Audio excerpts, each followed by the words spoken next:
Good morning, Ms. Rivers. You able to hear us? Good morning. Yes, I am. Great. I brought the evidence out.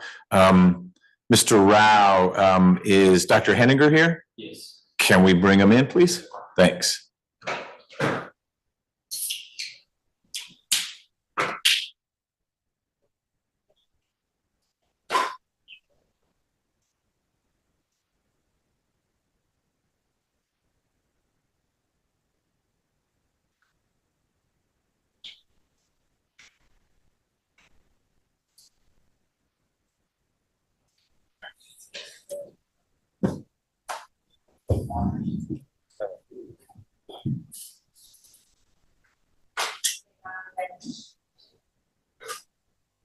Morning, Doc.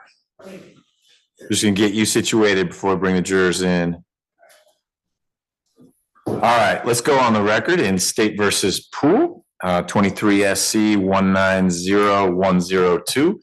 It is almost 9:15. Our jurors are all here. Our witness from yesterday is here.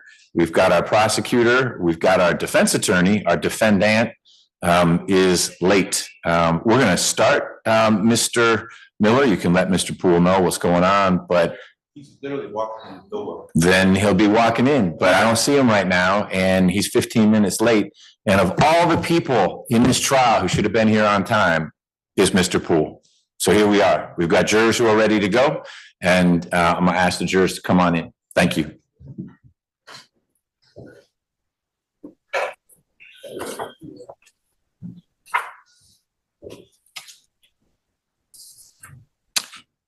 I have a second exhibit list. Is this just you added? I believe so. I think it's the autopsy photographs that should be included on that. Got it. Yep. Does say that. And speaking of which, have those been uploaded now, or do we need to get? Okay, great. And again, while he's also assisting his mom who's on a cane, they're trying to get up here. And there he is. Look at that. There we go. Yours to manage, Mr. Miller, not mine.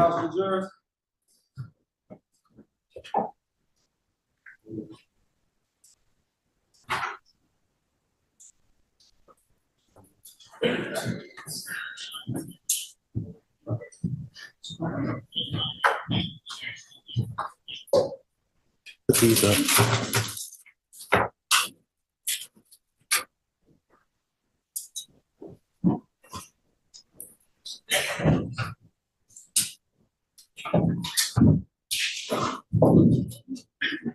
All jurors are present and accounted for.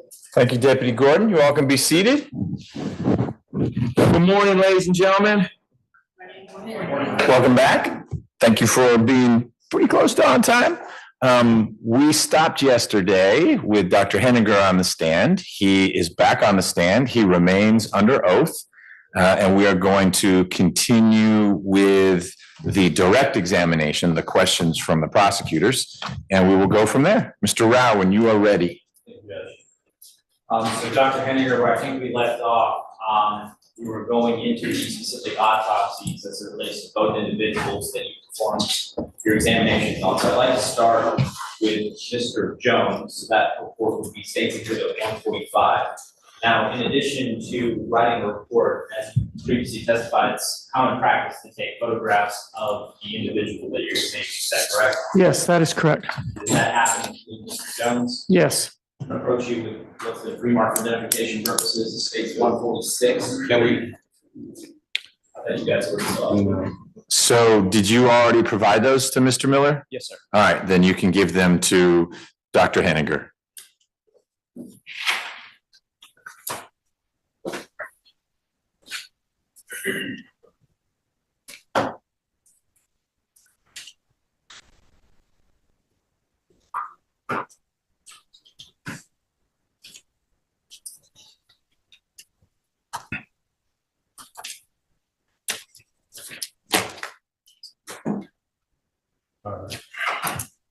Approach you with what's the pre-mark for identification purposes, State's 146 through 156. After you get a chance, you take a look at those photographs and let me know when you're done.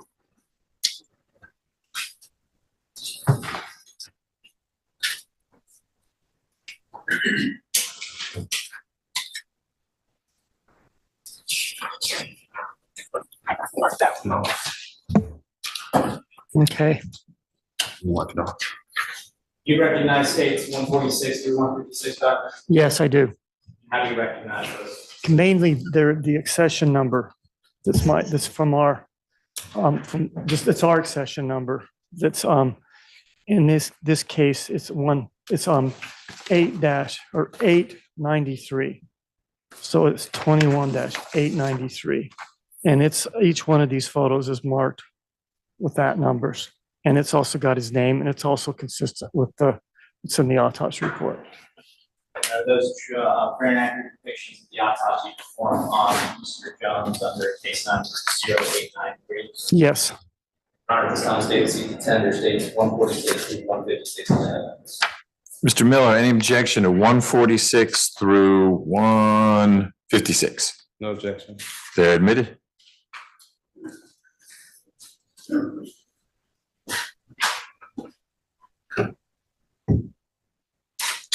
Now, you were previously mentioning a case number. Is that standard operating protocol to assign a case number to each autopsy that you perform? Yes, that's how we keep track of all the cases that we do.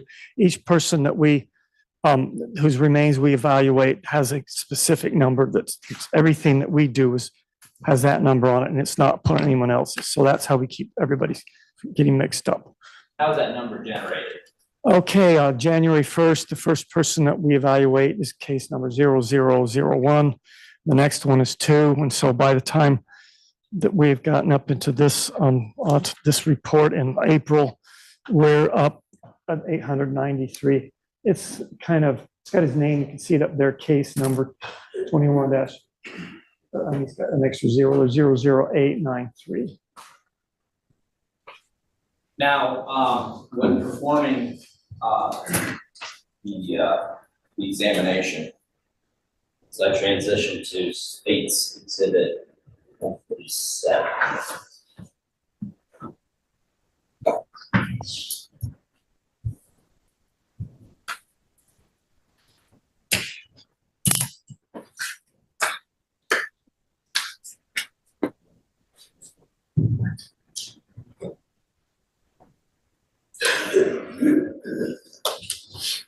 So as I transition to 147, what is the purpose of taking this photograph? Okay, so this is the first photograph we take after unzipping the body bag. So this is how he came to us, and the bodies, they're sealed up, and then we unzip them. I take a picture, so I kind of know where I start from. This is he's fully clothed, and there's really not very much medical intervention on him, and in fact, none. And so this tells me that he didn't go to a hospital.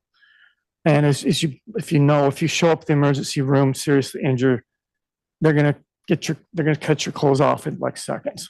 So he doesn't have any kind of resuscitative thing. So he was brought in from the scene. For your report, where was this individual? We were told that he was outside of the automobile, kind of behind it.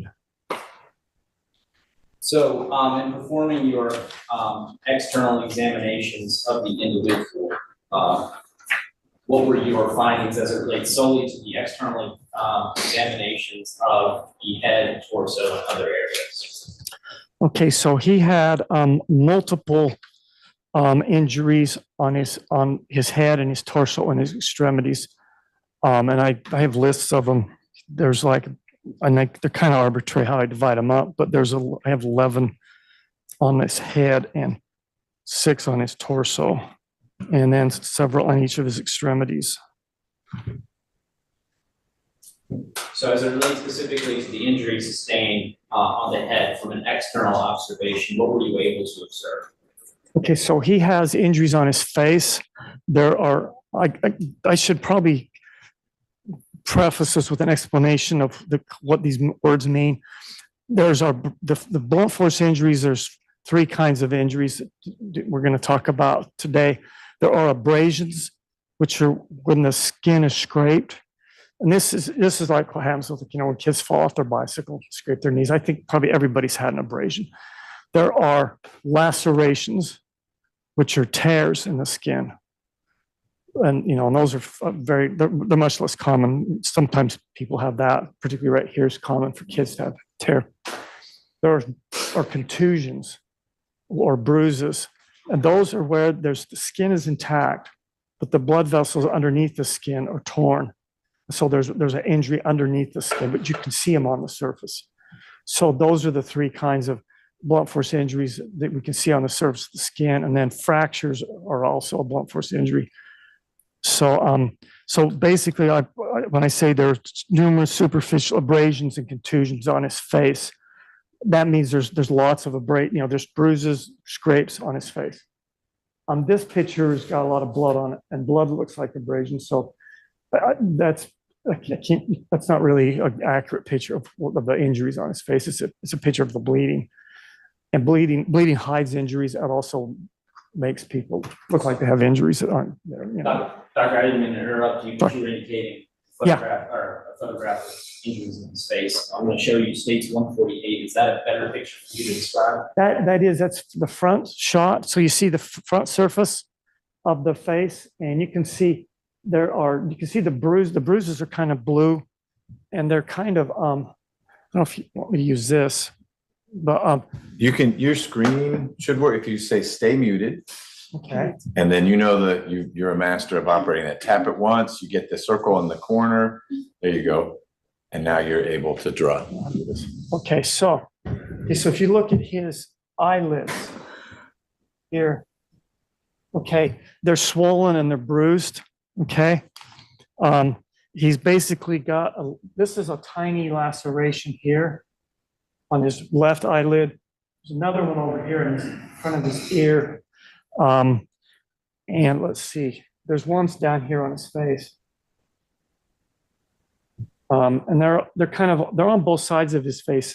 There's a little bruise up here. Okay. Then some of them, there's some other ones that they're more visible on the side of the face. Now, as far as an internal examination, we're not going to show the photographs of the internal examination of Jones's autopsy. But with respect to the internal examination of Mr. Jones, what were your findings? Okay, so when you look the scalp in people, there's different shades of coloring of their skin, and so the darker skin's harder to see bruises. But when you take the scalp and look at the other side of it, it's all white, it's normal, and the bruises are red, so they're really easy to see. And so he's got a lot of bruises on his scalp. He did not have fractures on the upper half of his head. If you think of your skull or your head as like two salad bowls on top of each other, the top half, that's called the calvarium. And that there were no fractures of that. The bottom one had fractures, and that's called the base of the skull. And those are because there's a lot of soft tissues around them. That implies that there's a lot of force coming usually from the side. And so he has a fracture. If you look at the base of the skull, like if this is the brain sitting here, and you look at the base of the skull in the front, up here near the front, in the middle, there's a little plate where the olfactory, the nerves that you used to smell with, come up through there. There's fractures along there and down in the middle of the base of the skull. And then there's a fracture that's the only one on him. And then there's two other kinds of injuries there.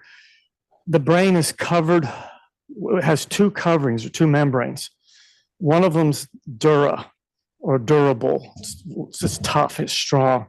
You can pick somebody up with it. It's like a really strong piece of plastic or fabric or something. Then there's a second one underneath that's more delicate, and it kind of reminded some pathologists 100 years ago of spider webs, so they call it arachnoid. And there's bleeding underneath these two membranes. And these are markers of injuries of enough force to cause bleeding on those membranes. So those were his internal head injuries. Now, did you also perform an external examination on Mr. Jones's torso? Yes. Okay, I'm going to transition to states 154. On states 154, what were the external examinations or what were the external indicators that you observed to indicate to you that Mr. Jones had injuries to his torso? Yeah, I can't remember how to erase this. Is it? So there's what does that say on it? It says request remote control. Say no or deny? So, Okay. There's an icon of what looks like an arrow going counterclockwise. Okay, yeah. Tap that removes one at a time each thing you did. I'm not aware of a way to do it all at once, but enough taps gets you there. Thank you. Okay, so this is his torso, and there's some better pictures of some injuries on his neck that I have in that list, but they're there. There's some abrasions down here, and there's some contusions. This was I'm trying to correlate these with my theme. There's some other injuries here, and then there's some on his back side. There's basically these are, I kind of got quite a few words here to describe these. These are kind of odd because if you look at them, they're kind of in loops and shapes. Okay. Now there's most of the time that she's having abrasion, it's an abrasion. But if you let's say that this was a piece of metal. Okay. It was open here. If you hit somebody with this, you might have the shape, preserved on the injury. That would be called a patterned injury. These are they're kind of patterned injuries, but I can't really match them to what they were, but they're probably things in the car. Okay, and that's on his right side. I mean, if it could be like, the thing that comes to mind from when I was a kid had those door handles, which aren't on cars anymore, but there's objects on that right side of that car that might match those, which would tell you that he made contact with those things, but we didn't really figure out exactly which ones they are. So they're almost patterned injuries, but they're not really good enough to say for sure this and that. And then the others are on his back. There's just some abrasions on his shoulders, his buttocks, and there's one on his left scrotum. Now, with respect to the internal examination that you performed, what were the injuries that you observed based upon that examination? Okay, so he had contusions of his lungs, contusions are the same whether you can see them from the skin or whether you can't. So his lungs have the same process where there's force applied, doesn't tear them, but does damage the vessels in them. So there's contusions of his lungs. He has a little laceration on his aorta. And his aorta is this large vessel that comes out of the heart and feeds the blood vessels to the head and arms, and then it arches down, feeds the blood vessels, the abdomen and the legs. It's mostly loose inside the body, but it's tethered, and there's kind of where it goes up, it's descending, an arch, and then descending, and then the abdominal. During that descending part, it's tethered right there, and it tends to tear right there when there's a lot of force, particularly deceleration forces. And so there's a tear in his aorta. The aorta is probably about the diameter of this microphone. About the bag on it here. And it's like a small garden hose. It's got kind of not as much pressure as like a garden hose, but but if you can imagine, if you tore a garden hose, how much water would come out and how long it would take for a gallon to accumulate. And it wouldn't take very long. And so there's a lot of bleeding from that. At least it would happen. And then the liver has multiple lacerations on it that were kind of spider web, which implies there was some force that hit the liver, and it kind of went like around that. There's hemorrhage around the kidneys that surround it, but there's a lot of fat on the kidneys, and this has a really thick capsule that protected it. So the kidneys themselves were not injured, but there were injuries around them. And then his pelvis was fractured. If you think of your pelvis as like a bowl, okay, and in the front, there's the pubic symphysis, and then there's two bones that come off of each side, and it goes around and back. The pubic symphysis is fractured and displaced, okay? And then if you think about a bowl, a round bowl, it's hard to break it in one place. It's probably going to break somewhere else. And then usually breaks in the back on where the sacrum attaches to it. And so those are hard to detect, and we didn't detect those, but there's probably also a fracture there. But these are pelvic fractures that are, again, take quite a bit of force to do. In addition to those fractures on the torso, were there other fractures on the lower portion of his body? Not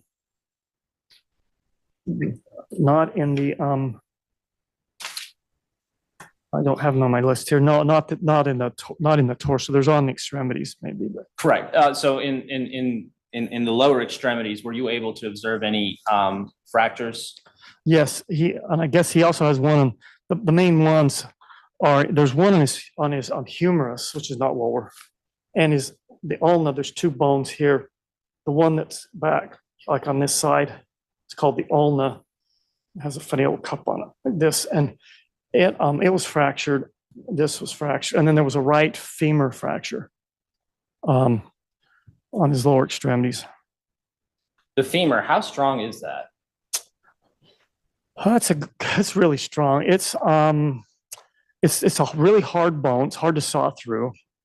It's about like a shovel handle in size. A bone is stronger than wood, especially live bone. So, I mean, how much, would it take to break a shovel? And of course, I guess when primitive human ancestors, that was, they were making tools out of bones. A femur was one of their favorite ones because it's got a hip, it's like round, it's like a hammer, basically. You could use that as a really good instrument for, like in some primitive war or something. I mean, it's really strong. It's hard to break. Would it be consistent with Mr. Jones's body receiving an impact of such great force that it would break the femur? Yes, that's very common in automobile accidents, and the higher the speeds involved in it, the more fractures they're going to be. And you indicated previously in your testimony that it's not uncommon, or it is standard operating protocol for medical examiners in the Fulton County Medical Examiner's Office to have some knowledge about the incident, including reports, photographs that provided to you to make a determination as it relates to cause of death and manner of death. Is that correct? That's correct. Now, prior to getting to those two subsets, is it consistent based on your external observations of Mr. Jones's injuries, as well as the internal observations of Mr. Jones's injuries, that the injuries Mr. Jones sustained were consistent with being in the front passenger seat and having been ejected from the vehicle after the collision?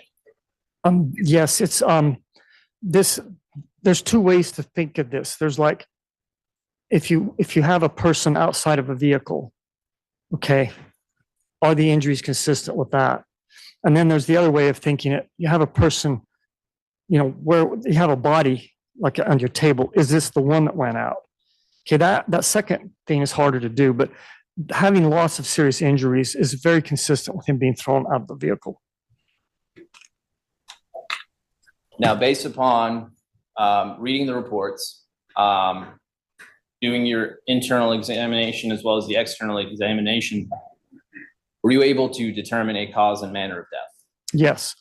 And what was the manner of death? Okay, so this was an act. Okay, I can't remember if I talked about accident and homicide yesterday. I'll let you two discuss that. But if you'd like to reiterate it for the okay, purposes because I did this in another case.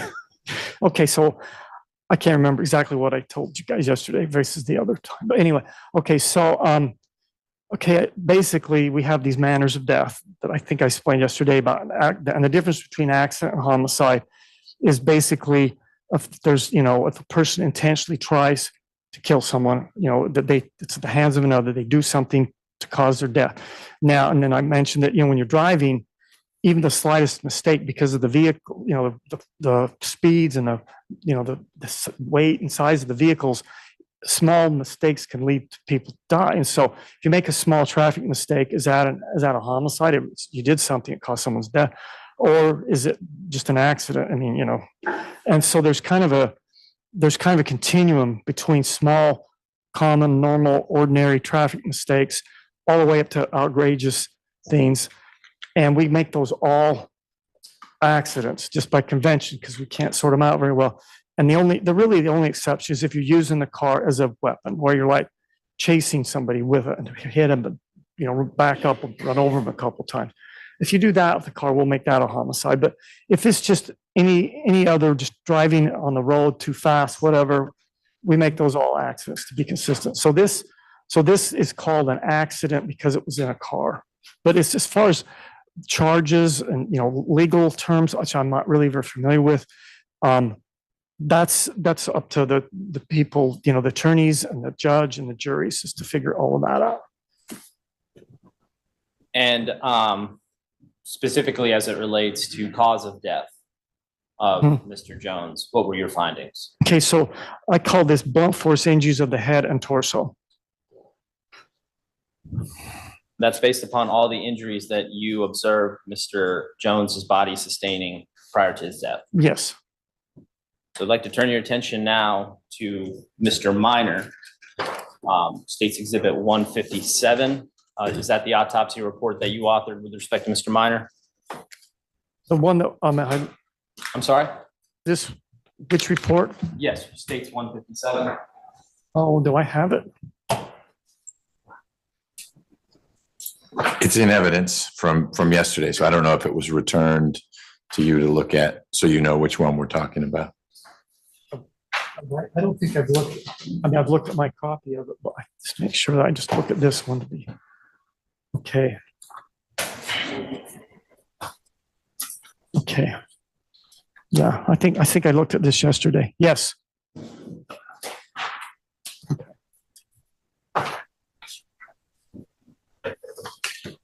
And were photographs taken of Mr. Minor's autopsy? Yes. I'm going to approach you with State's 158 through 168.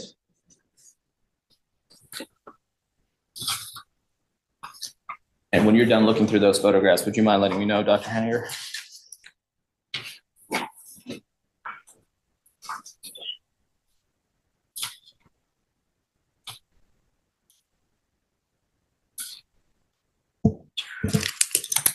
Okay. Do you recognize those exhibits, Dr. Henniger? Yes, I do. How do you recognize those exhibits? Okay, the same way the other ones. There's the accession number on them, and they depict injuries that are in the And are they fair and accurate depictions of the autopsy that you performed on Mr. Minor? Yes. Your Honor, at this time, the state would seek to admit States 158 through 168 into evidence. Mr. Miller, any objections to 158 through 168? No objection, Your Honor. They are admitted. Dr. Henniger, with respect to Mr. Minor, what was his case number? His case number was 0895. Just for the jury's edification, since Mr. Jones's case number was 0893 and Mr. Minor's number was 0895, do you know why they would not be in succession to each other? Okay, one of them came from the hospital, one of them came from the scene, and they wouldn't have gotten to our office at the exact same time.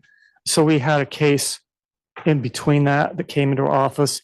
And when somebody's is at a car wreck and they're taken to a hospital, we don't really know for sure if they're going to die or not. I mean, we might have an idea, but it's not a case until they die. So if he had survived in the hospital, we would never have seen him, so we wouldn't have given the number. So that's just those are kind of practices and customs of how our office numbers things. So previously you indicated one individual was found at the scene, one individual was found in the hospital. Where was Mr. Minor's body recovered prior to being transported to the medical examiner's office? He was recovered at the scene, and we were told by the police that recovered him that he was in the back seat. Now, with respect to medical intervention that was performed, did you notate that in your autopsy? Yes, I did. What was the medical intervention that was performed on Mr. Minor prior to his? Okay. So it was the usual standard things. They had a tube in his throat to breathe, had a stiff collar to protect him if he had a broken neck. They had places to monitor his heart rate with EKG pads. They had places to place to put blood into him or fluids, catheters, IV catheters, and they had punctures in his arms, and then he had 3 tags on him that had his name on them from the hospital. And with respect to states exhibits 159 and 160, would that be the types of medical intervention that would have been performed on Mr. Minor as you described? Yes, there is, you can see the tube. Is this thing work? Let's see. Okay, make this a different color. Okay, so there's a tube right here for him to breathe.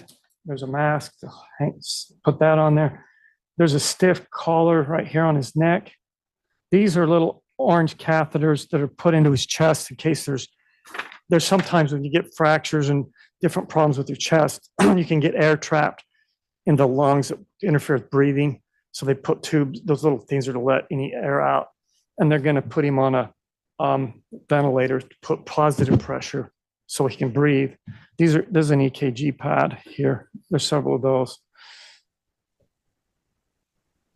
So once you actually perform your autopsy, do you take those devices off? Yes, they're important because some of them look like injuries. Like sometimes they'll put a chest tube in people, and basically they take a scalpel and make an incision about this big and put a tube there. That incision it looks like a stab wound. It essentially is. If the person's already dead, it may look slightly different. But if they still have blood pressure, you can't tell that from a stab wound. So, we like to see the tubes and see if we see an incision there, doesn't fit the story. It's probably a medical intervention. We'll try and verify it. So once the devices are taken off, one states exhibit 162, would that be consistent with how the body would be presented to you prior to doing your full Yes. External and internal examination? Yes, this body, we've washed all the blood off of him. So that what you see is injuries, and we've taken all the medical devices off of him. So this is kind of an overall picture. We take one of the right side, one on the left, and one on the back. It's kind of, you can see kind of his injuries. So with respect to Mr. Minor's external injuries, what areas of the body did you specifically observe injuries on? Okay, so he had injuries on his head. He had some superficial abrasions and cuts on his right side of his face, kind of below his eye on down here. Some of them were crescent shaped, some of them were vertical, they were about 1 centimeter, some of them were kind of squarish.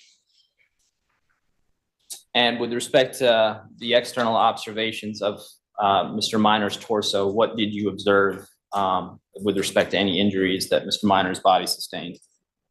Okay, he had some red, faint contusions on his chest. When people get CPR, there's sometimes contusions, and these were kind of 3 of them in kind of an odd pattern. So I mean, maybe they're CPR, maybe they're injuries, maybe they're both. And then he had this abrasion you can see really well right here on his hip. And then there's, I didn't see any injuries on his back side. Now, with respect to the internal, did that conclude the external injuries that you notated in your report? There are a small number of injuries on his upper extremities and on his lower extremities. There are like 1 or 2 or 3 in each of those areas. What sort of injuries? These were minor superficial injuries, scrapes, abrasions, There was also a humerus fracture. That wasn't so minor, but and the others, these are scrapes and abrasions. Now, with respect to the internal examination that you performed on Mr. Minor's head, what were your observations as it relates to the injuries he sustained?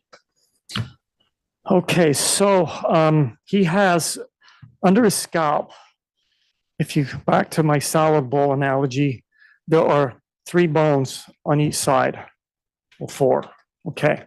And they're named, complicated names are hard to remember, but simple names: front, top, back, and side, okay?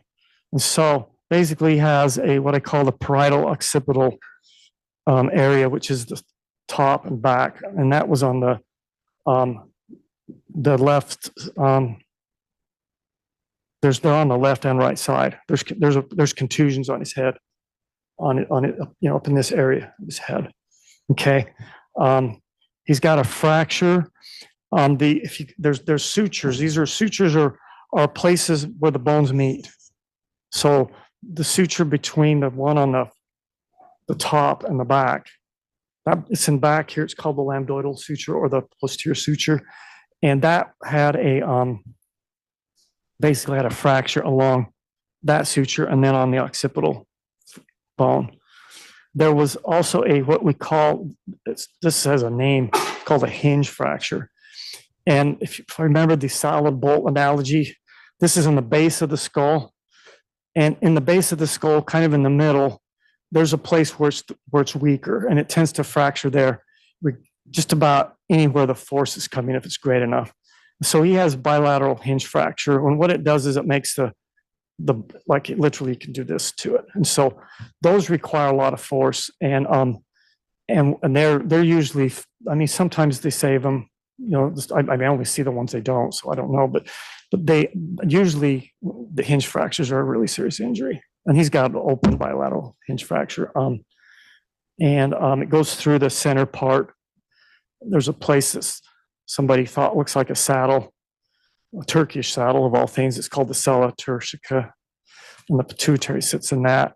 That's fractured too, as part of the hinge fracture. And there's a lot of nerves, and the brain stem is near there, and there's a lot of force in this being applied to some very important areas of the brain. And then he has on the surface of the inferior surface of the lobes of the brain are named similarly to those bones.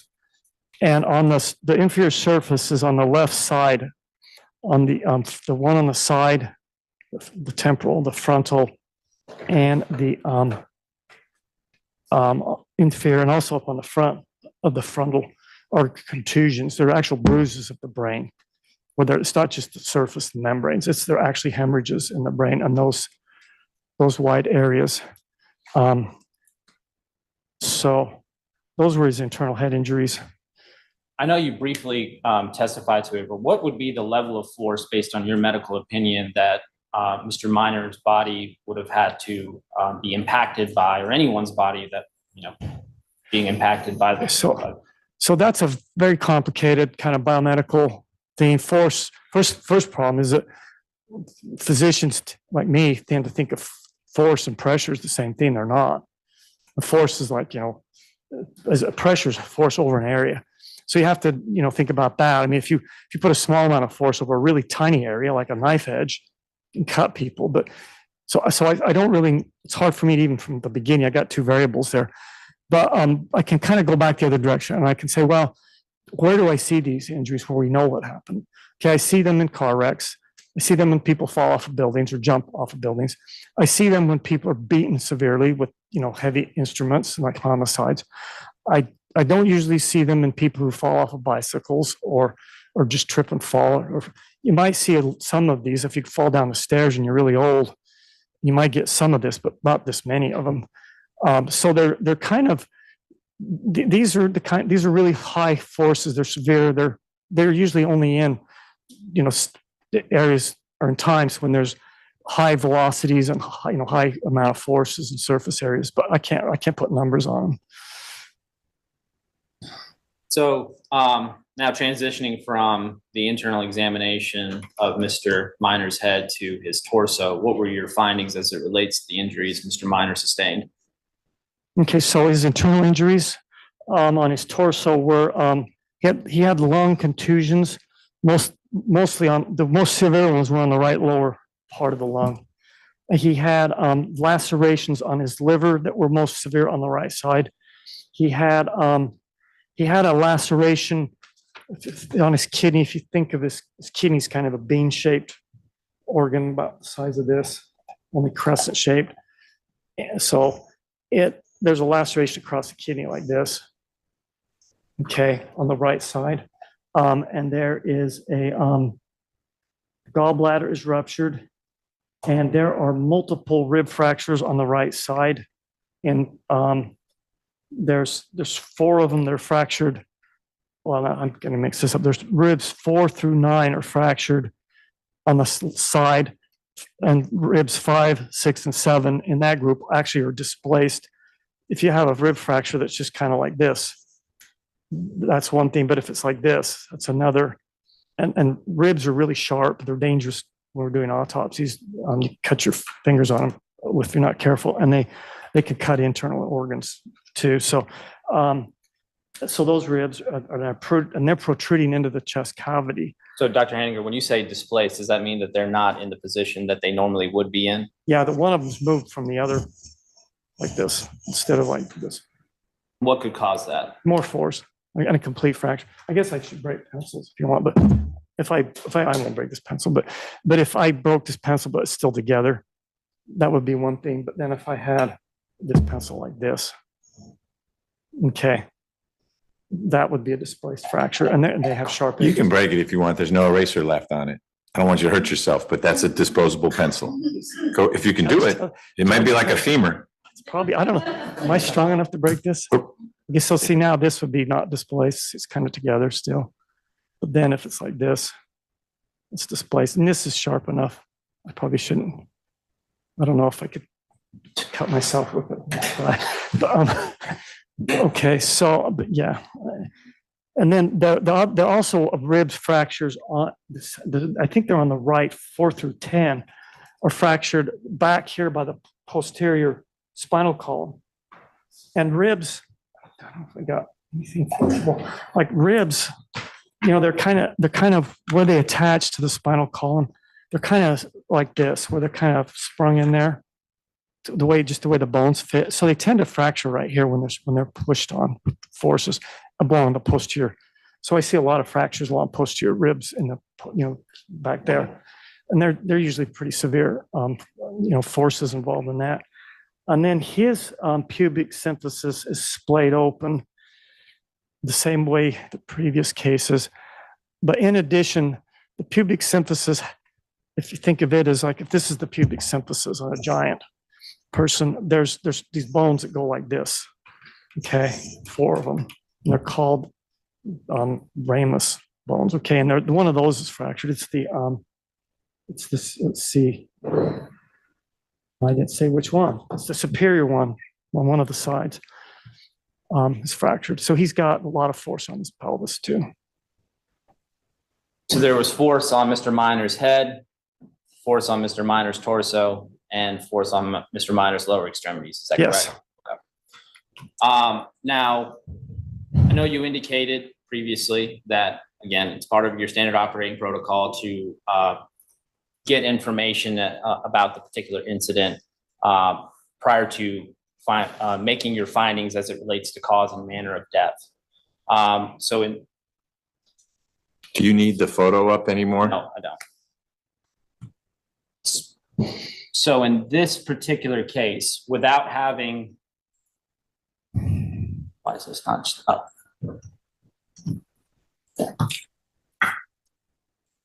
So in this particular case, without having any of the information that was provided to you prior to performing the autopsy, with only the information being provided to you that this individual was found in a car accident, based on the injury sustained by Mr. Minor, would you be able to say what position he was inside the car?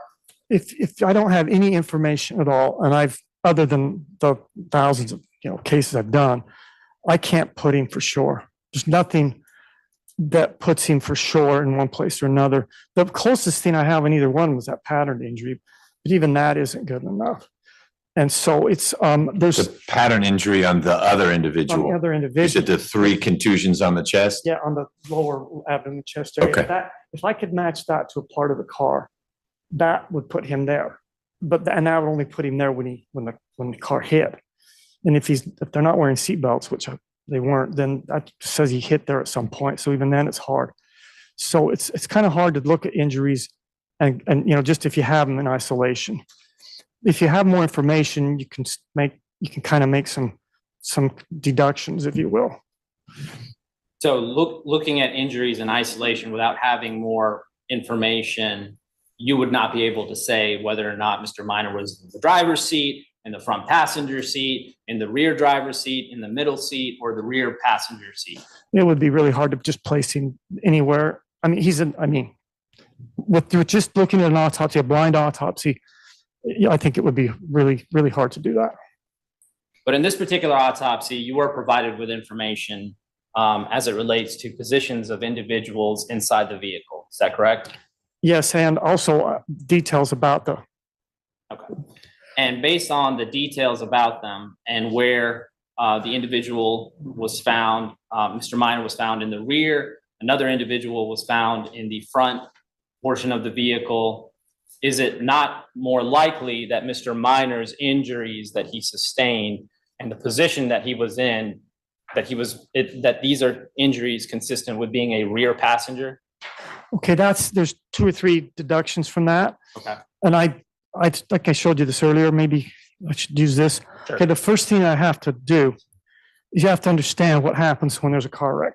Okay, and this is my little model. I thought of this last night. So this is a car looking down on it. Okay, and this is the front of the car. And I'm going to make this blue paper clip the driver. Okay.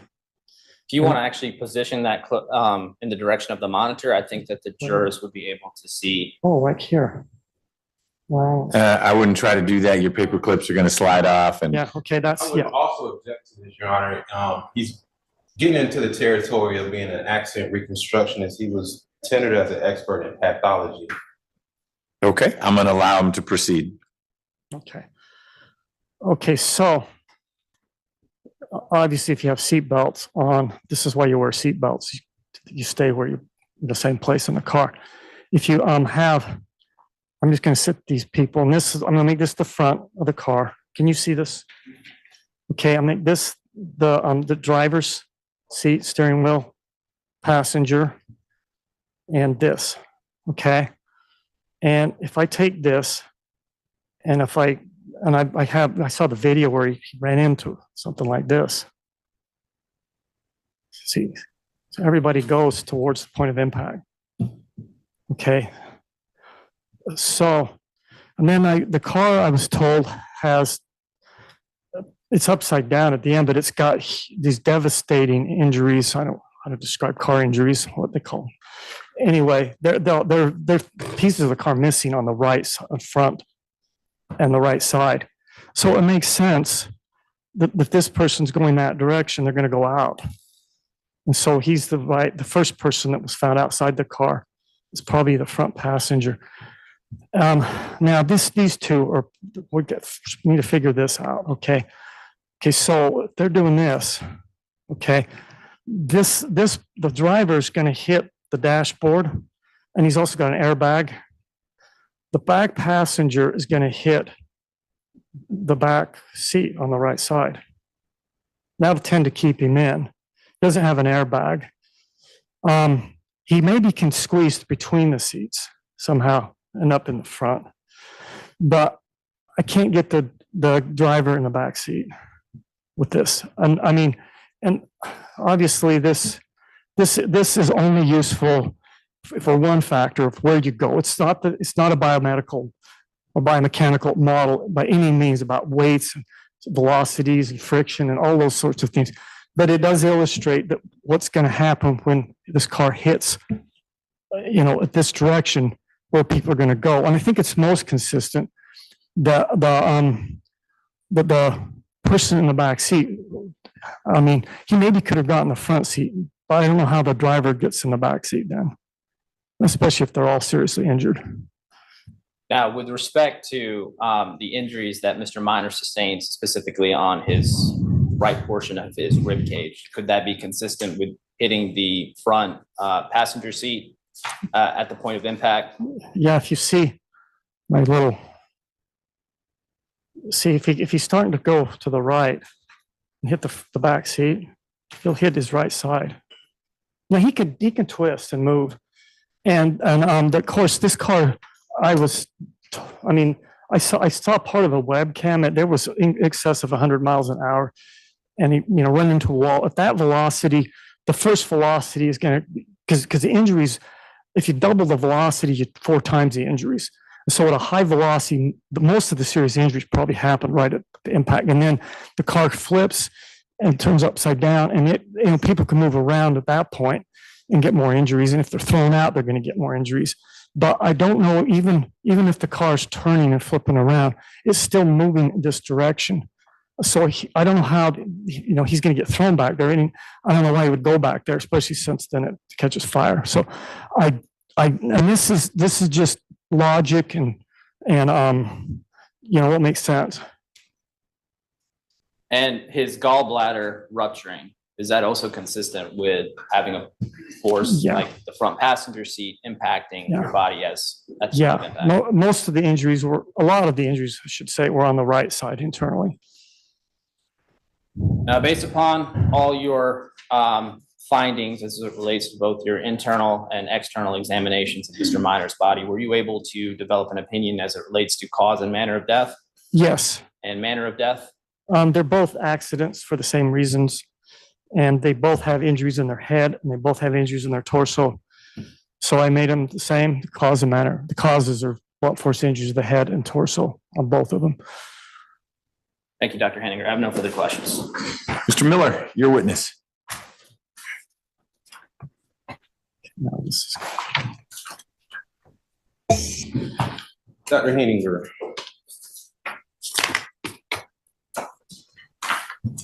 The information that you were provided, you stated that blindly looking at a body, you're unable to show, with regard to deteriorating minor, just blindly looking at that body, you're unable to show where in the car that body was, correct? That's correct. However, if you are providing information, then that could help provide or show you or give a theory of where that body possibly could have been. Yes. Mm-hmm. Now, the information that you were provided was a police report, correct? Yes. It was a video. I saw a video. I don't know how much of it I saw. And I didn't look at it recently, but I just, this is how many years, 2 years, whatever memory. But they were coming down a road. I was from the police thing with a siren. Then they were going really fast, and they went up. I was told it was Lennox, and they went up this off ramp, and then they turned, and then there's an explosion, and then so there was that, and then there was a video of the car upside down. So like the right side was screwed up, but the car's upside down. And so it looked like the right side of the car was actually the left. Am I getting this mixed up? Anyway, yeah, I can't remember exactly which side, but I saw somebody, and the person was screaming, and it was in a lot of pain, and the police were pulling him out. And that's what I have. All right, so that video was seen, you said you saw how many videos? I think it was just one. All right, who showed you that video? I think the prosecution. Prosecution showed you that video? I think so. And they only showed you just that one video? Well, yeah, I mean, I'm hard to get, after I retired, I'm hard to get to. I don't, they're just like we see each other, stuff like that. Understandable. Yeah. And so the police report, that video, and what else were you provided? I can't think of anything else. I mean, did you see any EMS report? I don't remember, and I don't have access to that anymore. So I'm gonna show you what's already been marked.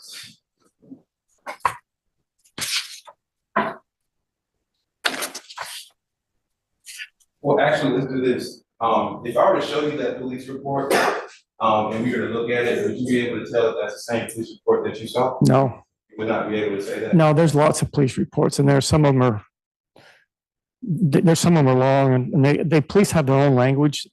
So sometimes they're hard to understand. You have to read them real carefully. But the police report, in the video that the prosecution showed you, just that one video, everything that you saw was provided by them, correct? Either them or the police. All right, and all of that said, we're ID one person as being in the backseat, correct? Yeah, I was read or told that the police pulled a person out of the backseat. For me, I found that really unusual. Maybe not because I'm not a police officer, but the car was on fire, and the policeman got the person out of the backseat. I mean, I was thinking like I wouldn't do that. I mean, I thought that was kind of unusual, so that's why I kind of remember it. And But just so, for on your reason for examination at the top part of Yeah. both of those reports, yeah, that information is all information that's given by the police, correct?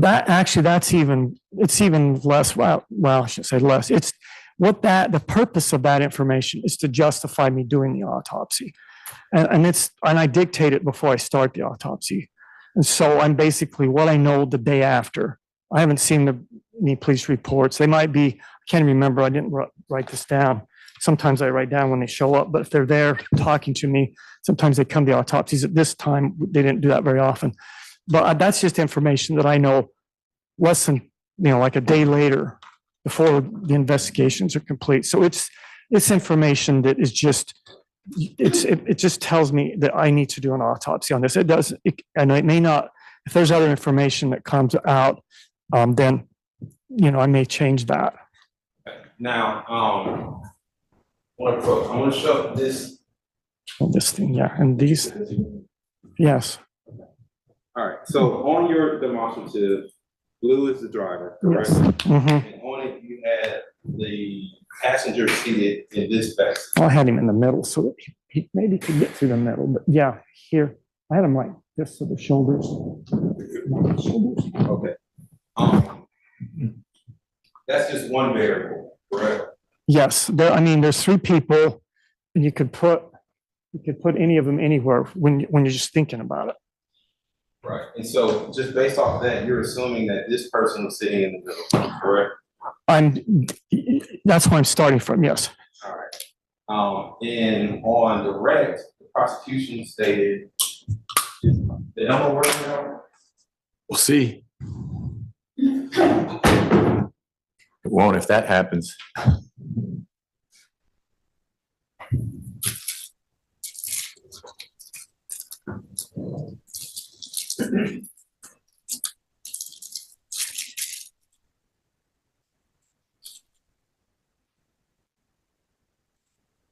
All right, give me a second. I'm catching up to you. This is going to be fun.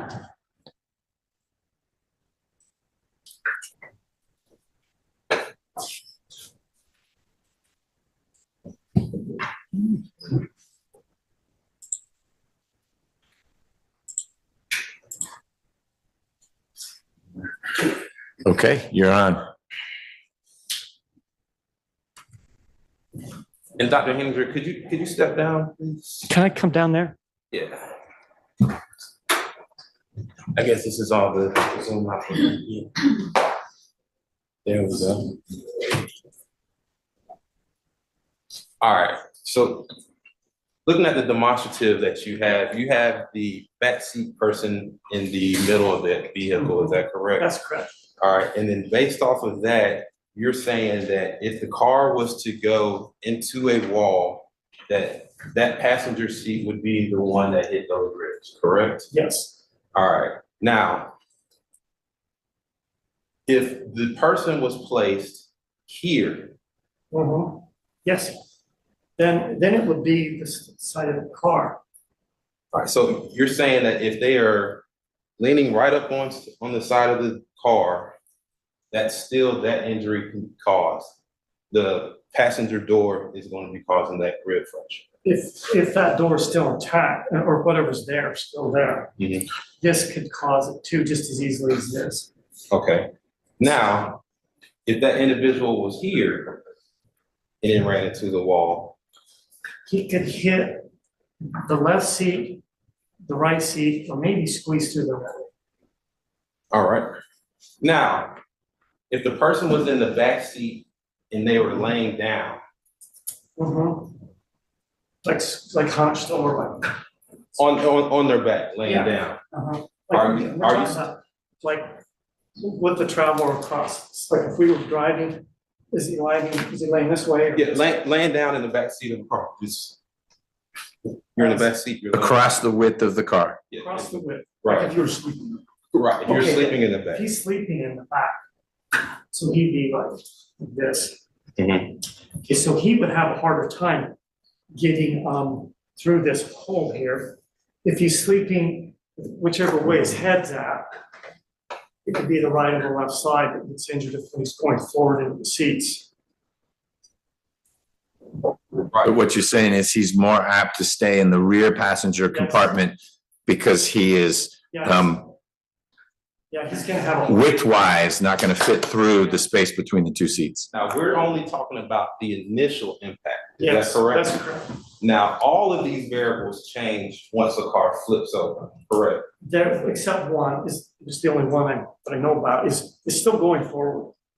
So it doesn't bounce, does it start going backwards? It still flips, but because the momentum, see, the car is, this, if you think about, I'm gonna get vectors, I'll really get in trouble. If you think of this like of a car going forward, and it's going 100 miles an hour, it hits something, Mhm. it's maybe then it's going, I don't know, 30 or 40 or whatever, some speed, it's gonna still be going forward. It didn't bounce, start going the other way, and if it did, it tended not to go very fast.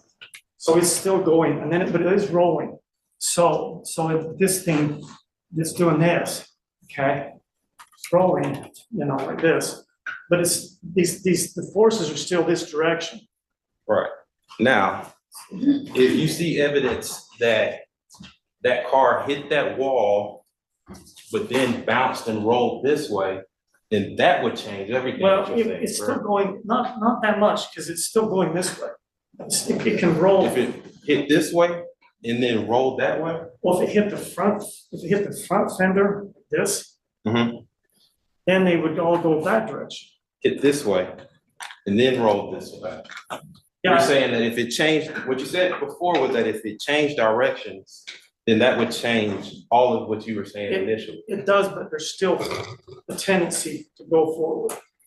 Because they're driving, their bodies are going 100 miles an hour, the car is not anymore.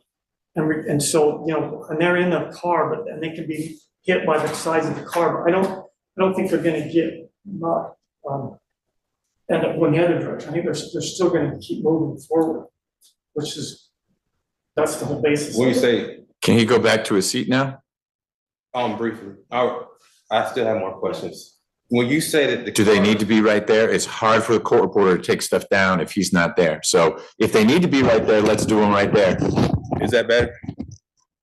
Just, if you need him to be at the Elmo, let's do the Elmo questions. I need him at the element. Okay, then do the Elmo questions. All right.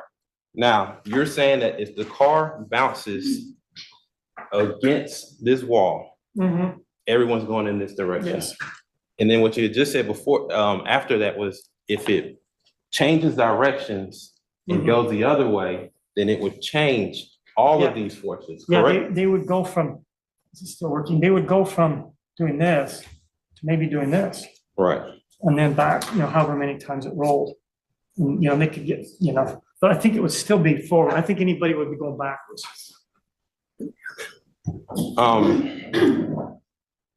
You can have a seat. Okay, yeah, okay.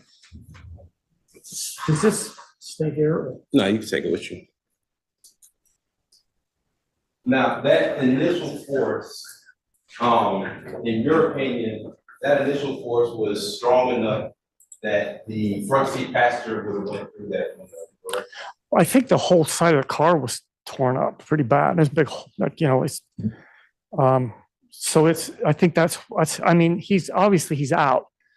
So the biggest hole in the car is right there by him. So it seems to make sense that that's where he went out. Initial impact. Yeah, and it fits with the, you know, it's just right where you would expect him to go out. All right.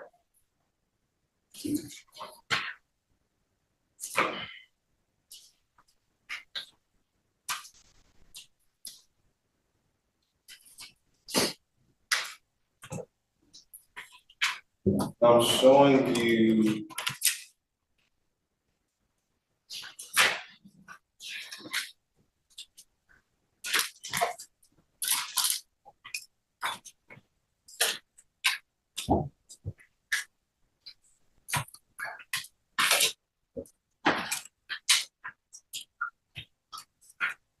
I'm showing you State's Exhibit 1.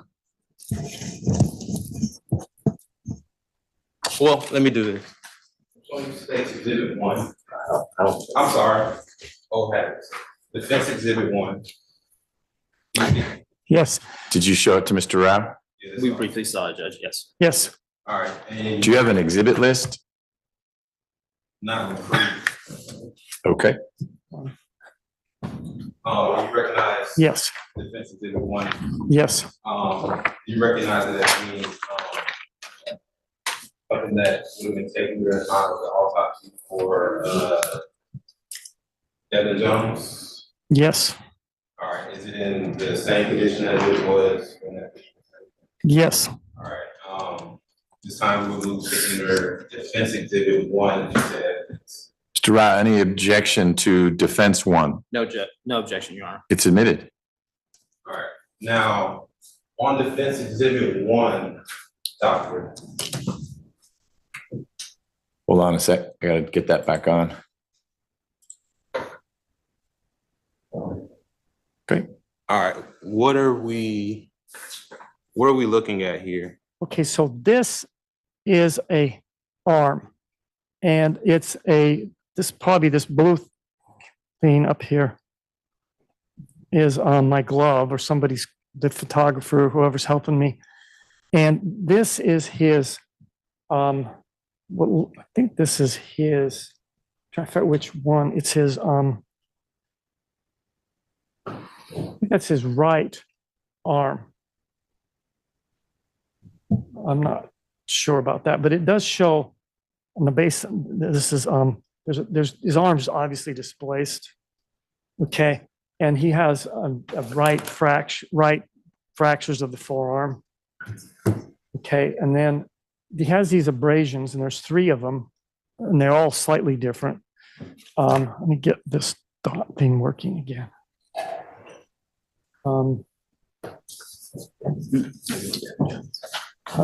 Don't break another pencil. You can use the same one. Breaking the computer. Oh. Oh, it does. Oh, yeah, it won't Doesn't work work with now. the, oh, yeah, thank you. It's not you. Then I'll do it. This is actually better. See, we got better. Okay, so there's 3 of these. I'll even put the county resources to use. Okay. Reuse, repurpose. Okay, so there's this abrasion. Okay, you can see this arm. It's not good. That's most doctors use X-rays to diagnose. I don't think this is obviously actually both arms. Both bones in the one arm. Okay, this injury here is an abrasion. Excuse me, I can't hear the witness. Okay, sorry. This is why we use the screen in front of you. She can't hear you when you're turned towards that screen. So Okay. you'll have to just, with words, orient the jurors. And I'll get with the pencil. Okay, so the injury up here. Okay, that one is kind of on the edge, and it's got a little skin tag. Now, what happens is if you put force on the skin like this, and from this direction, the skin tags, if they're still there, they stay at the end. So this force is coming from his elbow towards his hand that made that abrasion. Okay, these 2 are coming across. I can't tell left to right or right to left. Okay, they're kind of the same distance apart, so they might be made by like some piece of an object that has two edges to it, like a piece of the car or something. And then this one's going up and down, and it's more of a rough edge and a more irregular chattering. So you can see there's at least these two could be from the same kind of thing, but it could be either two or three different things going on just to cause these injuries. All right, now, especially looking at these lines right here, what do those? The direction of force is up, like this, either this way or this way. I can't tell which. And are those consistent with someone who would be wondering about how to say it better with sliding on the concrete? Correct? That could be consistent. All right, I'm showing you.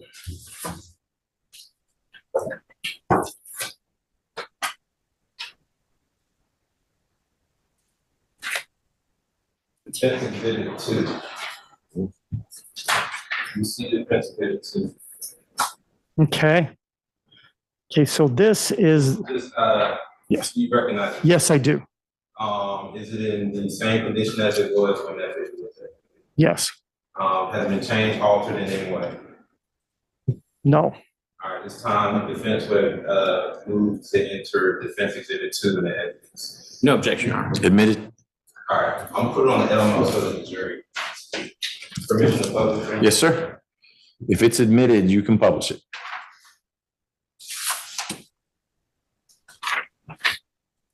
All right, looking at defense exhibit 2, what do we see here?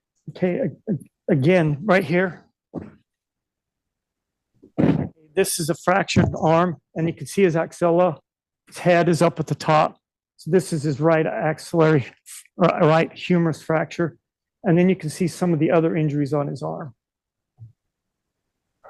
And specifically this tag here, it described it, Yeah, see, it's got a tag there. So the force being here. This has got a square on it with another square. That's like almost a pattern injury, but it's kind of hard to think of how that would get to the inside of his arm. So that also be consistent with someone sliding against the concrete. it could, the square one would have to be something square on the concrete that he's sliding on, maybe a car part, but the others are typical. 893, is that Mr. Jones or Mr. Minor? It's Eight- Mr. Jones. Oh, I'm sorry. 893 is Jones. Thank you.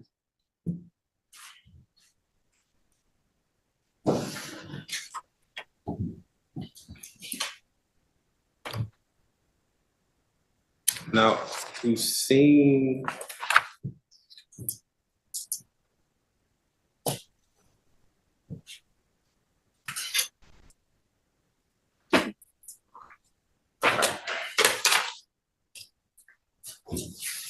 Now showing you defense 3 and 4.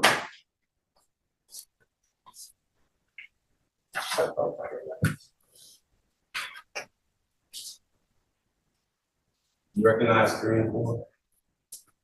Yes, And are they in substantially the same condition they were in, most pictures were taken? yes, Any changes, alterations? no, Defense will move to enter defense exhibit 3 and 4 as the evidence. Mr. Rao, are they already in or? Yes, I states exhibit 4 is in, 3 is not. 167, I believe, is 4. Okay, they can come in again, but, so they're in twice, but I know you didn't share every photo that you admitted with the jury. Any objection to defense 3 and 4? No objection, Your Honor. Okay, they're admitted. All right. okay. So. Okay, Sorry. this, oh, I better wait for the questions. And this is still autopsy 893? I can't read the sticker. Or is this 895 now?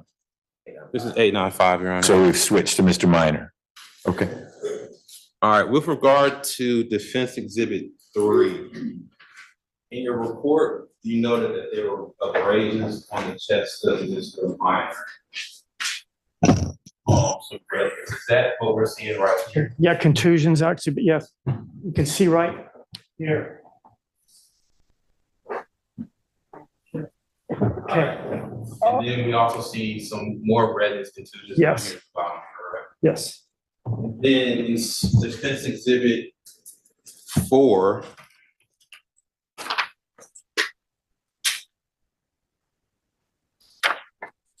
You note that there is contusions on the abdomen of Mr. Minor. Yeah, there's contusions here. This is a braid.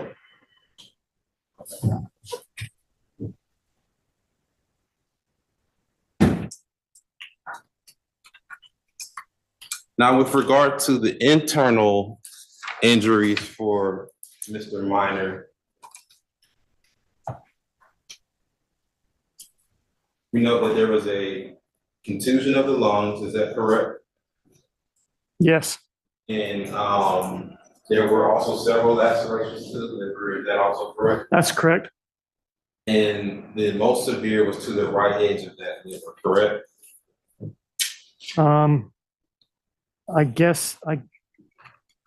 Yeah, I'm well there. I guess what I'm saying on that sentence, I'm saying the liver shows several lacerations that are most severe on the right edge. So that what I'm meaning there is that the lacerations on the liver are more severe on the right edge than on other parts of the liver.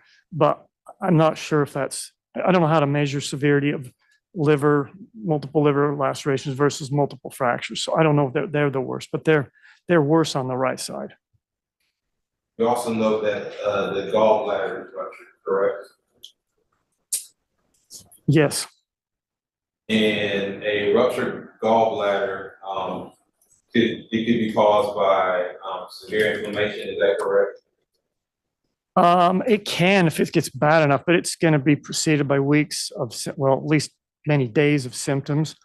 And then I think I would see it, autopsy, would be pus and necrotic, things. I think this was an injury, so it's not an infection. Right, so for this injury, the gallbladder more than likely would have ruptured from actual blood force. Yes, Correct. All right, and you also noted that right ribs 4 through 9 are ruptured, is that correct? fractured, yes. Mhm. All right. For demonstrative purposes, Just show you this No, don't show it to them yet. It's not demonstrative for them. It's all right. It's not particularly provocative. Does it have a number? that would be defense Is there a number in the blue sticker? 5. 5. Okay. All right, and do you recognize that? yes, I do. All right. What do you know that to be? This is basically a drawing, a very good drawing of the ribs and the collarbone and the arm, a little bit of the humerus on here, and the spinal column. And it's just bones, and everything's all. It's kind of, it's. I'm not very like detailed like photos of it. It's kind of more of like a simple drawing.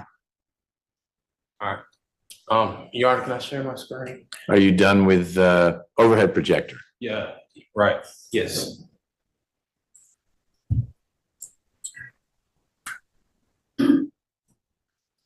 So it's not in yet, so you really shouldn't share it yet. If you want to tender it, we'll see if there's any objection. Hopefully there's not, since it's on the screen now. Okay. It's admitted for demonstrative purposes. All right. Okay. Dr. Hamburger, you noted that ribs 4 through 9 are fractured. Could you show the jury? You can use your touch screen now because we're back to, Show the jury Yep. where ribs 4 through 9 are located. Okay, so these ribs are numbered from top to bottom. The first one is the most difficult from an autopsy because it's kind of hidden under the clavicle. And it's protected and it doesn't get injured very often. When you're just first doing this, the first rib you run into is this second one right here. Well, that's the third one, but they're like this, okay? So they're numbered. Okay, so if you go down, the fourth one over here, in a young, thin person with a normal heart, there's a spot you can feel where your heart's beating if you're really thin. And as you get older, it starts moving a little bit to the left because your heart gets bigger. But so that's the fourth rib. It's kind of 1, 2, 3, 4. So this one here, I got the fifth. Okay, and it's the fourth. Okay, so the fractures, I have here written right ribs 4 through 9. So they're going to be this one. I should change colors, or just erase them.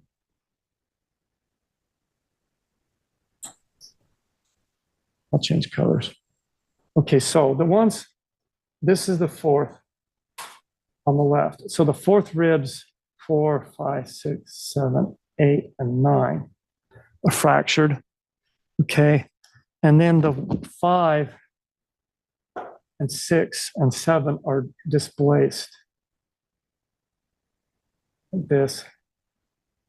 Okay, and I think they were, I'm not sure they're exactly in front or over here further. And then the other ones, and then on right ribs 4 through 10 are fractured posteriorly. And these are the ones back in here. Well, I think that's the fourth one back. Can't see the fifth, the sixth there, 7, 8, 9, 10th one is down in there. So they're fractured along the back. If this was like some of those 3D things that you can rotate around, you could roll this around and it would be those ribs there. Okay, so what's happening here? And there's also hemorrhage in the muscles between these other ribs, but they're not broken on the other side. But what's happening here? There's enough ribs that are fractured here in 2 places that this chest cavity is too unstable to function properly.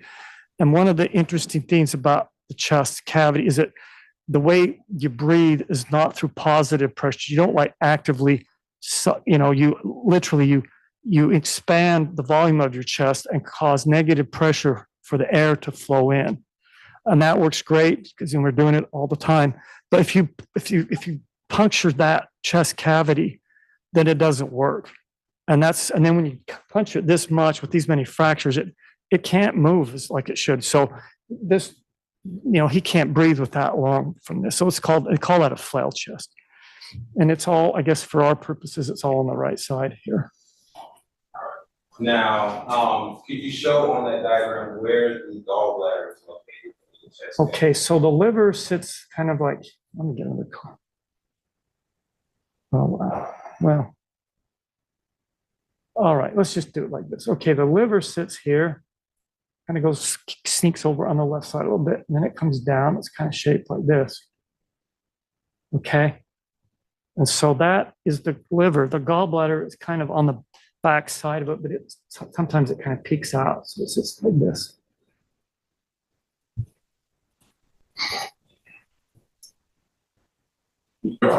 Yeah, no, so this is the gallbladder. Can you circle the gallbladder in a different color, Yeah, just to draw attention to it? I'll do the whole thing. Let's do this is the liver. Okay.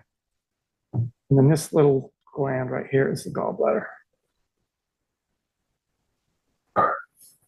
Now, Dr. Henninger, given those injuries, if you were originally told that individual that suffered from those injuries was the driver of a vehicle, would those injuries be consistent with impacts to a steering wheel? Okay, so if you're a driver and no other information, the injuries are usually on the left because that's, he's by the left. If the driver, but he's on a car that runs into the right, and then, he's kind of, if he'd have to say, if I'm driving right here, this is the steering wheel, okay, and I'd have to kind of go like this and run into the front of the car. So that would fracture arms and ribs and internal organs on the right side. All right, so say someone's driving right hand up, Yeah, and driving like that, goes into a wall. Yeah. Those injuries would be consistent with the driver. yes, and there's also, let me do it here. This is fractured.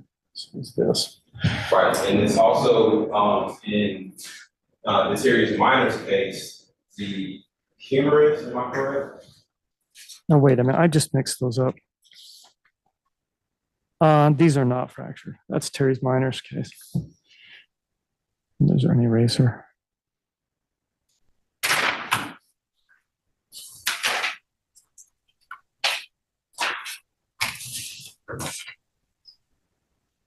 That's the right humerus, correct? Yeah, this one's fractured. I was mixing up the other fractures with the previous case. Right. The other guy has fractures down here, but I took them off. Gotcha. But in Minor's case, it's also consistent with that right humerus being fractured as well, correct? Yeah, if he's got his arm like this, and he kind of runs. And we know that this car hit a wall, or I guess we know that this was from the video that you saw, that this was a significant crash. Yeah, Correct. I think it was those big concrete. I mean, it was something that didn't move with the car hitting at 100 miles an hour. Just. Do you know the speed at which airbags come out from? I have been told different speeds. I don't know it from my professional training, but I'm told they need to come out faster than the car goes. So I think the engineers are probably ahead of me on this. So if they're building cars that go 150 miles an hour that they sell downtown, on Beaufort Highway or wherever, I would just by logic, I think they probably come out 150, 200, something like that. I don't know for sure. Are you aware of cases where the cars are you aware of cases where a car is going faster than the airbag can deploy? I know, I can remember one years ago, it was a high performance Mercedes that some kids were driving and ran into a bridge, and the airbag, they hit that bridge so hard that the airbag didn't come off. All right. Now that the speed at which you can actually, because airbags, would you agree that airbags are designed to use with a seatbelt, correct? Yes. Okay, so the speed in which a person would outrun those airbags would decrease for someone that was not wearing a seatbelt. Does that make sense? Say that one more time. So if a person is wearing a seatbelt and outruns the airbag, that's at one speed, correct? Okay. Now, if that person is not wearing a seatbelt, it's possible for them to still outrun that airbag, but that speed would be decreased. I don't think if I understand the question right, the speed that the airbag comes out is not going to be related to whether the belt's on or off. It's going to come out. There's a sensor on the front bumper. It's activated, and then some milliseconds later it comes out. And that speed, I think, is not going to be. It's going to be the same speed whether the seatbelt's there or not. I think maybe you answered. You asked the questions, not me. I think you know what I'm asking. I know, yeah. So yeah. The speed that a person is, here we go. The speed that the airbags are introduced to. Okay, yeah. If you're not belted in, the airbag blows regardless, but it won't do as much good if you're not belted in. Because you get to the steering wheel or the dashboard sooner. And the seatbelt's designed to keep you away from the airbag, to keep you back. And it's also designed to keep your head off the windshield, which before we were wearing seatbelts, we saw a lot of that, heads and windshields. But so it's designed to do that, but it still works. It's still going to protect, the face, the chest. It's not going to keep you from going out of the car. And it's not going to be as good because it's like this thing before with, if you got your seatbelt on, this is over exaggerated, but you're not going anywhere. It's a lot safer than if you're doing this, even if you do have an airbag. So I think that the airbag, the not wearing the seatbelt would make the injuries more severe. Going back to the pins and the envelope example that we had, in that example, with the people that are all inside of that car, you're assuming that all of those cars, the seats are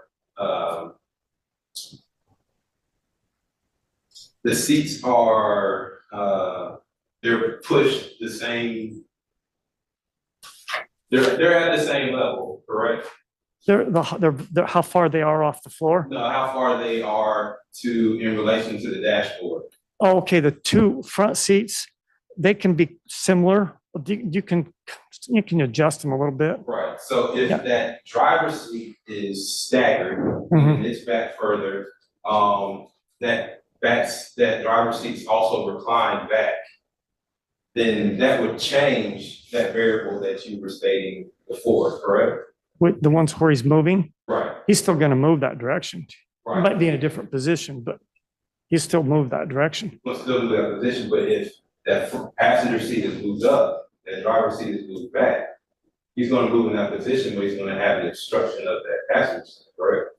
To a degree, he won't get out the left, or excuse me, he won't get out the right side of the car. He's not going to put, Say that. You interrupted him. I'm sorry.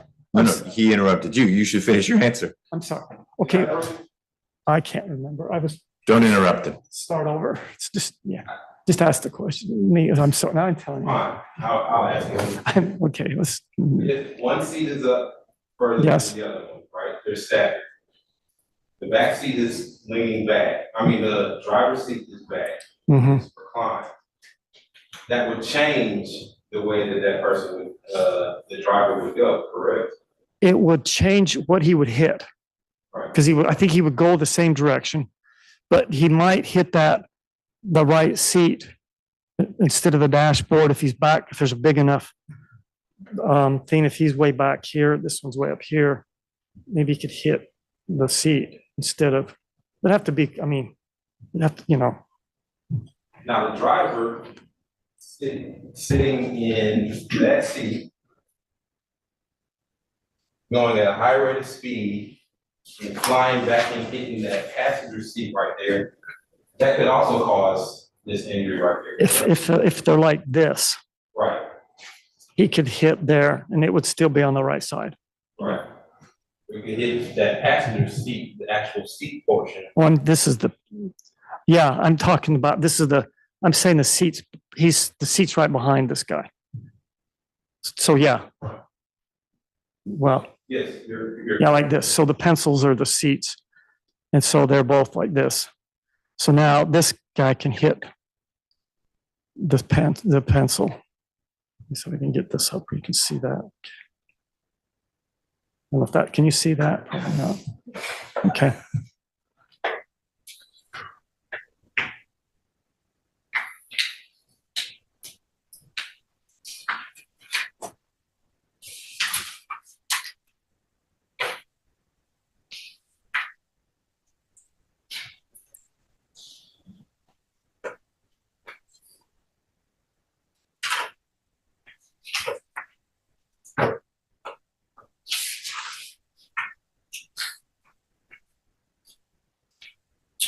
Thank you.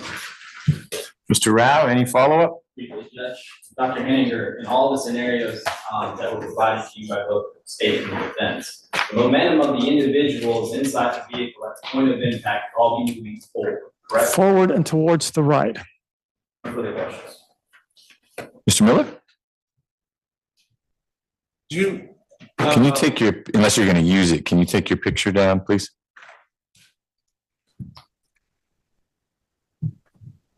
Thank you. How many classes of physics did you have? Let's see. I had a year of physics and I got, well, I don't know if this is relevant. Physics was a good area for me when I took the MCAT. And I'm not pretending to be a physicist here, and this isn't even physics. I have a son who's got a PhD in physics, and he and I'm not even, I don't know physics. It's different, totally different field. And this is really not so much physics. This is like high school level physics, really, but this is biomechanical engineering is what it is. And the automobile makers, they have people that do this full time and they crash cars and they do calculations. This is a large, complex field that I have this much information about, just one basic, simple principle. Would you agree that the best person to show the movement of the bodies, given different variables, would be somebody that it would be an accident reconstructionist and not just. I would definitely agree with that. Thank you. Are there questions from the jurors for Dr. Henninger? We see a couple. And please don't fold up your card, just have your card flat. Thank you.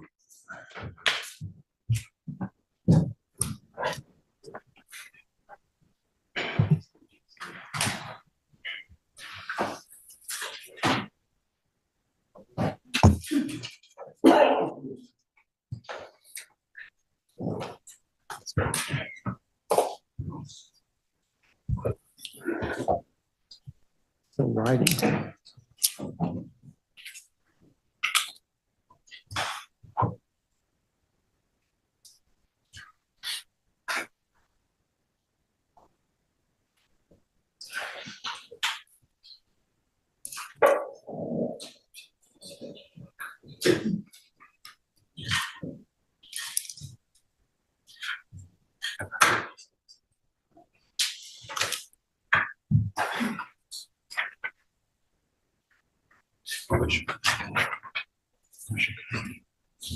Thank you.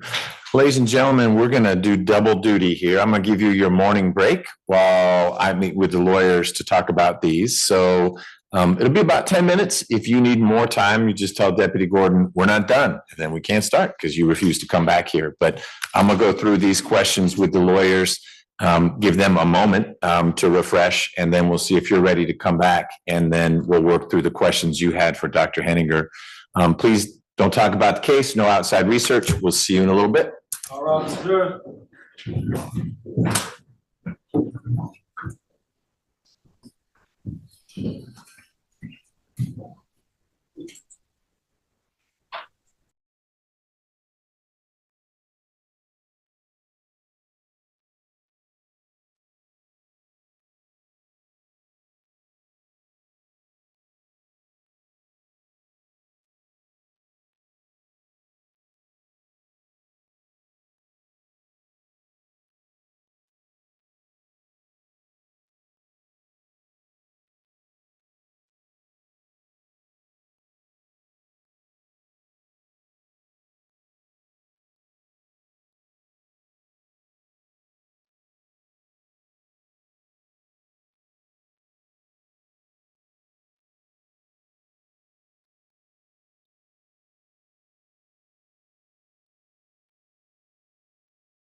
46, was trying to raise my hand. You swear affirm that the testimony you'll give is true, so help you, nothing but truth, so help you God. I do. Swear not to. And you state your name for the record. Trooper Clark, TROOPERCLARK.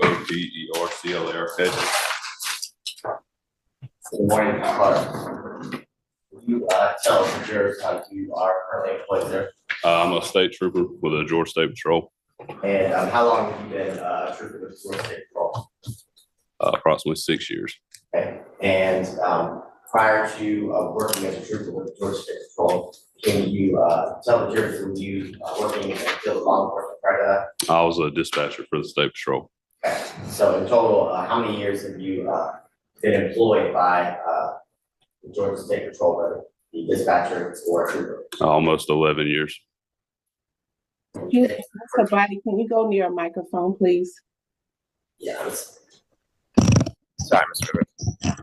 Now, you said you have been a trooper patrolling the area for the last 6 years? Correct. And can you tell the jurors a little bit about, I guess, what your daily job responsibilities and duties are as a trooper when on duty? So I'm on the Nighthawks DUI task force in the Atlanta area. I cover Fulton, Clayton, Cobb, DeKalb, and Gwinnett counties. And we've heard a little bit about the Nighthawk unit, but can you kind of explain to the jurors what is the Nighthawk unit and what's the purpose of it? Our sole purpose is to locate and apprehend impaired drivers. Now, have you received, I guess, not only training to be a trooper, but specialized or specific training as it relates to impaired driving, drug recognition, things of that nature? Yes, I have. Okay. And is that training that you do or have to, I guess, refresh on yearly to remain a trooper? Yes. Okay. Now, can you tell the jurors what is, I guess, a typical shift, the hours for you? 8 p.m. to 6 a.m. We work 10-hour shifts, so 4 nights a week. Okay. And can you tell the jurors, were you employed as a trooper specifically in the Nighthawk Task Force unit back on April 9th of 2021? Yes, I was. And can you explain to the jurors where, I guess, you were in the area or where you were patrolling that night? I was patrolling on the connector northbound in Atlanta. Okay.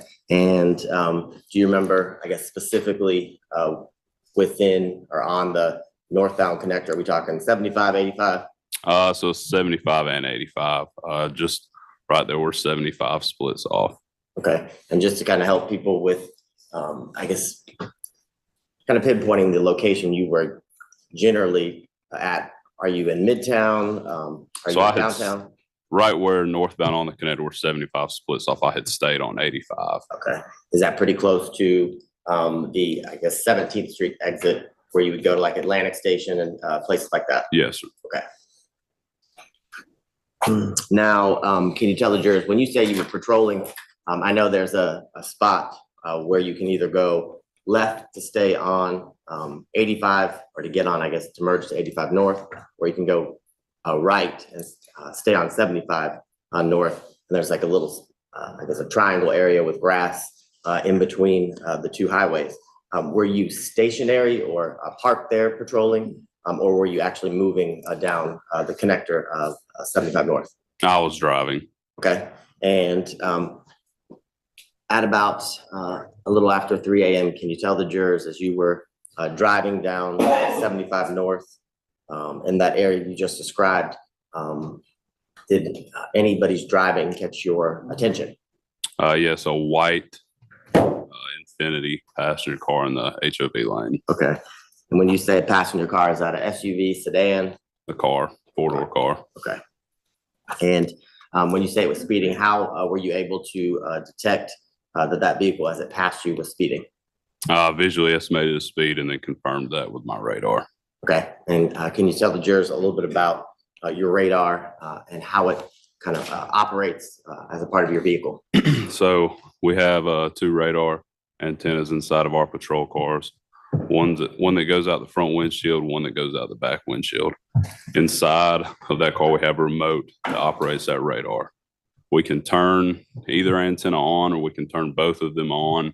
It has two modes where your car is either stationary or if it's in patrol mode, which you're moving. Each antenna then has another mode of if you're checking vehicles that are traveling the same direction as your patrol car, if they're traveling the opposite direction coming at your patrol car. So obviously at this time on the interstate, I was moving. This car was traveling the same direction of the interstate as I was. So that time I saw him speeding. I turned my front antenna on in patrol mode, same direction mode, and checked his speed at 95 and a 55.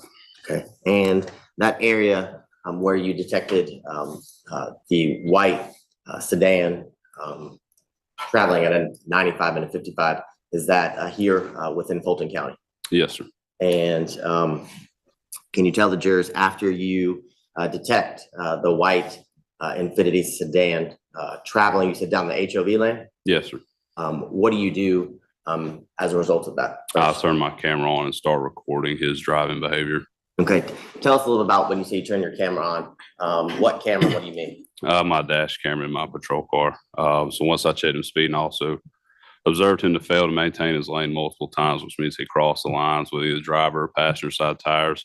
The reason I do this, our cameras can either turn on manually or it turns on when I turn the blue lights on. If I rely on it to turn on just by the blue lights, it only records back 30 seconds and starts from there, but those 30 seconds, there's no audio. So if I turn it on manually, I can then start talking. It's already got audio and I narrate to my camera what I'm seeing and what I'm watching. Okay, and can you tell the jurors, after you initially detected using your radar, the antennas that you were describing, how come you didn't immediately use the term blue light? How come you didn't turn your blue lights and immediately stop the white sedan that you saw speeding? I was waiting for a safe place to stop him. Right there. Are you based on, you said you've been kind of a trooper patrolling that area, is it for the last 6 years? Yes. And are you very familiar with the area that you were at, 75, 85, Yes. Going towards 400? Yes, north? sir. And can you tell the jurors, what do you mean by a safe area in that place, in that area that you were patrolling? The shoulders right there, very small. I've been hit multiple times down there in that area.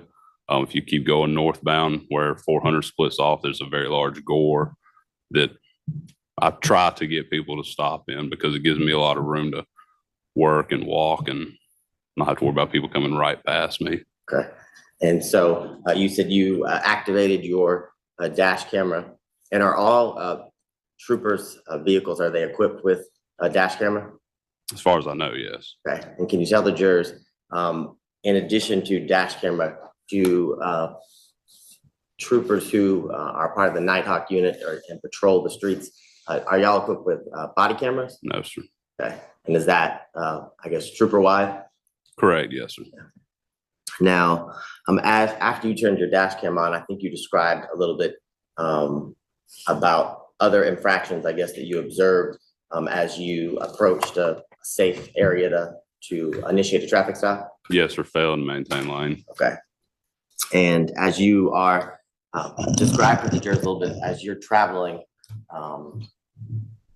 behind the white sedan that you initially detected speeding, how close are you to the vehicle? Not very close. I'm not far away, but I try to stay a couple car lengths behind.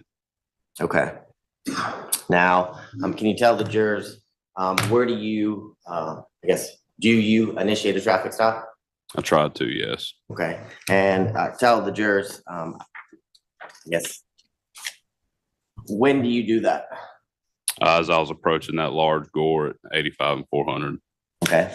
And when you approach that gore and initiate the traffic stop, are you, just so we orient everyone, are you traveling down I-85 north at that point? Yes, sir.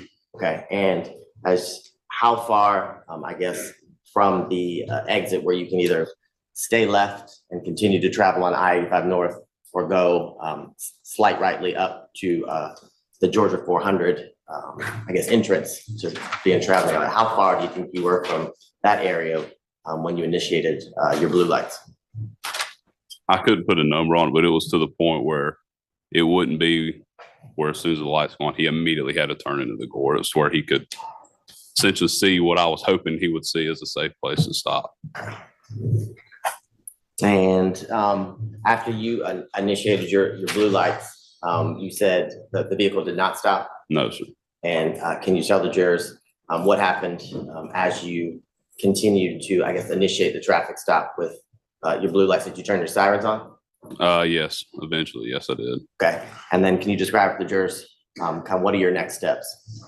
So I turned my blue lights on, hoping he would stop in the gore area. He did not. He merged onto 400 North and accelerated a high rate of speed, to which time he initiated a pursuit. And that was when I turned my siren on. And can you tell the jurors as this is occurring, and are you in communication with using your radio with either dispatch or other members of the Nighthawks unit? Yes, I'm talking to dispatch, and we're all on the same radio channel so they can hear what I'm telling to our radio room. And can you tell the jurors, what are you telling over the radio to dispatch and other members of the Nighthawks? So as soon as I key up, I tell them I'm trying to initiate a traffic stop on, this make and model car. Here's the tags, what state it's out of. And then as soon as he does not stop, I just key back up and be like, be advised, he is not stopping. He's accelerating. I'm now in pursuit. Okay, so you were able to call in the tag and the state in which the tag, I guess, was registered in? Yes. You recall, I'm not going to ask you to remember off the top of your head the tag. Do you remember what state? Tennessee. Now, can you describe for the jurors as, I guess, you guys enter, I guess, Georgia 400, or do you keep going on I-85 North?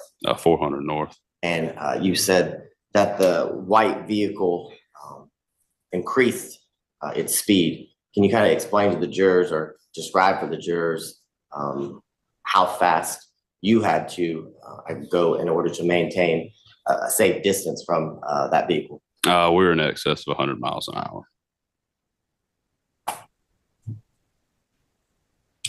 Now, can you describe for the jurors as you are following the white sedan up, I guess, the entrance ramp for Georgia 400 North, and then you begin to travel in the lanes? What is the car, the white sedan, doing in front of you? He's steadily increasing speed. He's making erratic lane changes between cars, and then eventually turns all the lights off on the car. And after he turns the lights off on the car, are these things that you're continuing to radio in to dispatch and to other members of the Nighthawk team? Yes, sir. Can you tell the jurors how many members, I guess, on a shift, your unit are working at the same time? There's anywhere from 4 or 5 of us to maybe 9 or 10 of us. Depends on the night. Okay. And I guess you guys all work the same hours, 8 to 6 a.m., just sometimes on different days? Well, sometimes people take off, get sick, things like that. Okay. Have family emergencies and we still make you come. Okay. Training, Now, as you continue to follow the vehicle after he turns his lights off, can you tell the jurors what direction are you traveling and kind of what happens next? So we're still on 400 North. We start approaching the Lennox Road exit. It was at this time he tried to exit Lennox Road, traveling in approximately 130 miles an hour.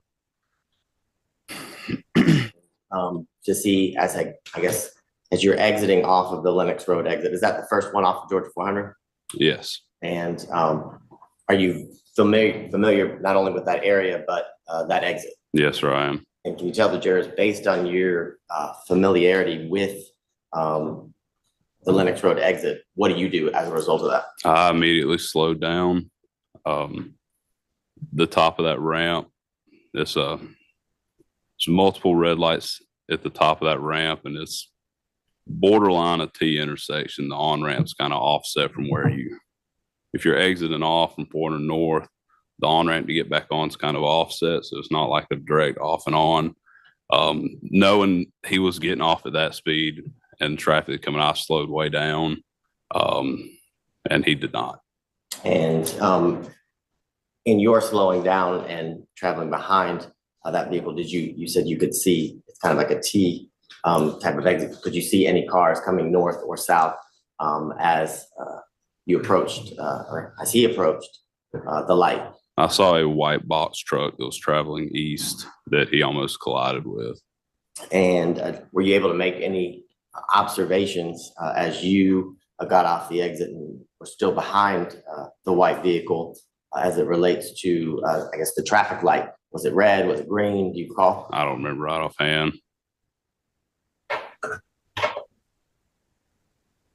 What happens next? So as he, like I said, that exit rate is kind of on a hill crest. When he goes in front of the box truck and then just disappears behind the box truck for just a second.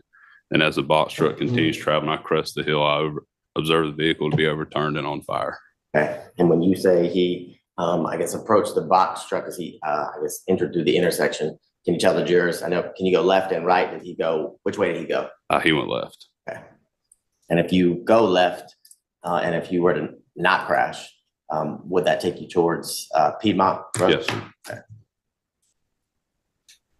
And then right, would that take you towards Phipps Yes, and Lenox Mall? And you said, well, if you had to describe it to the jurors, after you said the car takes the left and you see the box truck also coming towards or in the direction that the car is turning, how quickly do you approach the intersection from when that white sedan makes that left turn and you arrive with the car you said overturned and on fire? Yeah, I mean, maybe a second. It was pretty quick. Okay. So you, within, I guess, would be your testimony, within seconds of the turn being made, you approach the intersection. Yes, sir. And as you approach the intersection, you saw the vehicle on fire. I guess, what are your first steps? What do you do? As soon as I see it, I jump out of my patrol car and approach the vehicle. And that was when I saw the one suspect in the back and the one up front. Okay. And at this point, after you've jumped out of your car, have you, before doing that, had you called radio? Had you asked for backup? Yes. Of that nature? Yes. And I guess, what's this, I guess, the signal or that you would call over the radio to get back up? To be honest, at that point, with what had happened, it was more or less plain talk. Okay. I said I need fire, EMS, and everybody else to get here as soon as quick. Okay. And do fire, EMS, and as well as other troopers on the Nighthawk team arrive pretty quickly after you get out of your car and I guess put the fire out? Yes, sir. And you said you walked up and you saw a person in the front and the back. Yes, sir.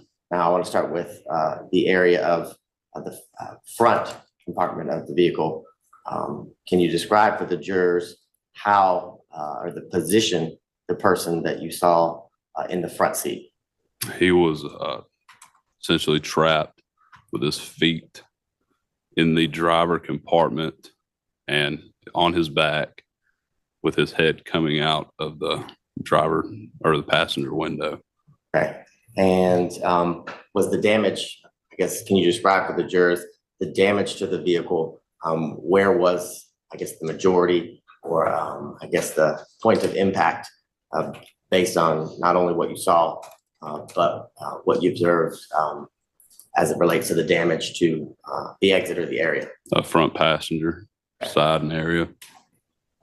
And you said there was a person in the back. Can you describe for the jurors the position of the person in the back that you saw? Essentially laid the same way, but just across the back seat. Okay, so if I understand you correctly, when you say essentially the same way, that person was in the back seat, you said it was also on their back? I can't remember if they're on their back or their stomach, but their feet were, from the driver's side and they were facing towards the passenger window in the back.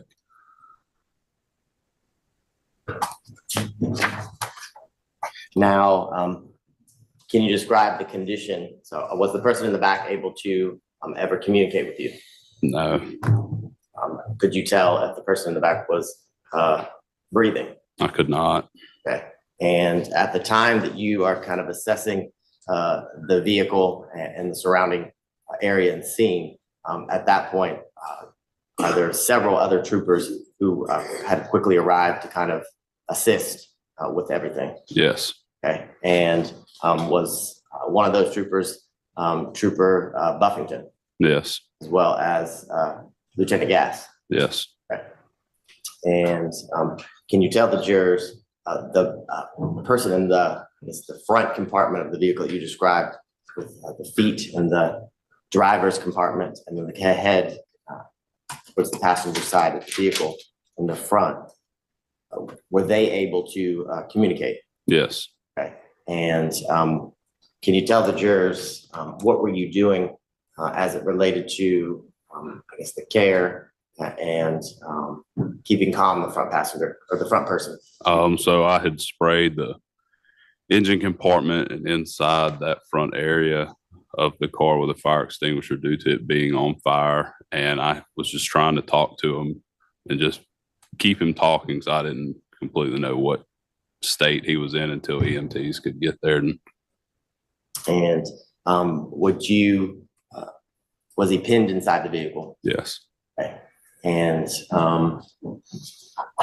once, I guess, as you were on scene doing what you were doing with the person in the front area of the vehicle, can you tell the jurors, did you become aware of any other injured parties other than the two that you've described that you saw inside the vehicle? Yes, at that time, Trooper Buffington advised he had found another suspect on the sidewalk near where the vehicle impacted the wall. Now, as you remained on scene, do members of the Atlanta Fire Department, do they arrive? Yes. And can you tell the jurors when they arrived, kind of the first steps or what they did? More or less, I step out of the way and they just to start assessing the scene and assessing the subjects and what they need to do to treat them and get them out of the car. Were the people inside of the vehicle, did they have to be extracted from the car? Yes. And can you describe to the jurors what is extraction or what is an extraction of people from the vehicle? We're not trained in extraction, but my basic knowledge is the jaws of life, cutting open parts of the car so that they can gain access to the person inside. And while on the scene and to gain access, did you observe the fire department actually remove the driver's side front door? Yes. And while on scene, not only Atlanta Fire Department, but did EMS, Grady EMS, EMTs, and paramedics also arrive? Yes, sir. And is it common for you to interact or communicate with everybody on scene as the initial person who not only saw the wreck, but initially observed both of the occupants inside the vehicle? Yes, sir. Okay. And are you on scene or do you remain on scene during the extraction, during the initial medical care given to everybody on scene? Yes, sir.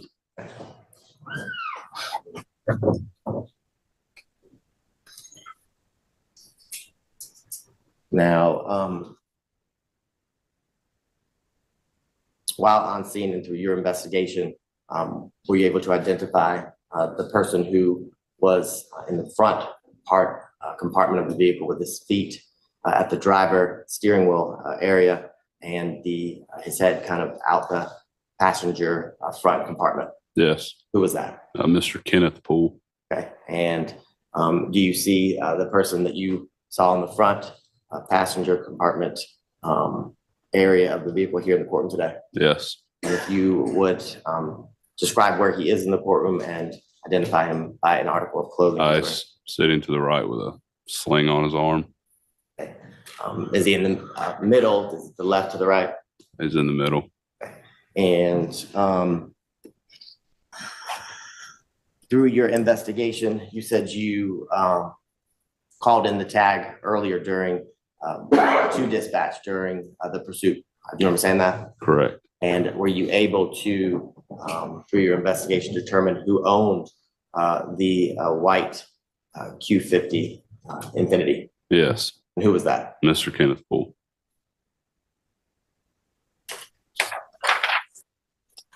Now, while on scene, are both occupants of the car, Mr. Poole, were you able to determine the identity of the person found in the backseat compartment of Infiniti? Yes. And can you tell the jurors who was that? Detarius Minor. Okay. And then were you also able to, through the assistance of your fellow troopers, also identify the individual who was ejected from the car? Yes. And what was his name? Devin Jones. Okay. Now, are Mr. Poole, the defendant, and then Mr. Minor, are they successfully extracted from that vehicle after some time by the Atlanta Fire Department? Yes, they are. And at the point of their extraction, what happens? So I mean, they're extracted. They're loaded into the ambulance. Before they left, I spoke with an EMT who told me that. Objection, Your Honor, hearsay. So, Your Honor, at this point, this is proper impeachment of the EMT Joe Connors. I can ask some foundational questions as it relates to the identity of the person. I'd do that. It sounds like there was more than one EMT, but I understand the purpose for which you called Mr. Connor. So if that's the link you're able to forge, then I'll let Mr. Miller perfect his objection after we hear that, and then we'll see if you can ask that question again. Yes. So you said that after the extraction was successful, the defendant was, I guess, being loaded into an ambulance. Is that what you said? Yes, sir. And while the defendant was being loaded into an ambulance unit, did a gentleman who worked for the Grady EMS as a paramedic approach you? Yes. And when he approached you, did he provide you with some information as it relates to Kenneth Poole? Yes, he did. And can you tell the jurors what was that information? Objection, Your Honor, hearsay. Okay. And in what way is it hearsay? He's saying what somebody told, he's asking for a statement from Mr. Poole that somebody else said is actually hearsay within hearsay. So Mr. Poole's statement, let's start with that. How would anything Mr. Poole said be hearsay? Well, there's two hearsays, Your Honor. Okay. There's two. One question at a time. How would anything Mr. Poole said be hearsay in this case? Of course, statement offered for the truth of the matter. It's Just walk me through it. How does a criminal defendant's out-of-court statement qualify as hearsay? is an out-of-court statement is hearsay. Okay, well, you should. There's an exception or an exclusion, okay, but it's still hearsay. Okay. And then? He's saying that I was told by another person, which is your second layer of hearsay. Got it. So, Mr. Abate, why is anything that Mr. Poole said not hearsay or accepted from hearsay? There's an exception from hearsay because it's a statement by a party opponent. Which Agreed. And then it's not hearsay as it relates to what Mr. Connors told the trooper, because this is being brought in for the purpose of proper impeachment. Mr. Connors was confronted with the statement and said that he didn't recall. In fact, he said he didn't recall going to the scene at all. So this would be a proper form of impeachment as it relates to the EMT, Mr. Connors. Okay, I'm gonna, first, I find that anything Mr. Poole said as the party opponent is either accepted from hearsay or isn't hearsay. I don't remember which, but either way, I know that's not a hearsay issue. But Mr. Miller has identified with EMT Connors a more complicated one. Having reviewed Rule 613, I will allow you to ask the question and the trooper to answer it. So I think we left off. You said that the EMT, the paramedic, Mr. Connors approached you. Yes. And can you tell the jurors, had you ever met Mr. Connors before? No. And what did he tell you? He told me that Mr. Kenneth Poole told him that he was the driver of the vehicle. Okay. And after he told you what Mr. Poole relayed to him, did you get his name and things of that nature? Yes, And why did you do that? for report purposes. And is that something that you put in your report? What Yes. Mr. Connors told you? Yes. Okay. My computer's probably not.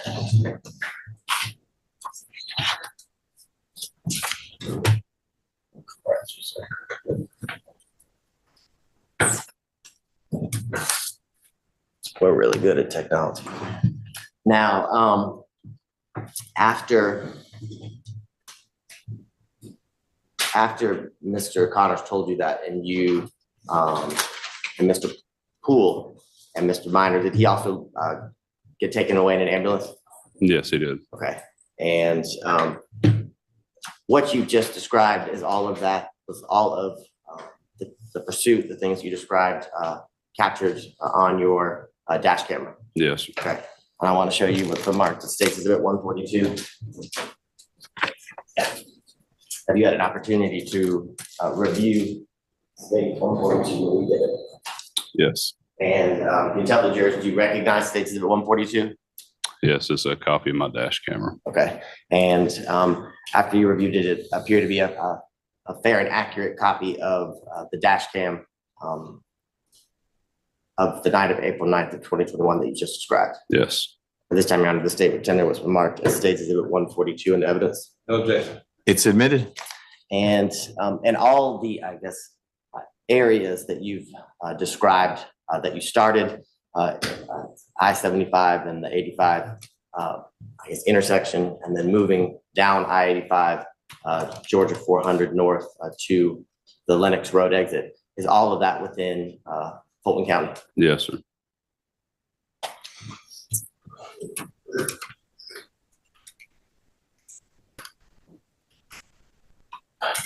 And can you tell the jurors, is there a specific program that the Georgia State Trooper, I guess,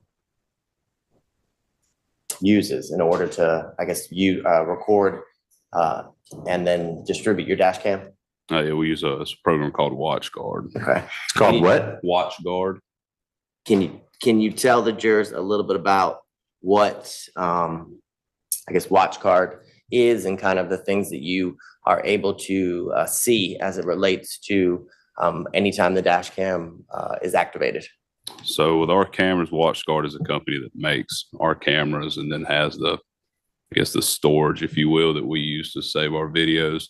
Inside of our cars, we have 3 different camera angles. There's just the regular view out of the front windshield, and there's a panoramic view, which is kind of a shorter window, but it's wider to help see more in front of the car. And then we have a camera in the back seat of the vehicle. Once you save a video, you title the video as far as what kind of incident it is. Is it a traffic warning? Is it a traffic ticket? Are you working a crash? Is it a DUI investigation, a drug seizure, a pursuit, things of that nature? And then once they don't get saved necessarily in our cars, I don't know how the cloud works, but they go to the cloud and then get saved with Watch Guard.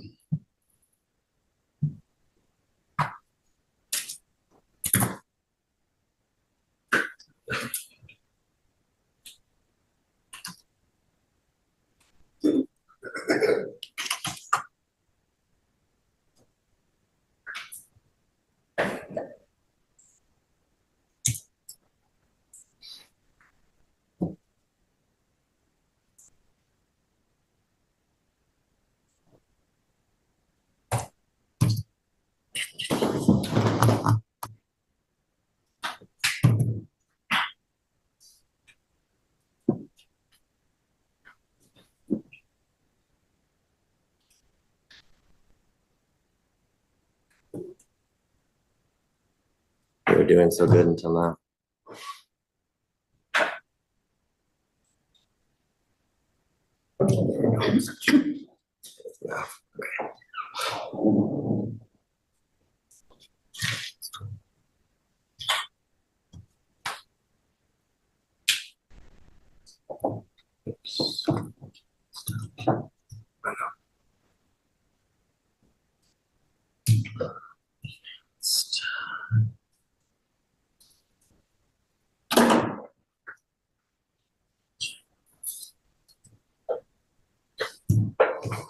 Again, route to 523, 400 north, right off the lane. 400 north, right off the lane.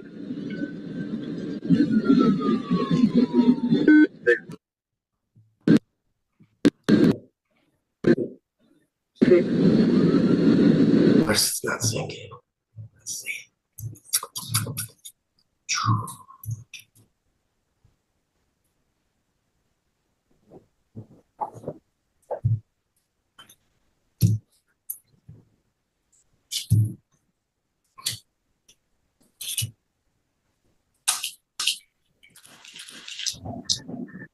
All right.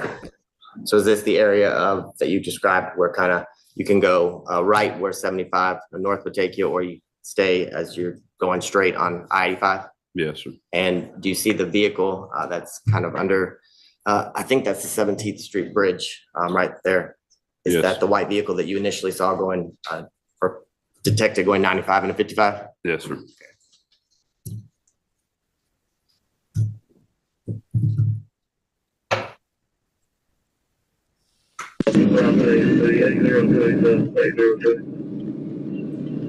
It's a white car across Donald House with passenger side tires. Have their blinker on.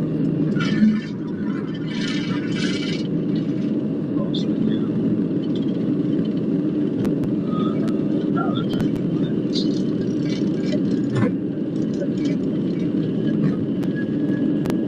Right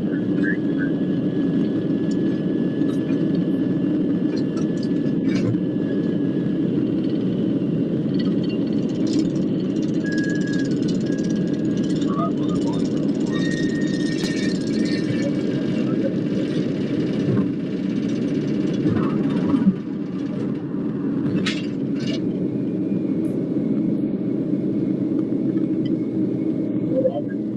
Is that a colleague you just passed? Okay.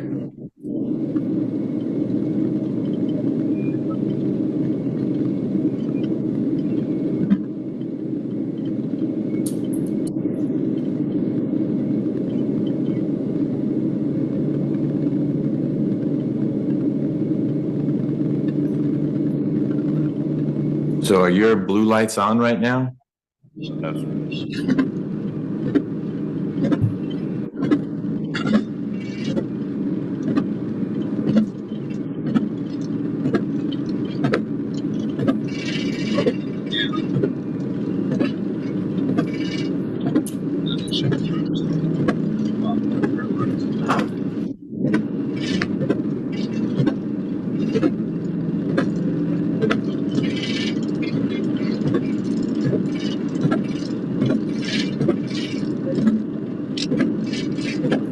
Point that your blue lights, you initiate the traffic stop occurs. Yes, sir. We just passed that big door right there. It's out of the Tennessee. 2 Williams 7 Victor 4.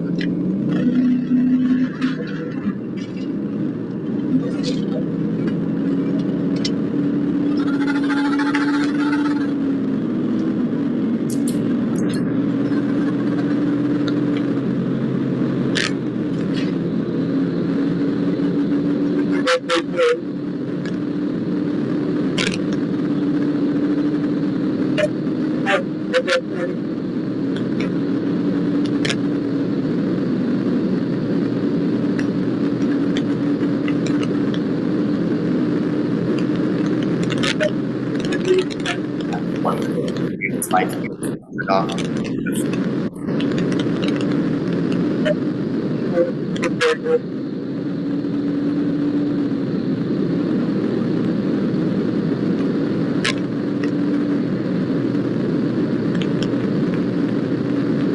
At this point, are you approaching Lenox Road exit off of Georgia Point? Yes, sir.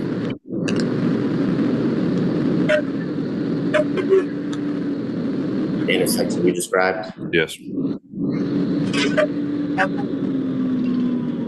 Hang on, left on Linux on the stage. Is this you? The vehicle that you were following within roughly 2 to 3 seconds.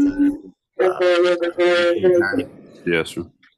So the vehicle's overturned on fire. I need everybody to 18. So far, I have you looking at 523. I have you marked right off on it. Marking out right off on it. 276.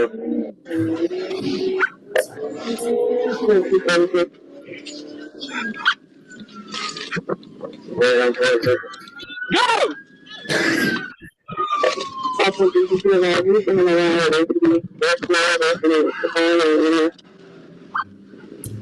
Now, as you run up, Trooper Clark, can you, and you can use the screen in front of you, will you circle where you first saw the person who was in the front compartment of the vehicle that you described on his back with his head kind of towards the passenger door, but his feet towards the steering wheel?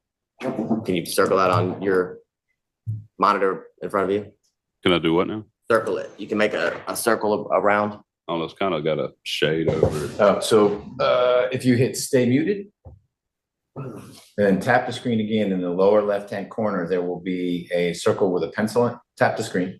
See that circle with a pencil? Tap that. And now with your finger, you can circle whatever it is you're directed towards if you see it. Can you rewind it just a hair? Sure.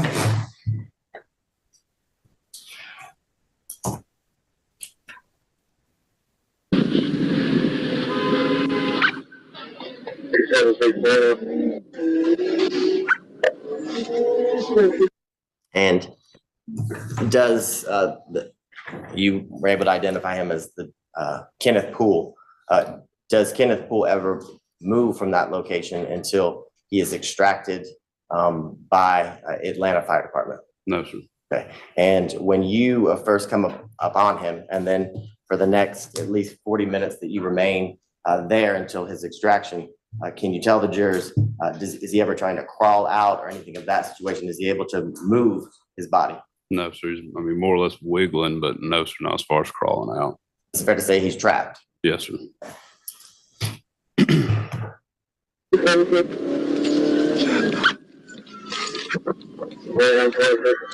Go! Also, did you feel like you can allow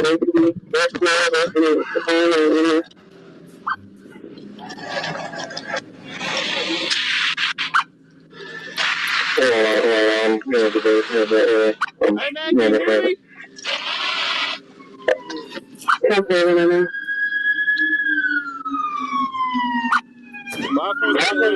got one guy still breathing. I got the fire extinguisher. I got a guy over here, he's moving. Can you tell the jurors who is that first responds right as you're putting the fire out in the vehicle? Trooper Ganell. Okay. Hey man, can you hear me? Stay with us, all right? You got anybody else in the car with you, man? Hey man, don't move, don't move. All right? Don't move, just listen to me, okay? See if you can see anybody else in the car.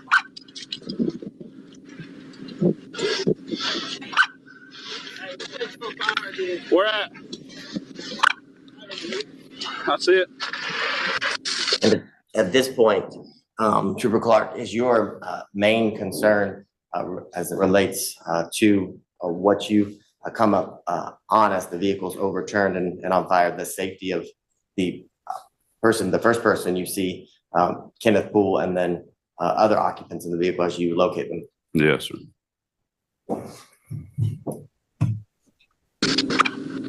Stand by, you spraying. Hey man, can you hear me? Stay with me. Hey man, just stay with me, okay? Now, as a part of, can you tell the jurors, do you work with Corporal Jeffrey Lee? Yes. And can you tell the jurors what does Corporal Jeffrey Lee do?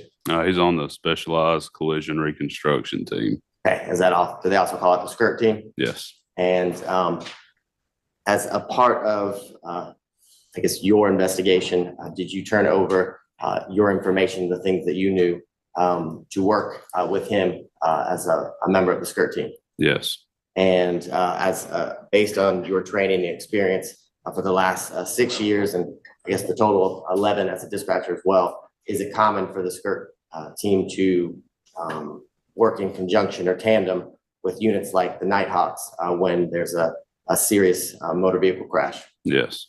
And as a part of their investigation, based on your number of years with the Georgia State Troopers, is it very common that they also review all the body cam and your body cam such as this? I mean, Yes. excuse me, dash cam. Yes, sir. Okay. And to your knowledge, was that done by Corporal Lee? As far as I know, yes. Okay. And we could sit here and watch the next 30 minutes, but is it a lot of what we're seeing right now as it relates to Mr. Poole not being able to move, as well as the arrival of Atlanta Fire and EMS? Yes. Okay. And that would be something that Corporal Lee reviewed to your knowledge in its entirety? Yes. And you have a son at home who has had surgery, right? Yes. Okay, so time is of the essence? Yes. Okay, so after you spoke to paramedic Connors, can you tell the jurors, did you go to Grady Hospital where Kenneth Poole had been taken? Yes. And I guess tell the jurors, why did you go to Grady? Check on the status of him and the other occupant of the vehicle. Okay. And can you tell the jurors when you did that, were you able to actually come in contact and speak with Kenneth Poole? Yes, I was. And can you describe to the jurors, I guess, where in the hospital you were when you first made contact and were able to speak with him? In a hospital room. And when you spoke with him in the hospital room, to your recollection, I know it's been some time, were there other people in the room, doctors, nurses, things of that nature? I can't recall. Okay. Do you recall, I guess, telling doctors and nurses like that they weren't allowed to come in, that they couldn't treat Mr. Poole, anything like that? No. Okay. And can you tell the jurors when you made contact with him, was he able to, was he alert? Was he conscious? Yes. Okay. And was he able to speak clearly to you as you introduced yourself and spoke to him? Yes. And was your interaction with Mr. Poole a lengthy one? No, sir. Okay. And can you tell the jurors when you encountered the defendant in the hospital, did you ask him a series of questions? Yes. And can you tell the jurors what was the first thing that you asked Mr. Poole in speaking with him? I introduced myself and I asked him, Mr. Poole, why he ran from me. He said he didn't know. Okay. And did you ask him who the car belonged to, who owned the vehicle? Yes, I asked Mr. Poole if that was his car and he said yes. And did you ask or confirm by asking Mr. Poole if he was the driver of the white Q50 that he owned when he ran, or when the car ran from you? Yes. Yes, I asked Mr. Poole if he was. Hold on, before you answer. What was the next question that you asked Mr. Poole after he confirmed he owned the car? I asked Mr. Poole if he was driving his car when he ran from me and he said yes. And after he answered that question, can you tell the jurors, did you leave or did you continue to question Mr. Poole? That was it. That was all the questions. Okay. Why didn't you have any additional questions for him? I didn't need to know anything else right there at the time, and he needed treatment. So. And at that point, did you leave Grady? Yes. Okay. And after you leave Grady, is that when I guess that day and the coming days, are you in contact with Corporal Lee from the skirt team, providing the information that you had gathered as it relates to the motor vehicle collision that you observed, witnessed, and saw? Yes. And can you tell the jurors after Corporal Lee did his part of the investigation as it relates to collision reconstruction and things of that nature, did he inform you of his findings? As far as speed, things of that nature? Very vaguely, because he does a lot with that. Here's a better question: is did y'all talk? Yes, Okay, and after he completed his portion of the investigation as it relates to the crash that we just saw, did you on April 17th, 2021 around 12:28 a.m. take warrants for Mr. Poole? yes, I did. And can you tell the jurors which warrants did you swear out in front of a judge? Can't remember right offhand, but I do remember felony murder warrants, vehicular homicide, fleeing and eluding, speeding, failure to maintain lane.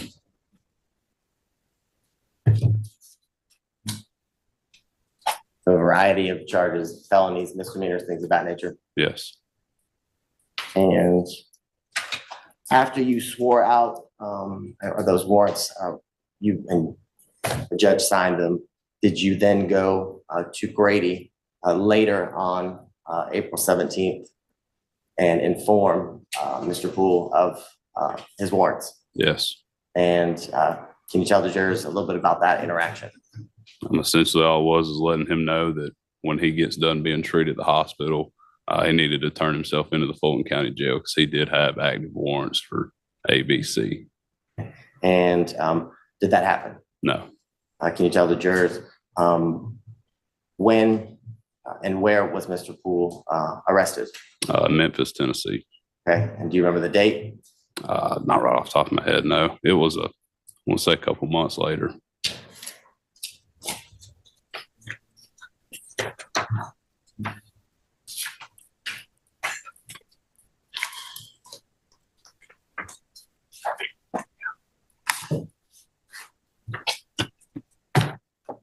I just have one other question. Prior to April 9th, when you were on scene, had you ever met Joe Connors before? No. Mr. Miller.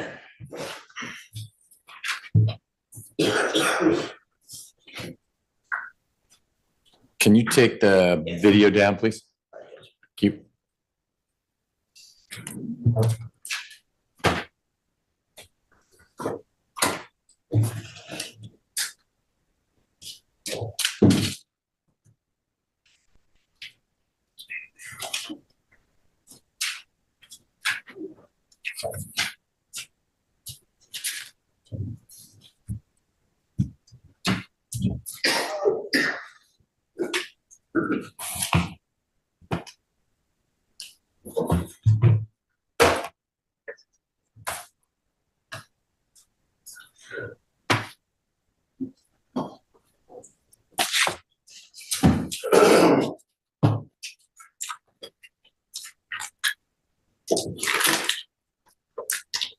Super Clark, you've been with DSP since 2013, correct? Correct.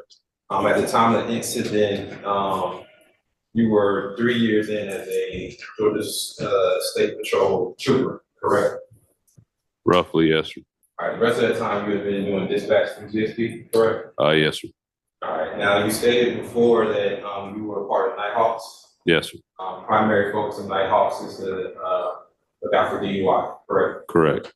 All right, and you first noticed this white Infiniti on 85 North Justice is that also correct? Correct. All right, now, the time that you noticed this white Infiniti, you did not know who the owner of that vehicle was, did you? No. You also were not aware of how many occupants were in the car, were you? No. As far as you knew, there was only one person driving 95 and a 55 on 85. Is that correct? I didn't know how many occupants there were. I didn't know how many occupants there were. Right. All you knew that there was one person driving in a car, correct? Correct.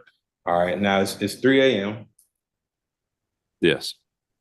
Definitely dangerous for someone to be driving that fast at that time of the day or morning, correct? At any time, yes, sir. All right. And you saw the vehicle switching lanes several times, correct? As far as like when? When you initially saw the vehicle. Before I turned the blue lights on? Yeah. Yes. All right. You saw it not maintain its lane. Correct. Did you suspect DUI? I don't know. It's possible. So you did suspect DUI? I don't know. I hadn't talked to the guy yet. All right. Did you But you did not attempt to stop on 85 North, correct? I did attempt to stop on 85 North. All right. Went it right before 400? That's Correct. correct? All right, so the vehicle had went about 3 miles before you attempted that stop, correct? I don't know.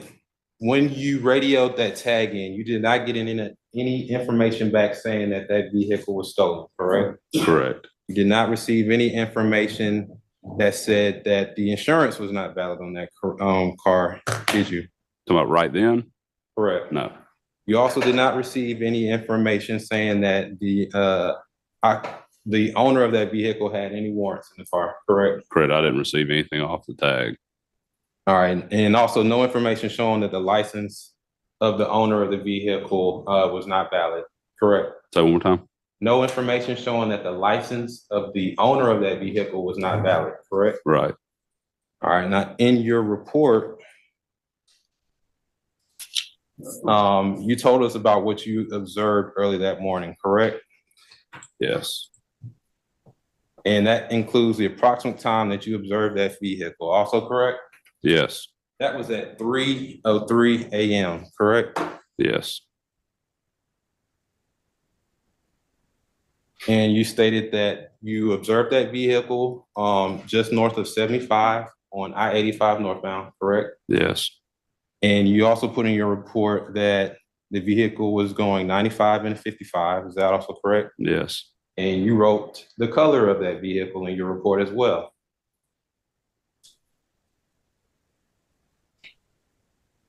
Yes. And the color of that vehicle is white, correct? Yes. All right. You also wrote that the vehicle was committing a traffic offense. It was speeding, correct? Yes. That's written in your report. You wrote in a narrative that you observed the driver travel up that exit ramp and run a red light, correct?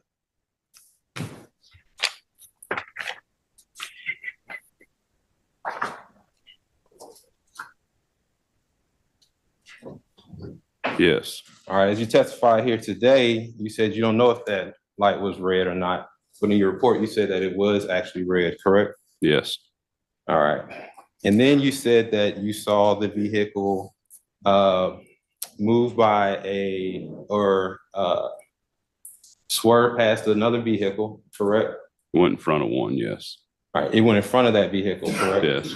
And so at that time, it's not in your report, but you're testifying today that you were unable to see the vehicle once it went in front of that other vehicle at the top of the hill, correct? Say again? All right, so you didn't write this in your report, but you just testified that once that car swerved in front of that truck, that you were unable to see it at that time, correct? Correct. You did not write in your report where any of the occupants were located inside the vehicle, did you? No. You did not say in your report that anyone was found in the front seat of the vehicle, did you? No. You did not in your report say that anyone was found in the back seat of the vehicle, did you? No. In fact, the first time we're hearing those positions from you is here today, correct? Yes. There's also no body cam footage to corroborate their positions in that car, is there? Yeah, we just watched the dash camera. There's no body cam footage, correct? I don't have a body camera. Now, at the hospital, you went to the hospital following, did you go to the hospital following the ambulance, or did you let the ambulance go a little bit? I can't remember. All right.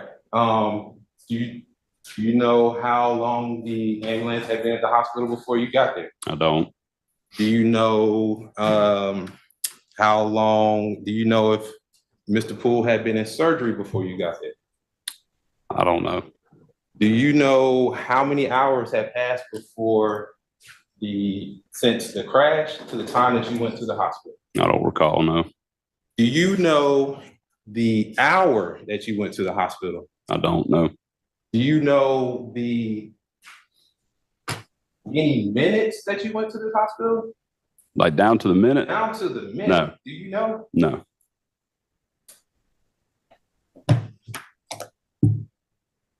But you went to the hospital as soon as you could though, right? Yes. And when you went to the hospital, you did not speak to anyone at the hospital that you remember, correct? Say again? You didn't speak to anyone at the hospital that you remember, correct? And I spoke to Mr. Poole. All you remember is talking to Mr. Poole, Yes. who was in the hospital in a room, correct? Yes. Do you know if that room was an ICU room? I don't recall. Do you know if he was in a room with some other people? I don't recall. You just know that he was in the room when you went to the hospital And talked to him, yes. and that you talked to him. Yes. Did you ask any doctors or nurses if you could go into his room? I don't remember. All right. Did you ask any doctors or nurses what type of medicine or anesthesia he had been under? I don't remember. You asked anybody if he had taken any type of drugs to No. make him coherent or not? I don't remember.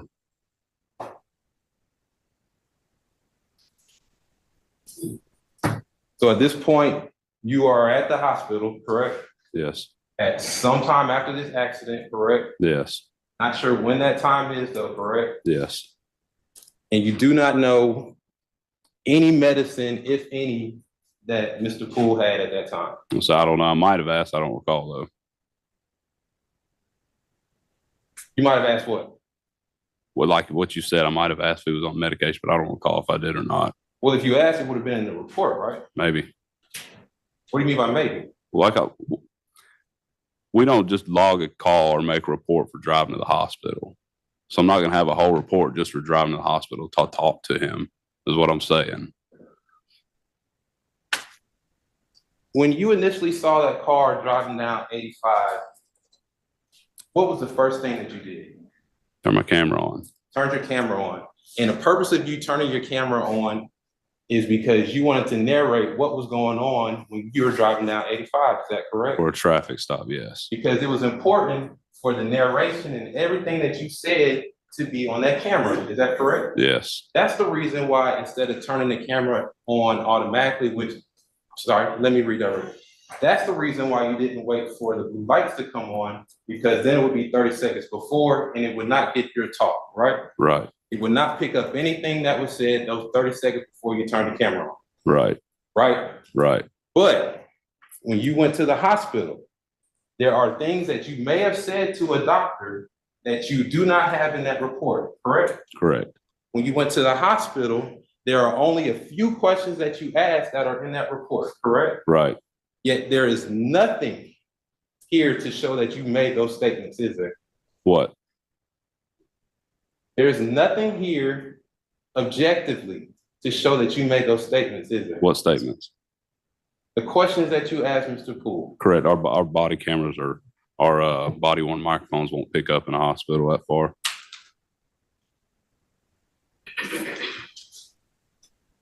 This happened in 2021? Yes, You got a cell phone? I do. Got, what kind of phone do you have? I'm not recording business on my personal What phone. kind I of phone do you have? have an iPhone. You have an iPhone. It has a way to record on it, doesn't it? It does. All right. You didn't choose that route, did you? Not on my personal phone, though. All right.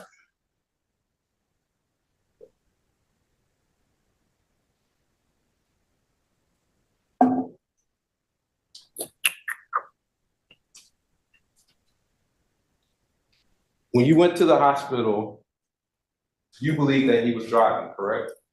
I didn't know, that's why I went and talked to him. When you went to the hospital, he was a suspect, correct? Yes, He was the only person that you believe was driving that car, though, correct? that's why I asked, maybe. And you did not read him his Miranda rights, although you had the belief that he was the driver, correct? I did not know, sir.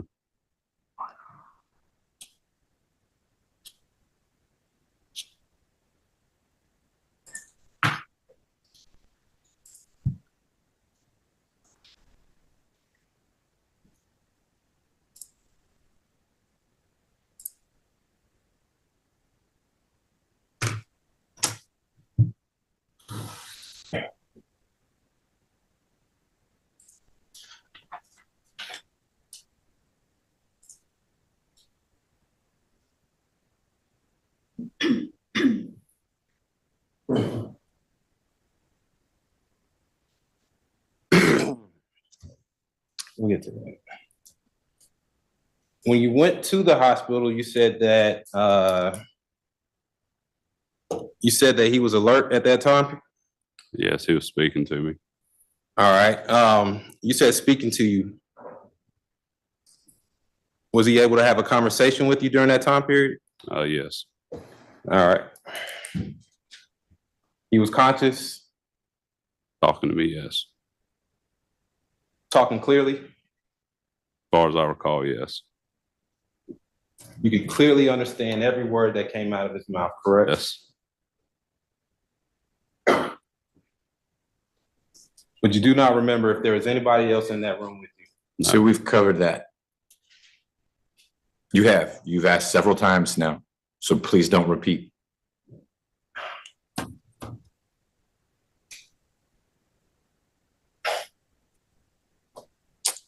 Was the billing lady in the office, in that hospital room? I don't remember.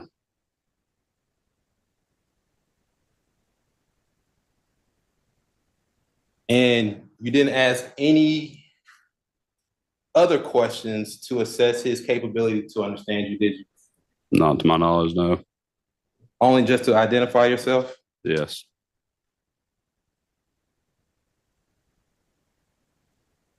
Do you have your report with you? Yes.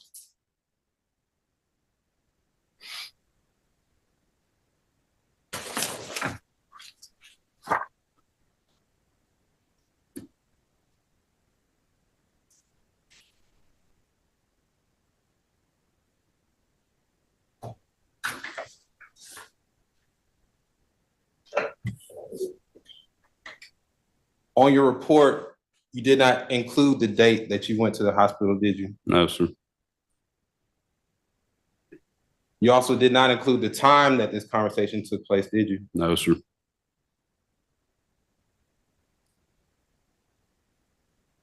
And so as we sit here today, you cannot tell this jury what date, what time that you went to the hospital, correct? No, sir. On your report, there is a note that says SCRT 038-21. Yes. Did you write that correctly? Is that a mistyping For what? for the actual report for us That to see? should be Skirt's case number. All right, if I told you Skirt's case was actually SCRT 037-21, Might have been a typo. I don't know. there's a typo. You believe it's important to record everything though, correct? Yes. And in this case, we have 2 people that lost their lives, correct? Correct. And so it's an important case, right? Right. And we should probably document everything, correct? Yeah. Now,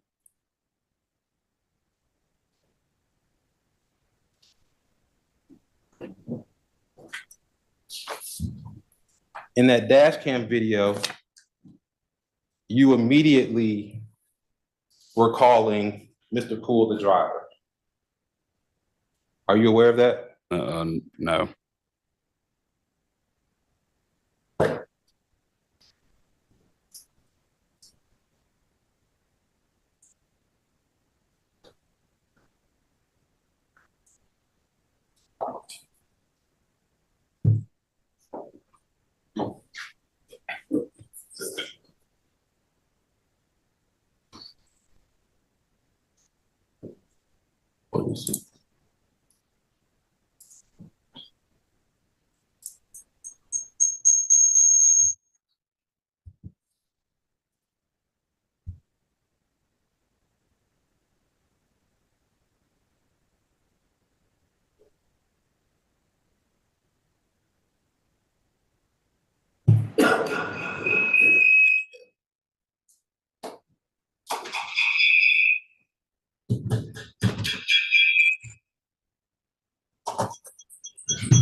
Mr. Miller, would it be helpful if we broke now so you could sort that out?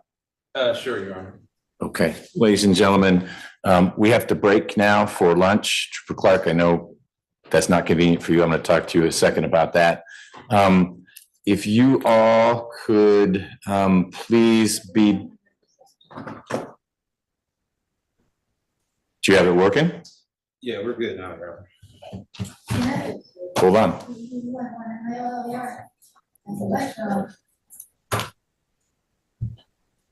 You still want to break for lunch? Because I know you said 12:20 and I have a lot. Okay, then we should break for lunch. As I don't mean to cut you off in any way, I just thought this was a natural point while you were working through the technical issues. So we need to pause now. If you all could please be back at 1:30, we will pick up with Trooper Clark's testimony. During the lunch break, don't talk about the case, no outside research. When you get back, we'll be in the midst of the cross-examination. Thank you. All right, for sure.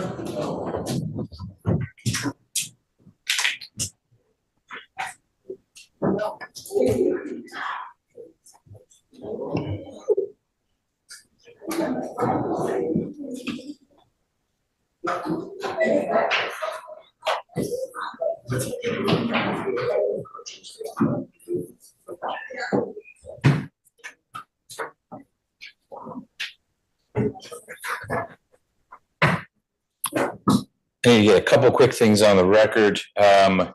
When the lawyers and I discussed the set of questions that the jurors had proposed for Dr. Henninger, there was an objection to the card labeled 8. I did not ask the questions on 8. There was also an objection to the card numbered 7 about whether airbags could have anything to do with injuries and what caused the lung lacerations. Mr. Miller objected to those questions. I asked them of the witness over his objection, but his objection is preserved for the record to the questions on card 7.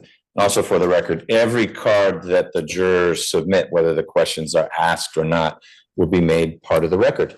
Mr. Abate, anything before we break? Mr. Miller? Nothing, Your Honor. Okay, then we will go off the record. I will mute.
All right, for jurors.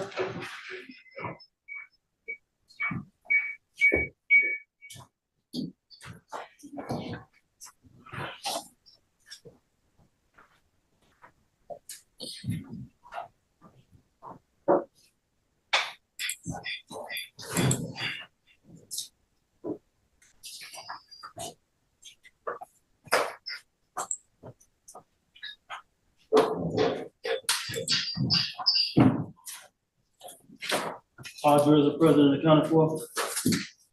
Thank you, Deputy Gordon. You all can be seated. So I learned too late, that you all wanted to have a shortened lunch so we could get more done. I applaud that and encourage that in the future. We just need to talk further in advance.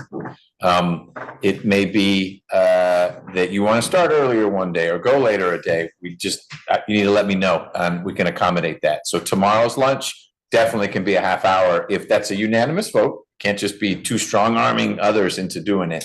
But those kinds of things we can always shorten. My default is to give you at least an hour because you've been focusing on something and there were some tough pictures in the morning and maybe you need that space. But if you want less time, just let us know before I've let everyone go and you're back there. Learning experience for everyone. When we paused for lunch, we were in the midst of the cross-examination. So Mr. Miller asking questions of Trooper Clark, and we're going to pick up there. Mr. Miller. Yes, Your Honor, it works without you being here. I believe the feedback is coming from your microphone. It's very important that the jury hears the audio of what's going on during this video. So I would ask if Your Honor could turn your mic down or off, that way that they can hear that. Okay, my mic is now off. I'm not going to take it personally as you say it worked when I wasn't here. Oh, it's not working. All right. It ain't my microphone, but it's out. Maybe it's just my ear.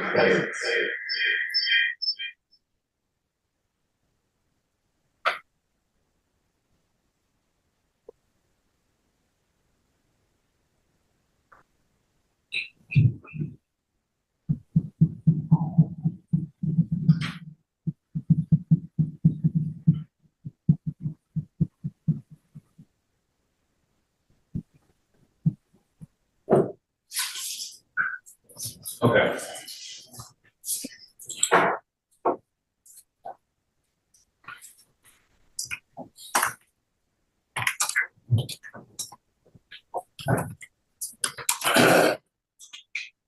Trooper Clark, on direct, you stated that as soon as you got to the car, you saw that there was one person in the front and one person in the back, correct? Yes. You remember saying that on direct? Yes. Video, however, that's not what you said. You remember, have you seen that? No, not the audio.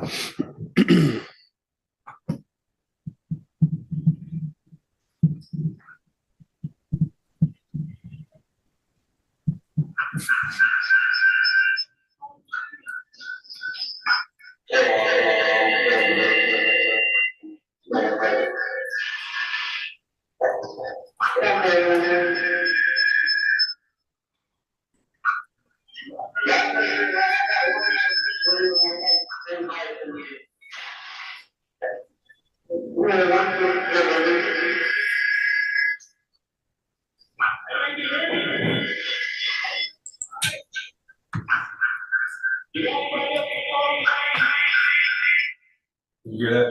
Yes.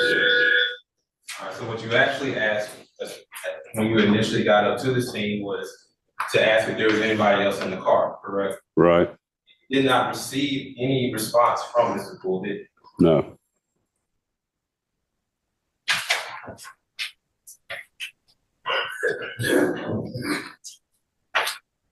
You also stated that your first thought was that he was the driver as soon as you got there, correct? Say again? You believe that he was the driver as soon as you ran to the car, didn't you? I don't know. I mean, he was in the front. All right. And you kept telling everybody that was at that scene that he was a driver also, didn't you? I don't know.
Did you hear that? I did not.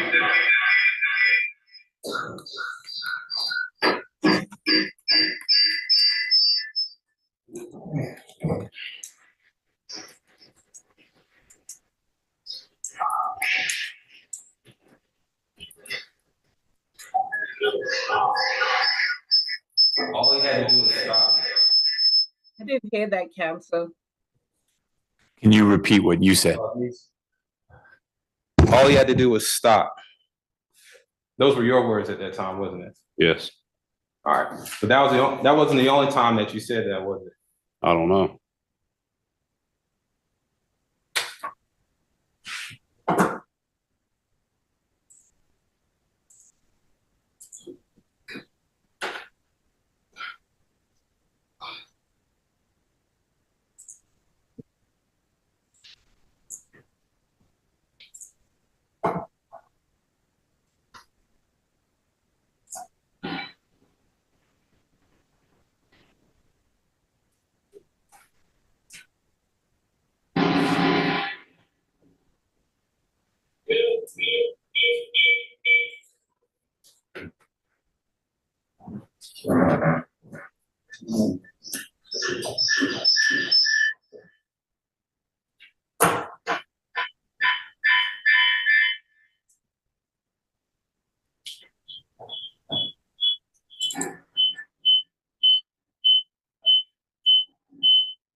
All he had to do was stop.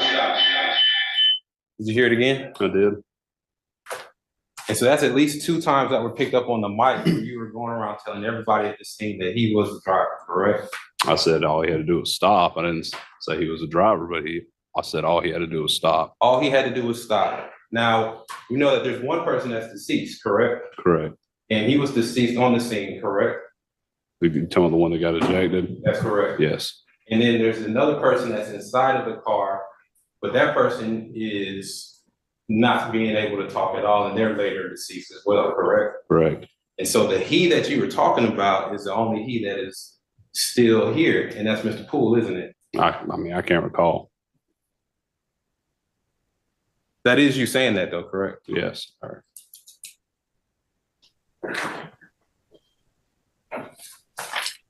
And so you go around, you're telling everyone at this scene that all that he had to do was stop. And when you go to the hospital, you do not read this person who you believe is the driver of the car their Miranda rights. So you asked him and he answered that already. Next question. Is that a correct? No, next question. Cover new ground, please. When you went to the hospital to talk to this person, you said that he was conscious, correct? Yes, he was talking to me. All right. And he was able to have a coherent conversation with you, correct? So we covered this as well. New ground, please. Your Honor, if I can get there, please allow me to do so. You can ask a question you have not already asked. Right, and I'm trying to get to the next point, Your Honor. So ask the question you haven't asked. I know you can do it. Your Honor, thank you for your confidence. I would really appreciate if you would let me cross-examine this person. If you have no new questions to ask, then you're done. If you have new questions to ask, those are the ones to ask.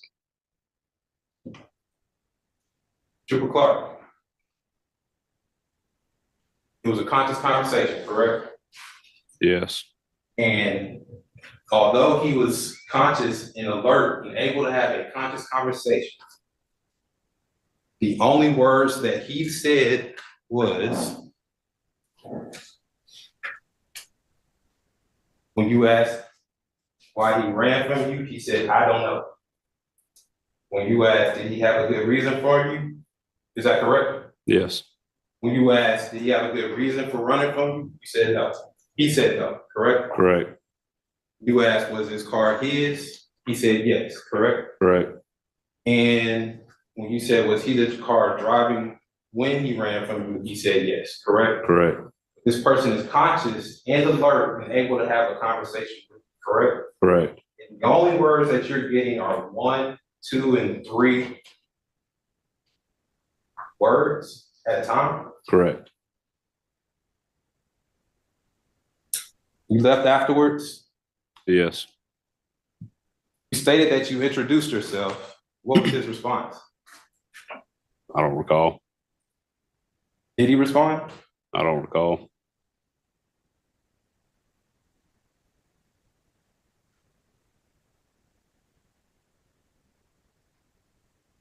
You were the investigating trooper for it?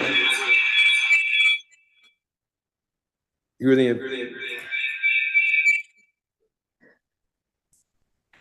the investigating trooper for this crash?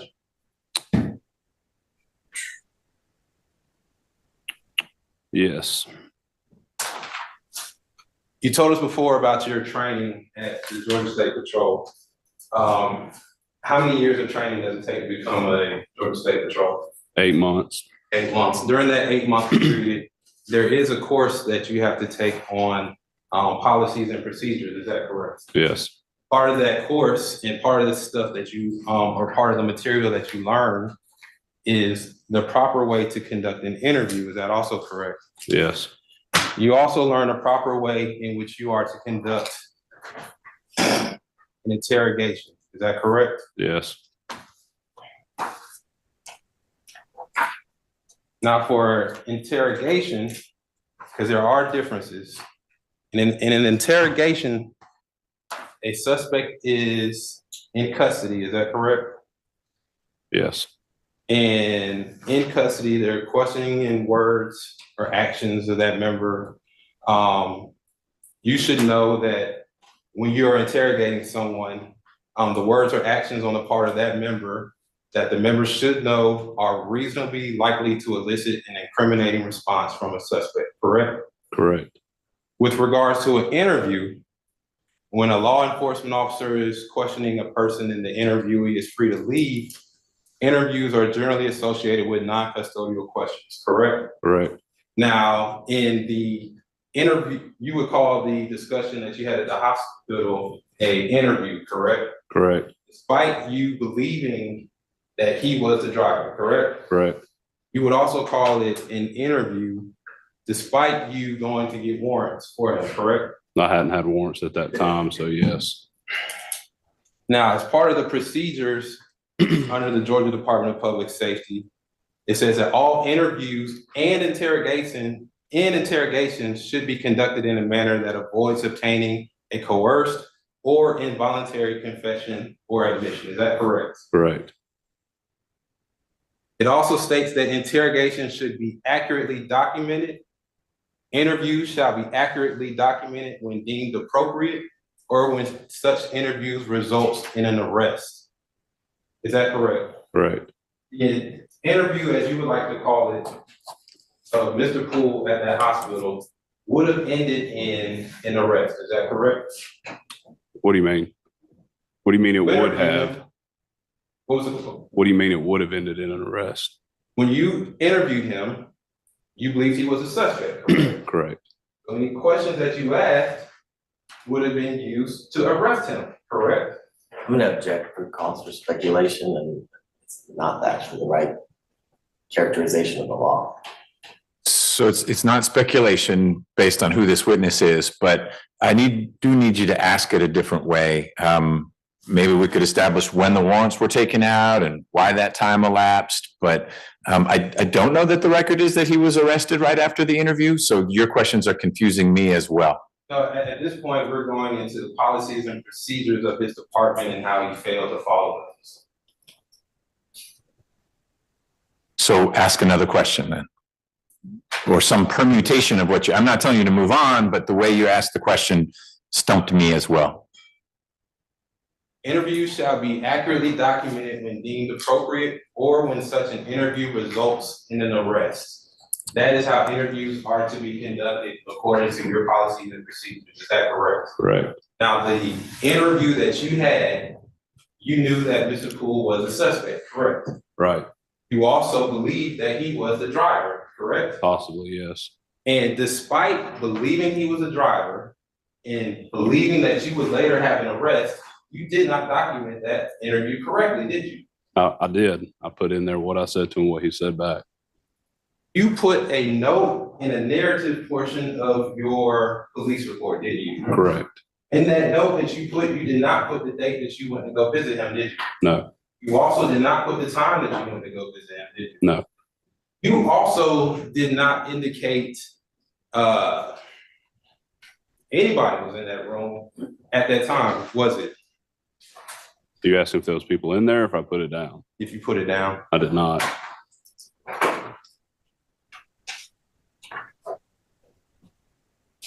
Now, when it talks about documentation in the policy and procedure class that you had, it says that all interviews and interrogations shall be documented by an investigative summary incident report, which may be supported by one or more of the following methods. Correct? Correct. Now, you said that you put it in your report, correct? Correct. But you don't have anything supporting that, correct? What do you mean? Well, it gives examples of ways that you can support that report. It says that there's a signed statement provided by a person being questioned and prepared by the member. You don't have that signed statement, do you? I do not. Another way is a signed statement prepared by the person being questioned. You don't have that signed statement either, do you? I do not. Another way in the documentation for your policy and procedures of accurately documenting this is for audio and video recordings of interviews and or formal statements. You don't have any of that, do you? No, sir. Like I said, my body mic wouldn't pick it up. You probably would. My body mic wouldn't pick it up from inside the hospital. When it says when you are to audio or visually record a statement or an interview, it says things you consider are the circumstances of the investigation. Is that correct? Correct. And that you should also consider the environment of the interview. Is that correct? Correct. Another thing that you should consider is the impact on the recording on the interviewee's cooperation. Is that correct? Say again? The impact of recording on the interviewee's cooperation. Is that correct? Yes. Also states that you should be the availability or adequate audio or video equipment. Is that correct? Yes. And then the potential for interviewee to recant their statement. Is that correct? Yes. Now, if a person is in the hospital, they've just been in an accident which has been characterized by EMS as a super significant, they didn't say super, but they said a very significant accident, then it would be important for that to be recorded, would it not? As far as what? The statement. I don't know. EMT didn't tell me that. You were at the scene, correct? Correct. Have you seen an incident like this before? Yes. How many? I don't know. I've seen Has it been that many? more crashes than I would like to see.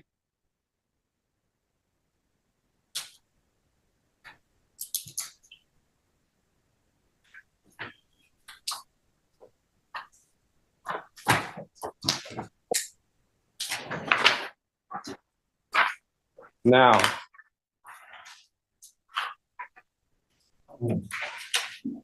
as the investigating officer,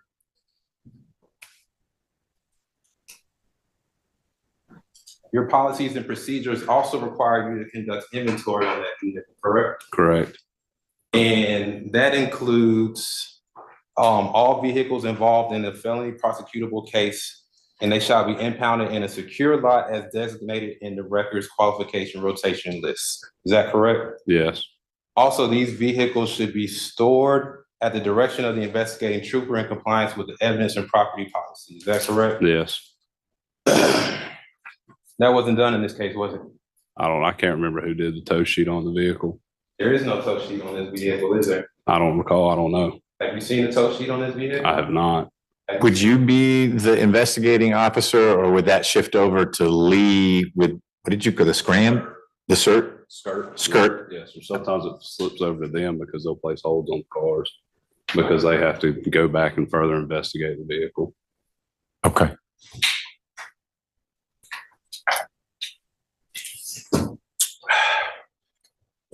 You've not seen an inventory sheet, have you?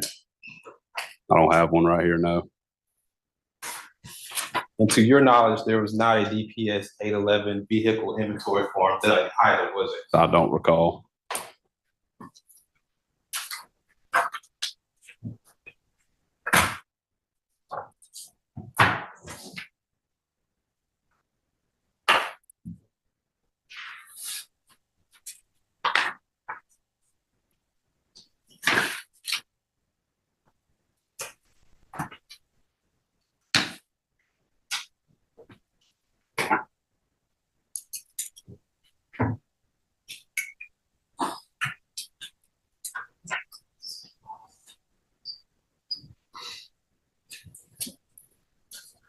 There was marijuana found on the person of Devin Jones, correct? Correct. There was also a handgun that was found in the street, also correct? Correct. DCIC for that handgun, you don't know who it came back to, do you? Hold on one sec. Are we good? Okay. Sorry, Mr. Miller. The GCIC for that handgun, you don't know who it came back to? It doesn't tell us a name. You don't know the owner of that handgun? No, sir, it doesn't tell us.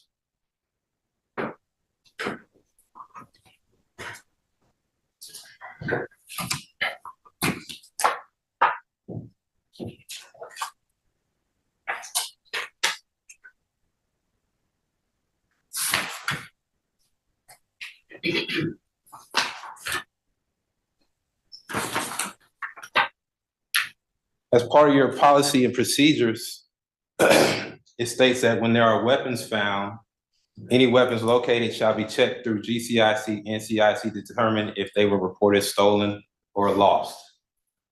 Was that handgun reported stolen or lost? Not to my knowledge, no. But you don't even know if it was ran through the GCIC, please. So if we run a firearm, it either tells us if it's stolen or not, what agency it was reported stolen out of. But if it's not, it just comes back and says no record. Doesn't tell us whose gun it is, nothing. But to your knowledge, it was never even ran. I don't recall.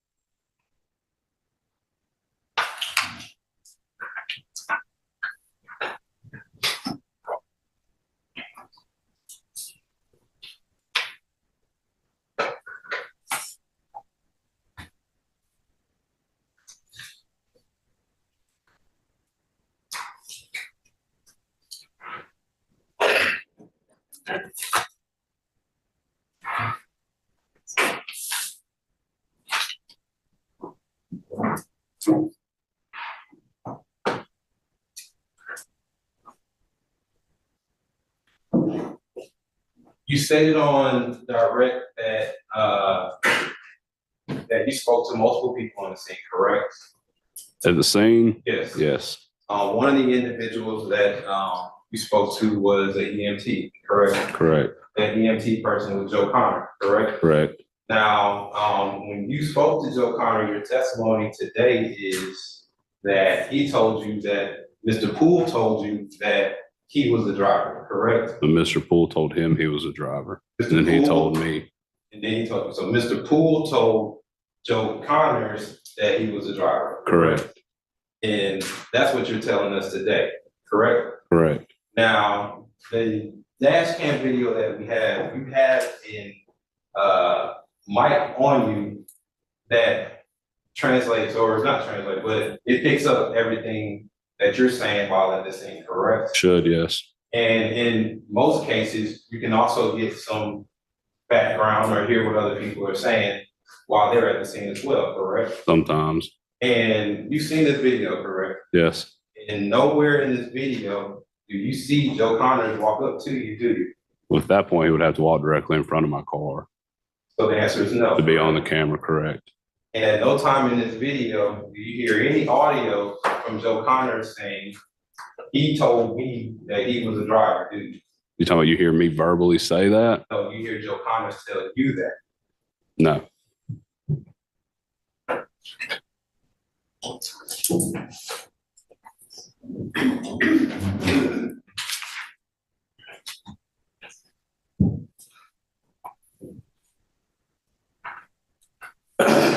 You stated that Joe Connors told you this, correct? Correct.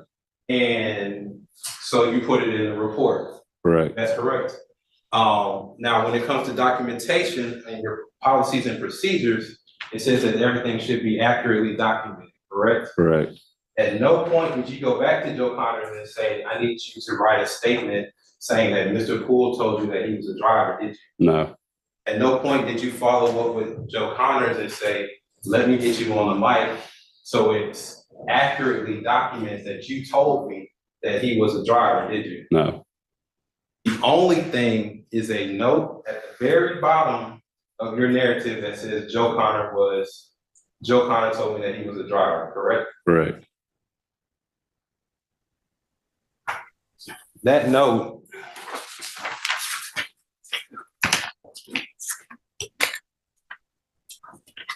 as for your notes, the first note that you have is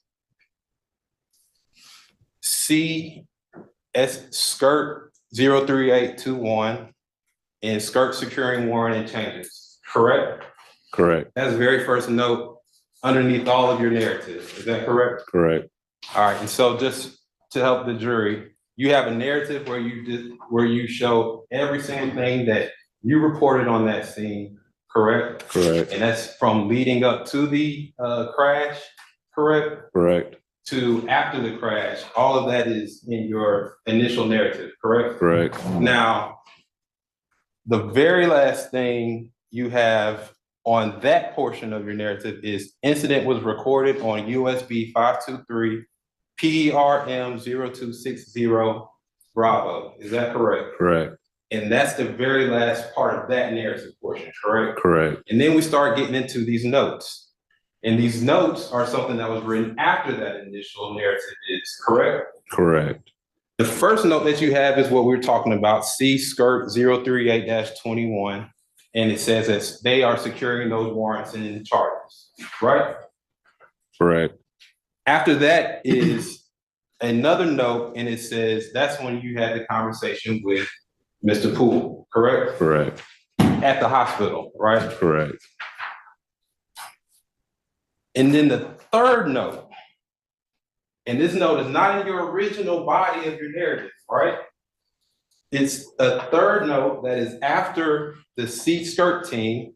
It is after I went to the hospital. It is then another note that says, Joe Connor told me this information, correct? Correct.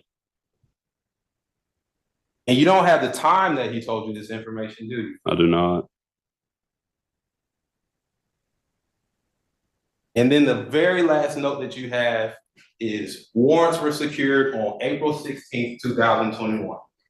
Correct. That's the date, correct? Correct. That's the actual date that those warrants were secured, right? Correct. And we can actually corroborate that because we see the warrants and we see the date and the time that they were actually sworn out, can't we? Correct. But there is no other corroboration for anything else that's in those notes, is there? Correct.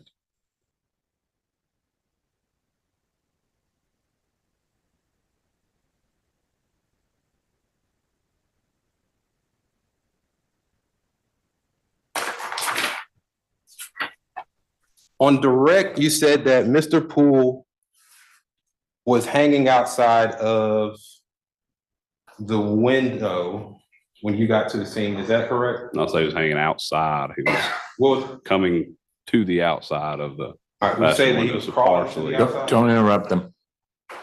partially outside the window. Would you say that he was crawling to the outside? No. All right. Is it your testimony that you do not believe that Mr. Poole was crawling outside that window? He was wiggling more or less. All right.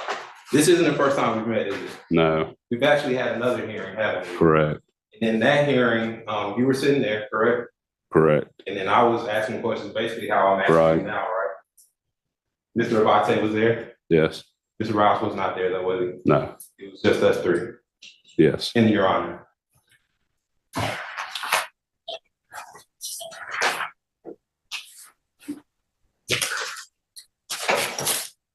At that hearing, do you remember what your testimony was as to how Mr. Poole was coming out of the car? No. Would it help if I refreshed your memory? Yes.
showing you the transcript from that.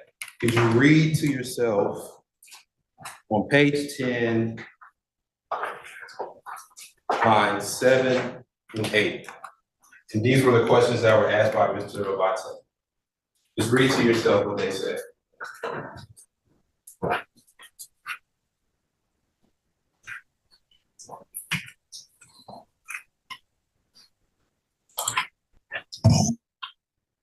And actually, if you could start on page 10 at line 2 and read that to yourself.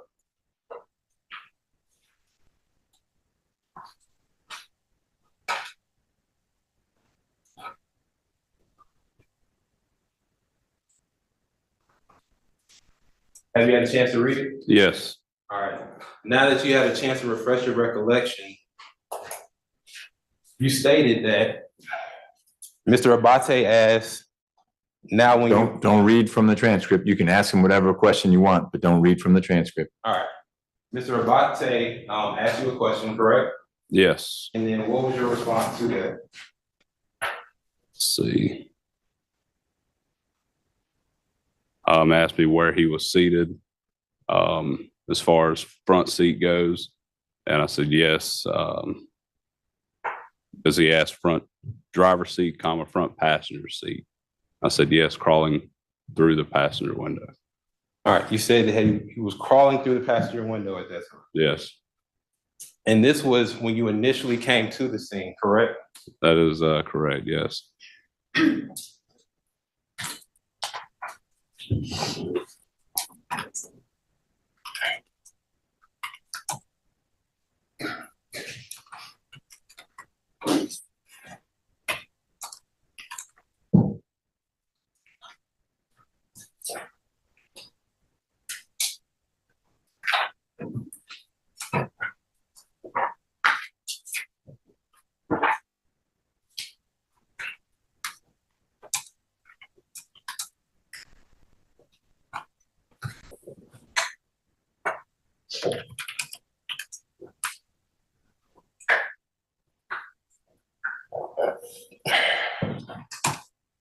You indicated that you already had the tag information for that white Infiniti, correct?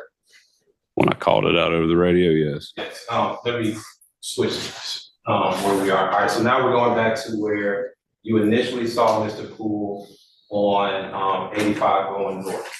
Correct. You stated that you had seen the tag and called that information in already, correct? No, I didn't call it out till I turned the blue lights on. Okay, when you turn the blue lights on, that's when you called the tag in, correct? Correct. And during that time period, you said the car reached up to speeds of 130 miles per hour, correct? No, When was that? when he fled from me. When he fled from you. All right. And he fled from you after you turned the blue lights on, correct? Correct. All right. So he got up to speeds of 130 miles per hour, correct? Correct. All right. Now you're on, it's 3 a.m. in the morning. You've already said that these were dangerous conditions. You do have the ability to call the supervisor to have this chase called off, don't you? No. Not. Who has that ability? Each trooper is allowed to make that call. Each individual trooper or supervisor does not approve our pursuits. Okay, so you have the ability to call that off. Correct. Right. And then rather than calling that off, when you see him going in excess of 100 miles per hour, you continue your pursuit, correct? That's correct. Now, you stated that you saw him going over 100 miles per hour up the exit ramp for Lennox Road, correct? Correct.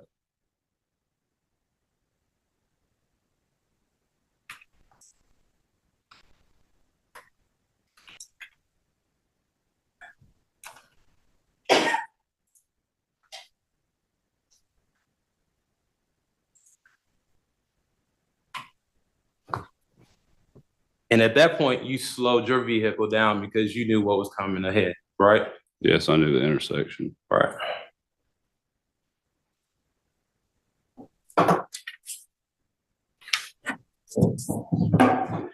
And throughout the chase, you are telling other officers what all is going on during that chase, correct? They're hearing the radio traffic. Right. And so you're telling them where you're at on the highway, right? Correct. You're also telling them that they're exiting the highway, correct? Correct. On direct, you stated that you saw the accident once he got on the other side of that box truck? Correct. Like once he crosses, then I come up and see the car turning on fire. All right. That was once you got to the top of the exit though, correct? Correct.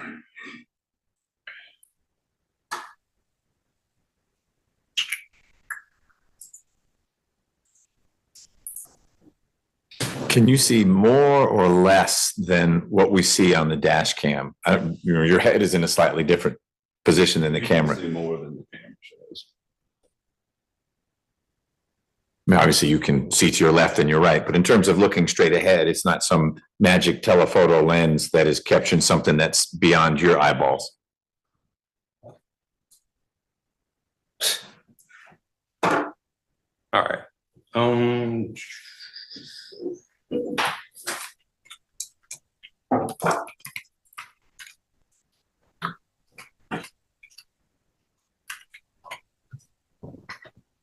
All right.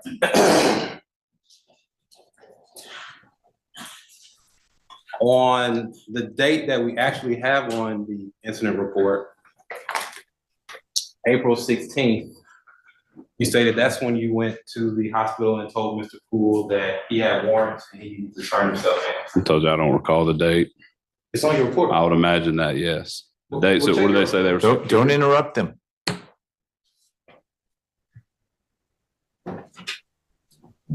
See, that's the date that the warrants were secured. All right. And then you went to the hospital shortly after that, correct? After they were secured, yes. All right. And there is a portion of the hospital where people that are in custody go to at Grady, correct? There is, yes.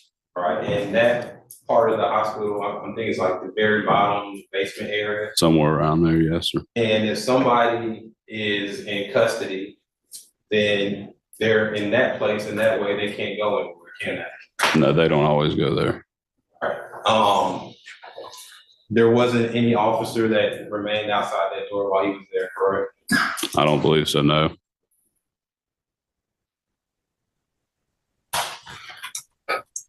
That area of the hospital, it is cut off from the general public also, correct? About the detention area? Right. I mean, they've got key cards that go in and out, just like the rest of half the doors in the hospital. But it would restrict the movement of patients. Yes. And as far as you know, Mr. Poole was never taken to that area of the hospital, was he? No.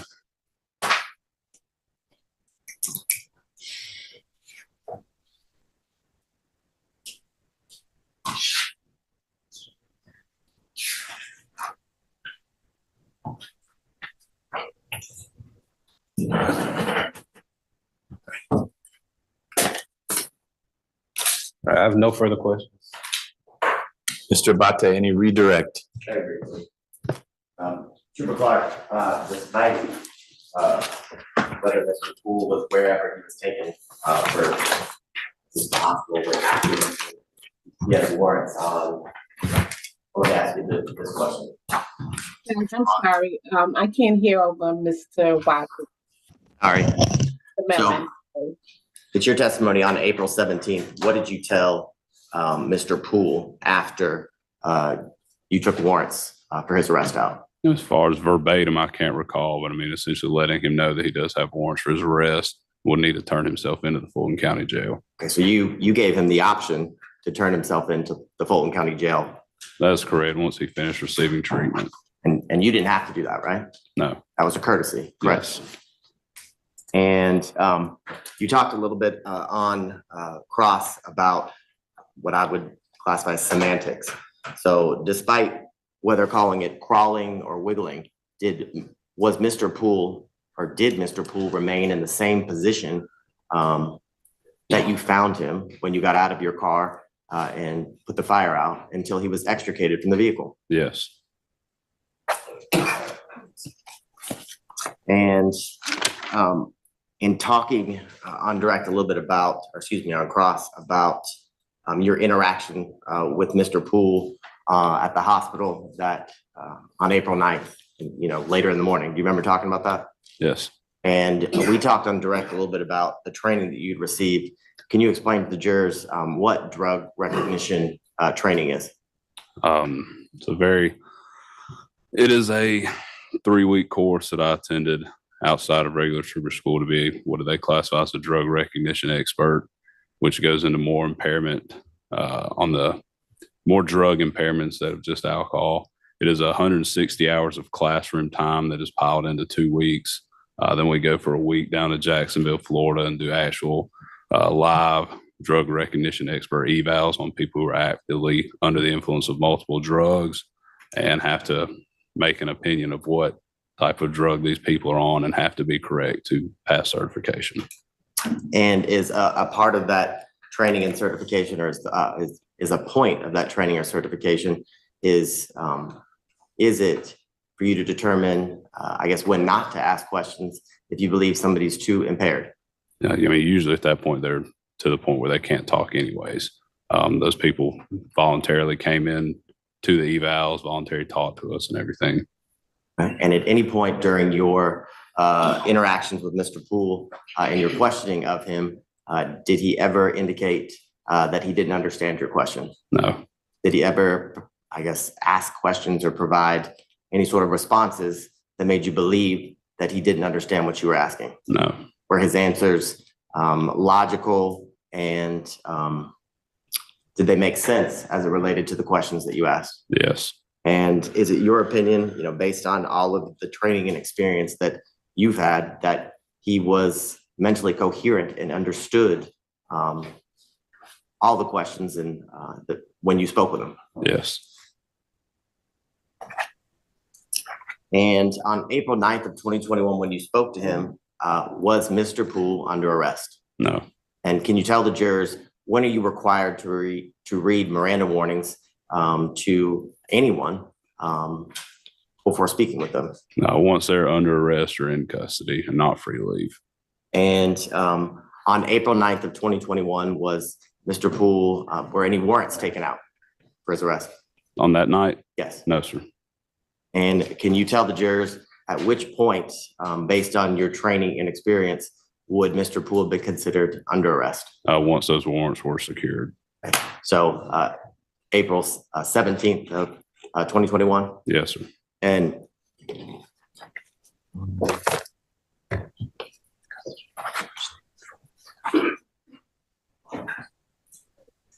at any point during the interview that you did with Mr. Poole on April 9th, was he in custody or in the custody of any Georgia State Patrol trooper? No. And he asked, Mr. Miller asked you a couple questions about the doctors and the nurses and treatment. Do you remember that? Yes. At any point, did anyone tell you at the hospital, whether it be a doctor or a nurse, that it wasn't a good idea to speak with Mr. Poole? I mean, not that I recall. And if they would have asked me to leave, yes, I would have. my next question. And you, when you spoke with him during that interaction, did you have your gun out? No. Did you threaten him in any way? No. Did you coerce him in any way to make a statement? No. If he would have told you, I'm not answering your questions, can you tell the jury what you would have done? I would have said, okay.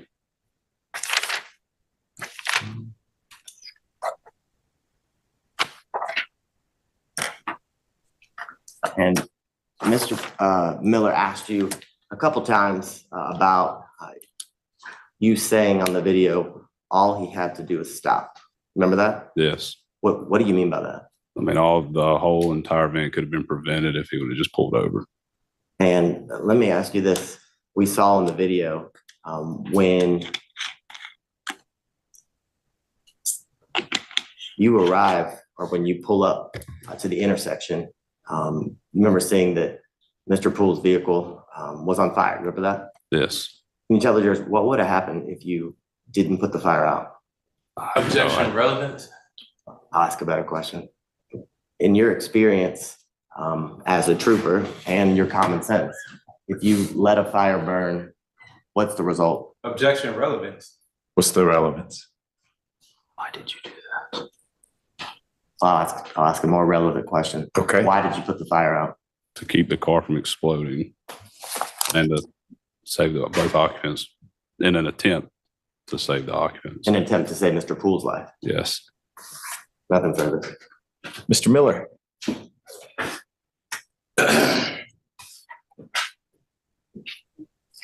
Is it the right thing to say? Right thing to do is to save his life, isn't it? To try, yes. All right. Now, you remember that he was coherent and alert while you allegedly interviewed him, correct? Yes. But you don't remember what his statement was after you identified yourself, do you? No. You also don't remember if there was any other questions that you asked him regarding this, do you? No.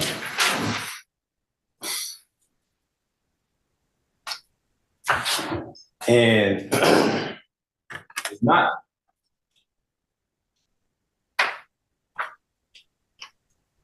Well, never mind. Thank you. Jurors, do you have any questions for Trooper Clark? Take your time. Ooh, that's a thick pile. All right.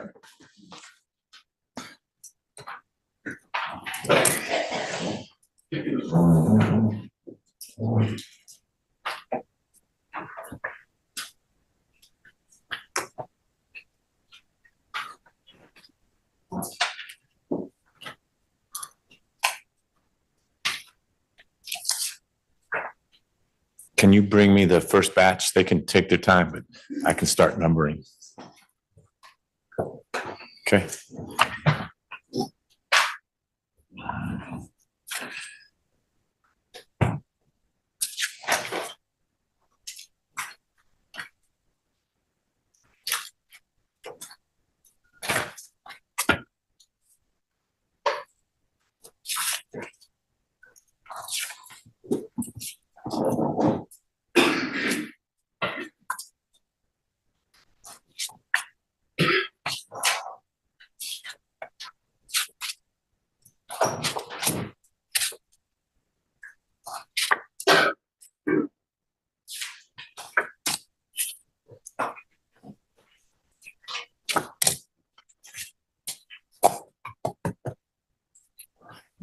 Thank you.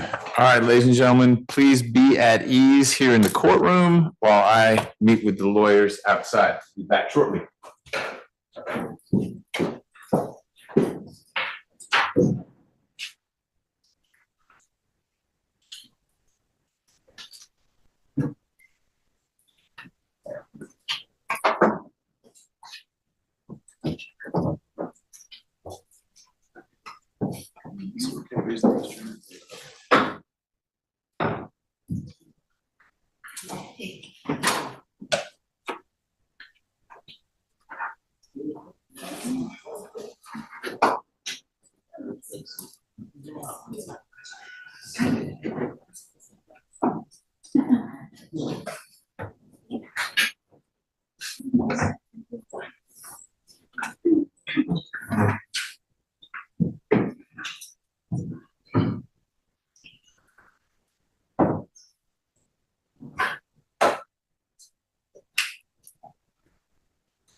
Just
getting them organized.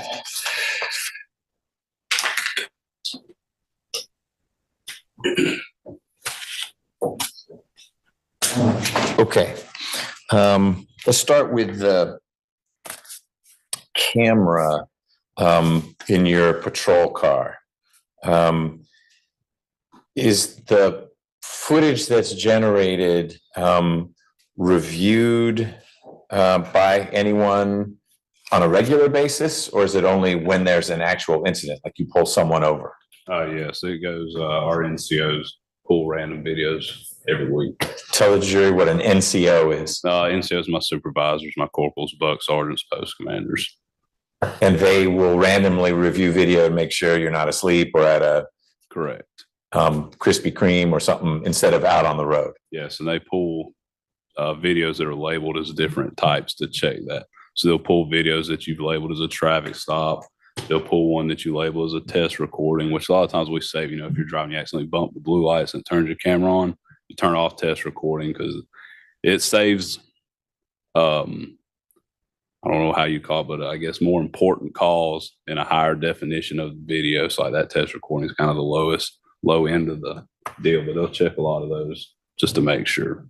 Is the recording generated during a shift of yours or any other troopers automatically pushed to the cloud, or do you hand over a thumb drive from your car? How does it get secured? So my car itself has its own Wi-Fi that is hooked up to the camera. As soon as the recording is stopped, it immediately gets uploaded to the cloud. And are you able to get in there and like, hey, I got to delete that little part where I wasn't where I was supposed to be? I cannot. And the only camera equipment associated with you and your car when you're on patrol is the dash cam. Yes, and it's kind of stuck to the top of the windshield. You can't detach it and carry it with you to check something out. No.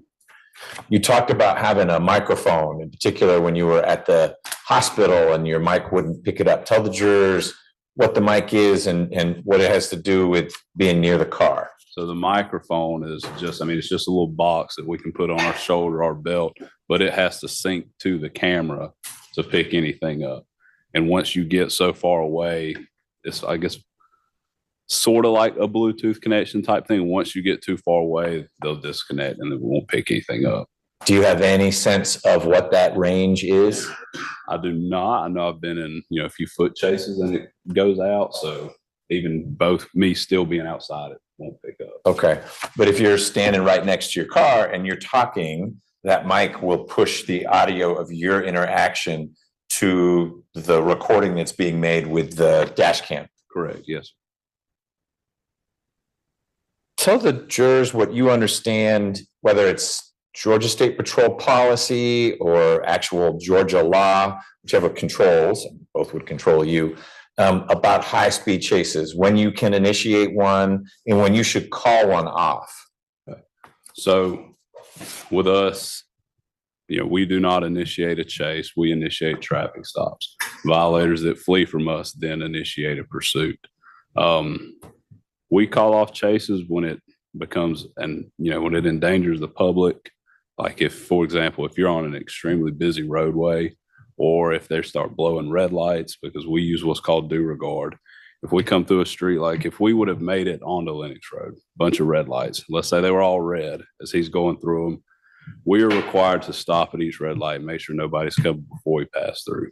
If it gets to a point where he's continuing at triple digits down city streets like that, where there is no, it's not feasible for me to at that point catch up, we're going to call it off, because at that point now you just got, he's driving at a high rate of speed thing. I'm still coming after him, and it's just no point.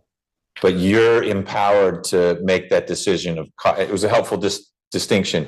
You're attempting to make a stop, that stop transforms into a chase, but you are empowered to stop a chase, call it off when you think the situation dictates. And you gave an example, a string of red lights, or you're in an empty freeway and then all of a sudden there's congestion and there's a lot of weaving in and out. You have the authority to say, I'm done here. Correct.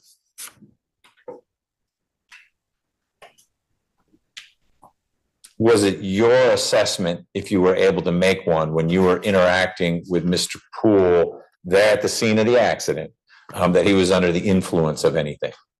That was unable to be determined due to when you're looking, doing a DUI investigation, a lot of things come into play. You're looking for, speech patterns, eye conditions, odors, movement, how they walk. I was unable to see anything about how he could walk. Couldn't smell anything due to the fire, the fire extinguisher, and his eyes were closed at the time of the stop. So there was no way for me to do a correct evaluation of whether or not he was impaired. One of the deceased is Mr. Minor. Do you recall where he was located, either in the vehicle or if he was the gentleman that Buffington found away from the car? Mr. Minor was in the car. Okay. Tell the jurors where in the car he was. He was in the back seat, completely in the back seat of the car. At one point during your testimony, you may have used the term driver's compartment as you were describing where someone was. First, tell the jurors what you mean by driver's compartment. Essentially just the driver area of the car. I'm sorry. Just that, I guess, a little, the cockpit area. That's the driver's compartment. Okay. Did you find any evidence that indicated to you that at some point Mr. Poole had been in the back seat of the car? No.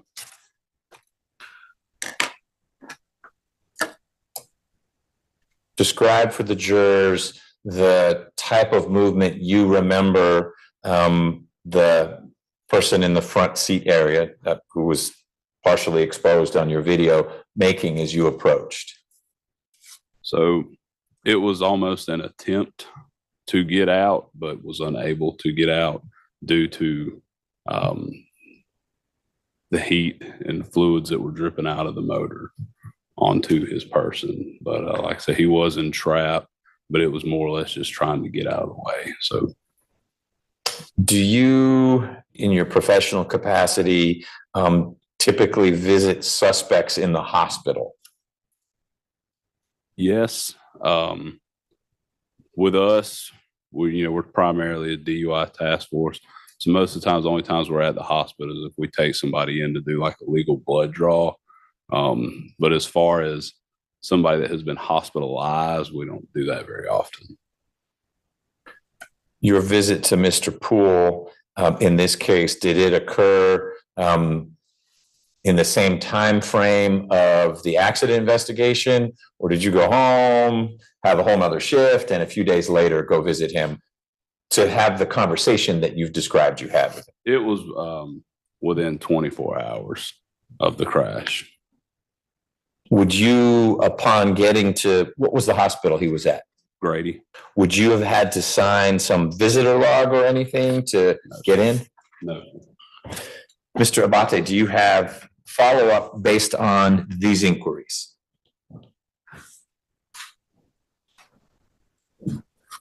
What was the reason that you were stopping, what you learned in your investigation of the, Mr. Poole's, flight Infinity? Objection to that. That's not in regards to any of those questions. Overruled. What was the reason for the traffic stop? Correct. Speeding, running 95 miles an hour in a posted 55 and failing to maintain lane. Thank you. Mr. Miller.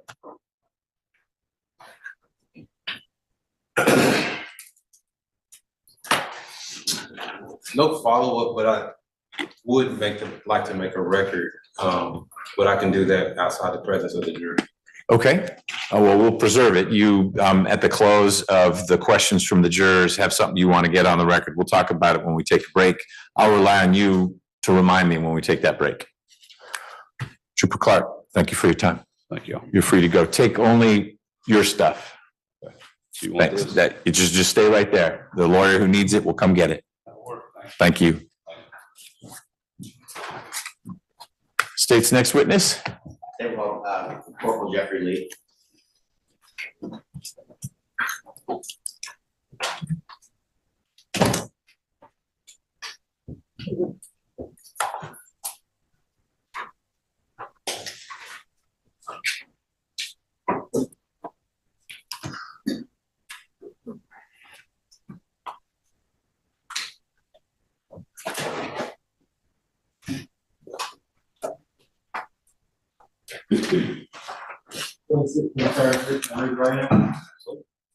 Swear affirm that testimony you will give will be true, the whole truth, and nothing but the truth, so help you God. I do. Glory now. Then state and spell your name for the record. Judge. Yes, my name is Corporal Jeffrey Lee, Jeffrey Lee. Good afternoon, Corporal Lee. Good afternoon. Can you please tell the jurors how you are currently employed, sir? So I am currently employed by the Georgia State Patrol, and I am the team leader of the Specialized Collision Reconstruction Team, SCIRT for short. And can you tell me how long have you been a member of the Georgia State Patrol?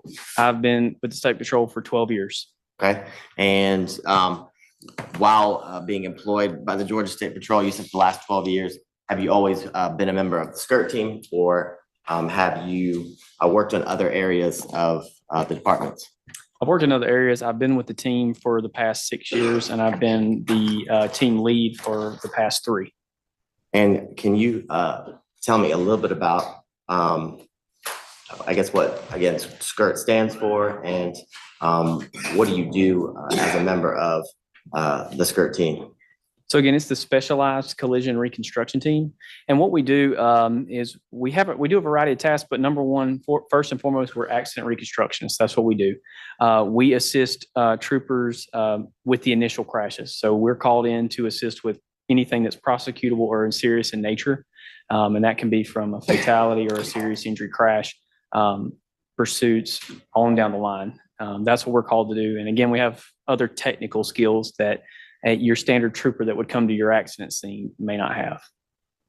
And can you tell the jurors a little bit about the education and the training that you endure in order to be a member of the Specialized Collision Team?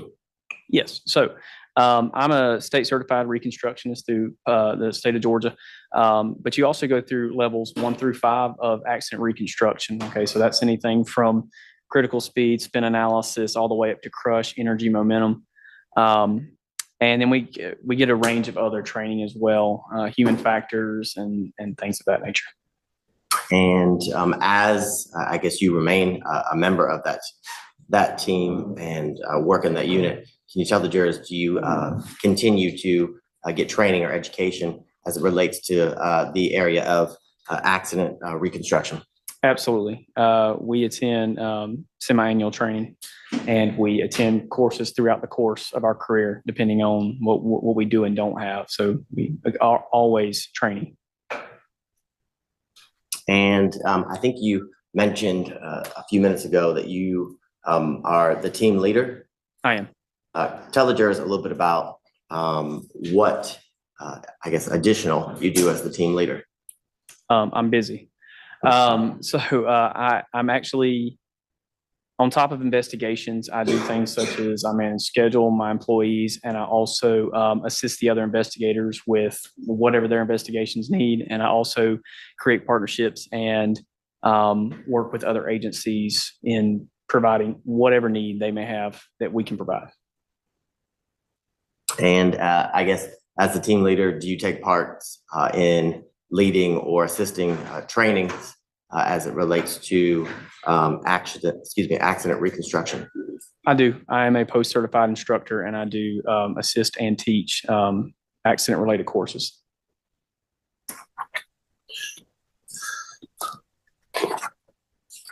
This time around, the state would tender Corporal Lee as an expert in the area of accident reconstruction.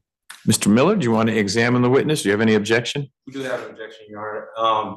This witness we did not receive any report from this witness. And so that his testimony can only be limited to the data that was coming from the AOM.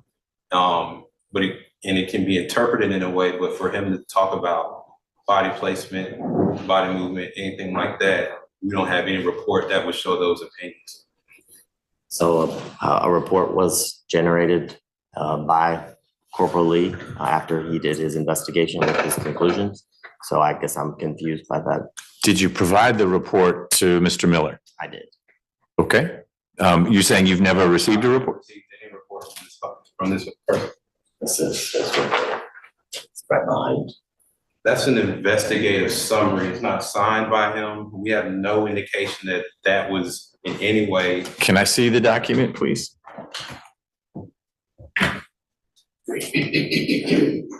Thank you.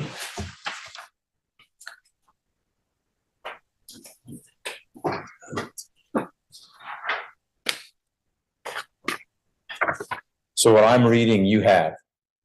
We have an investigative summary. What I'm reading, you have. Oh, yeah, we have. Okay. Then do you have other objections? I guess the threshold question is qualifying Corporal Lee as an expert in the field of accident reconstruction. It sounds like you don't object to his qualifications. Your concern was, what's the scope of his testimony? Okay. Corporal Lee, I do qualify you for the purposes of this trial as an expert in the field of accident reconstruction. And I will allow you to testify about your findings and conclusions and opinions as documented in the investigative summary. If there are other reports you generated that haven't been shared with Mr. Miller, we'll need Mr. Abate to stay away from those. Judge, I know for the record that I also noticed on my witness list that Corporal Lee would be tendered as an accident reconstructionist. Got it. And I didn't hear Mr. Miller saying I object to him as an expert in that field. It's just the scope of what you'll be covering. And if what you're covering flows naturally from the investigative summary and other materials that Mr. Miller already has, and it's not new findings and conclusions, then you're in the clear. Yes. So a couple quick questions, Corporal Lee. When you become involved in an investigation, is a case number that is unique or a case number assigned to your part of the investigation, the skirt investigation? It is. Okay, and that's separate and distinct from the general Georgia State Patrol case number? It is. Okay, and I want to show you a form.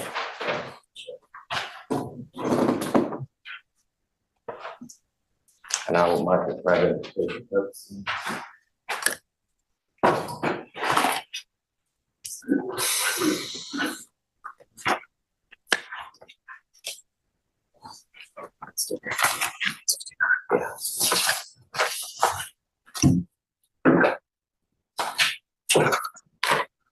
And I want to show you State's Exhibit 169 for identification purposes. And this asks that you review it. Okay. And do you recognize State's Exhibit 169? I do. And how do you recognize it? So this is our team cover sheet. What we typically do is we'll write what team we're from, the date of the collision, the time frame, and then we'll also put the unique case number that we spoke about, and then what our case type is. We break them down into what we call fulls and limiteds. If it's an assisting, we're just assisting an agency, it's going to be a limited. But if we go into a full blown investigation, it'll relate to full in this type. We put who the lead investigator is, and then any team members that may have assisted.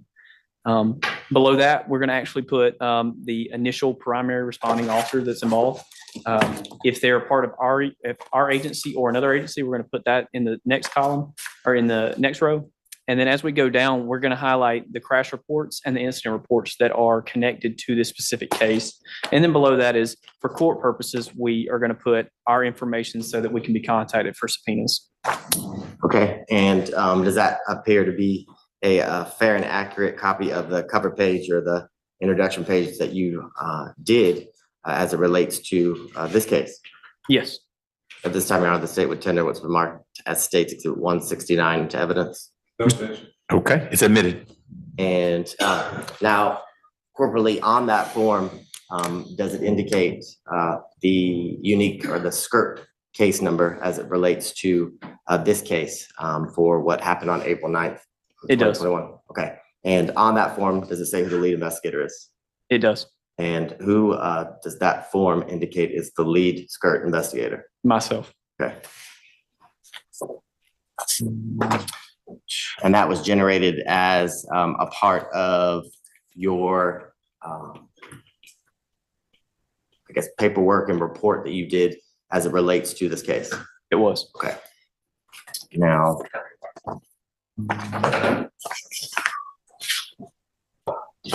what was the unique skirt case number that was assigned to this case? So according to this exhibit, it is SCRTC-037-21.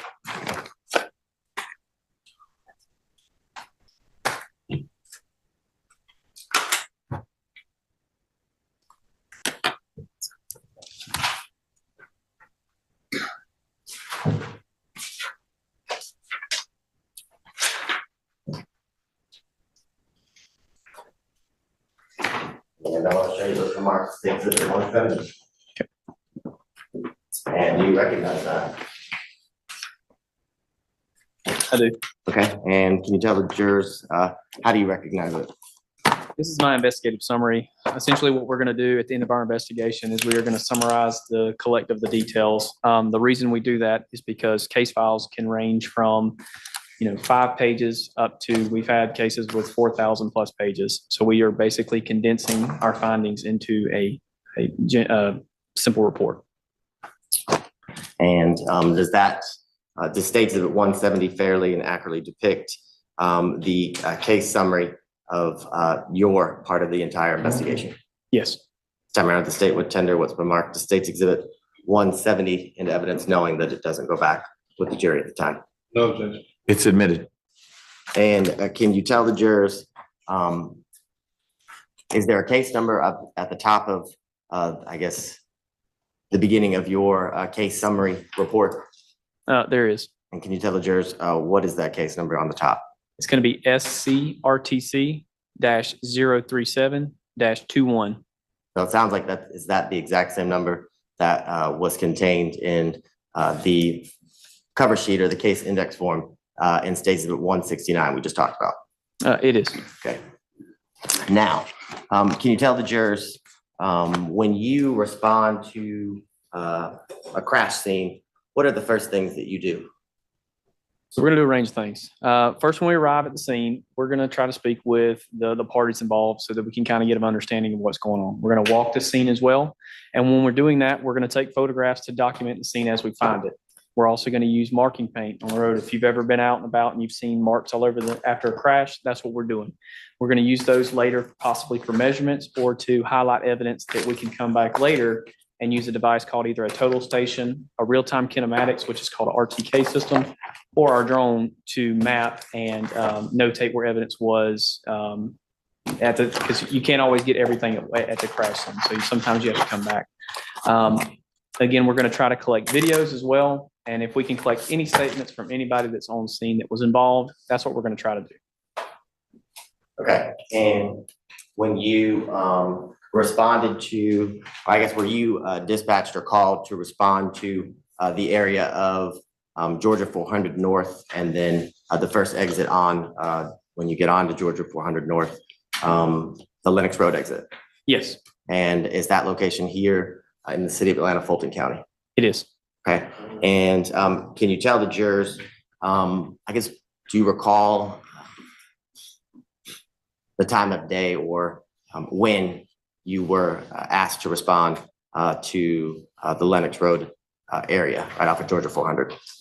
So in accordance with my report, it was approximately 0304 hours, which would 3 a.m. in the morning. Okay. And can you tell the jurors where, I guess, were you on duty that night? I was not. Okay. Explain that to the jurors. How do you get called to a scene when you are not actively, I guess, on duty or on shift? So as investigators, we're on call 24/7. We carry a week of call per investigator. And so this just happened to be my rotation week. And so anytime, day, night, doesn't matter. I'm called to the scene, I respond. Okay. And can you tell the jurors how many, I guess, team leaders are there within, I guess, your region of the Georgia State Patrol? So in the entirety of the State Patrol, we have 9. Within my region, I'm the only one. Okay. And I guess, how often are you on call? Again, with us having 4 people, it's, once a month. But you're busy. Very, very busy. All right. I want to show you what's been marked as state's exhibits. Well, it's going to be 3 through 29. And then 34 through 68. Minute of those.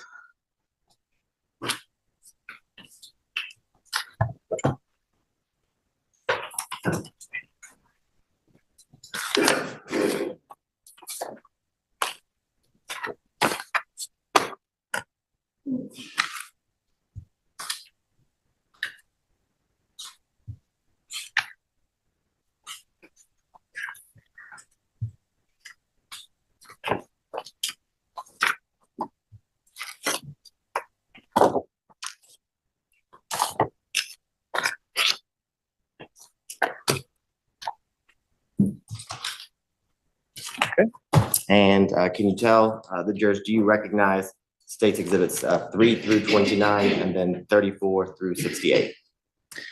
I do. And how do you recognize them? These are the photographs that I took when I arrived at the scene to document the scene as I found it. Okay. And then while we're at it, I want to show you what's been marked as state's exhibits 132 and 133.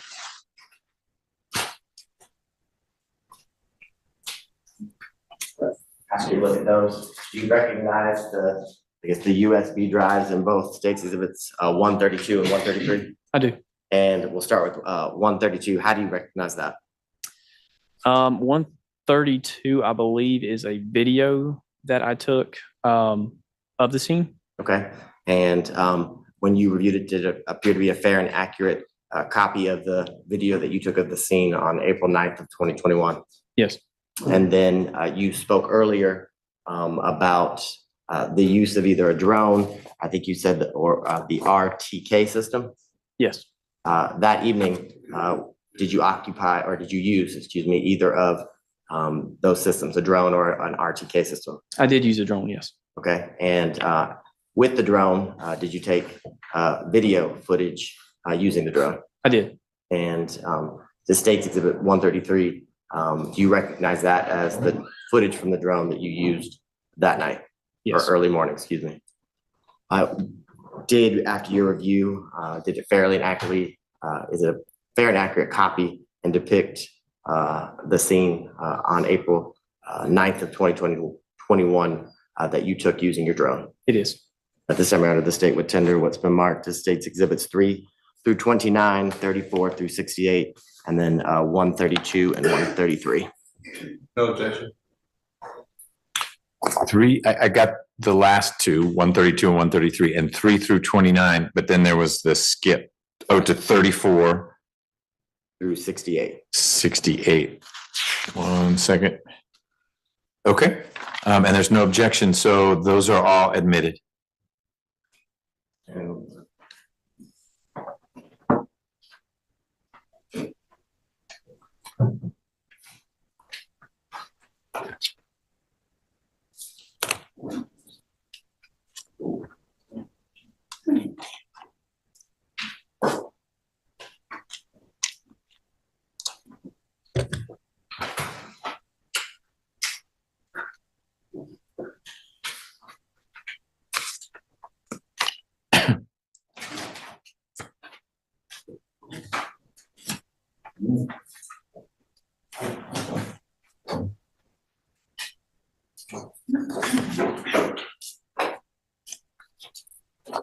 And then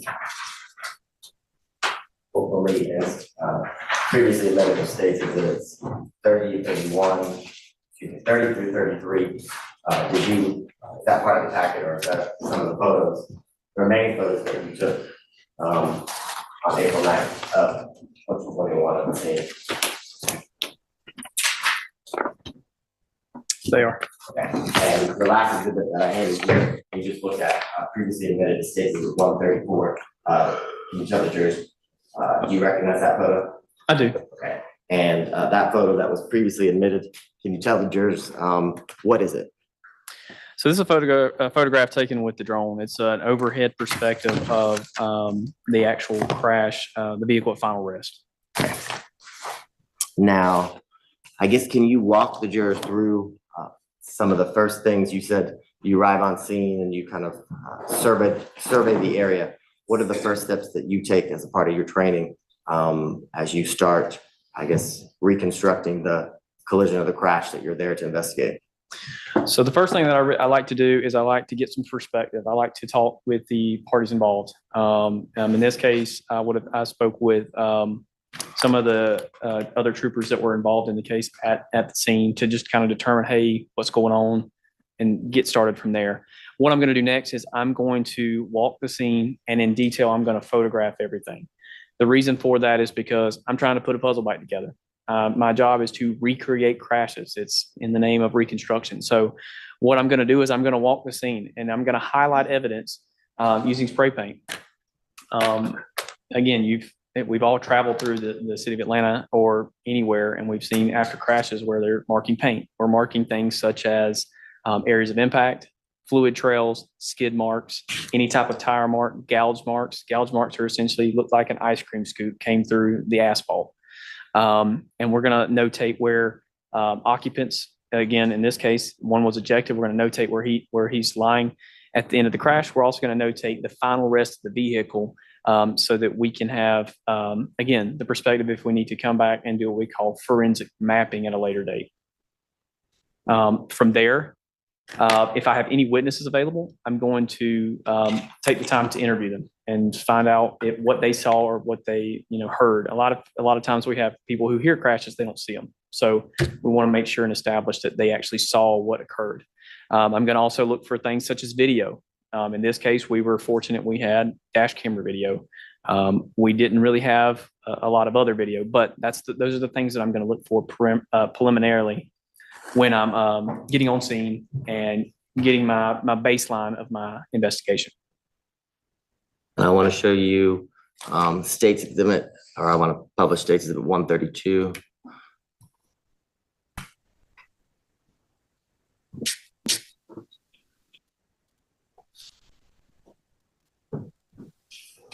Now, it states that 132, can you tell the jurors, is this the, I guess, beginning or what you described as the video that you take as it relates to, I guess, you're walking and surveying the scene in which you were dispatched to investigate? It is. All right, start the skids.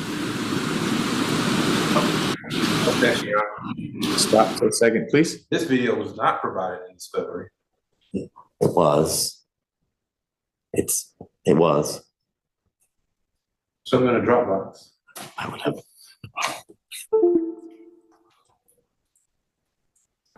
I think he meant to say please, but if you could show him in the Dropbox.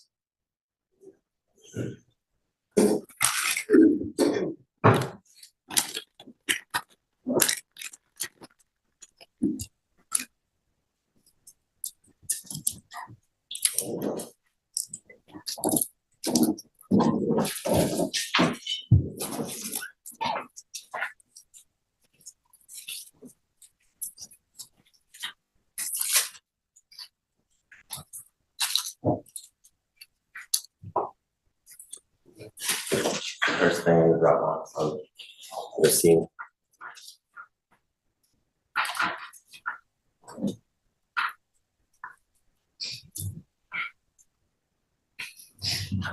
Can we go forward, Mr. Miller? We don't have same photos. I served you the scene photos. It's a scene photo.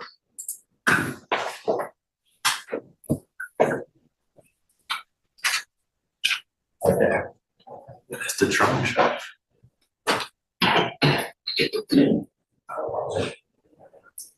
And before in that folder.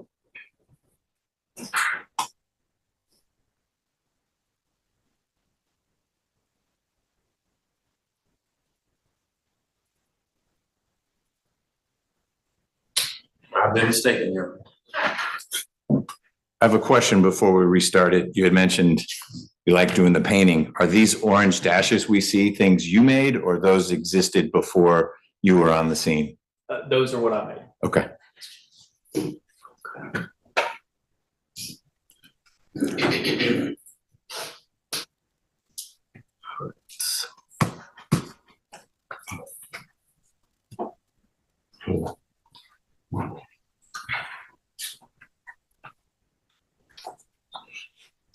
Ladies and gentlemen, there's a latency in the internal Wi-Fi here, and so playing videos sometimes is bulky. You just encountered it.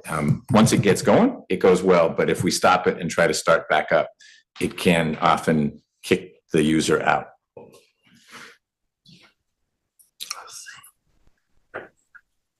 While I'm getting it up, can you explain to, while I'm pulling it up, explain to the jurors why you take, I guess, video of the scene in addition to photographs?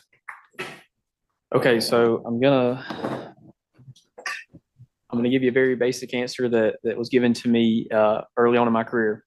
If it doesn't make dollars, it got to make sense. So I've got to walk through the scene to put it together and make it make sense in my head, right? Considering this is the angle of approach, this is where they're coming from, their approach. I want to see, where do the tire marks line up? Is it something that's going towards my crash scene? Is it something that's going to be useful to me? It's important to go beyond just where the crash occurred, because the crash ended here. It didn't start here. So we have to back up and we have to determine where that is. And I guess where this video begins, hopefully the black boxes go away. I guess where you start, can you tell the jurors, I guess, where you start recording, why do you start at that, I guess, particular spot or location while on scene? So this is the first location that I see tire marks, okay? You can see where that paint is.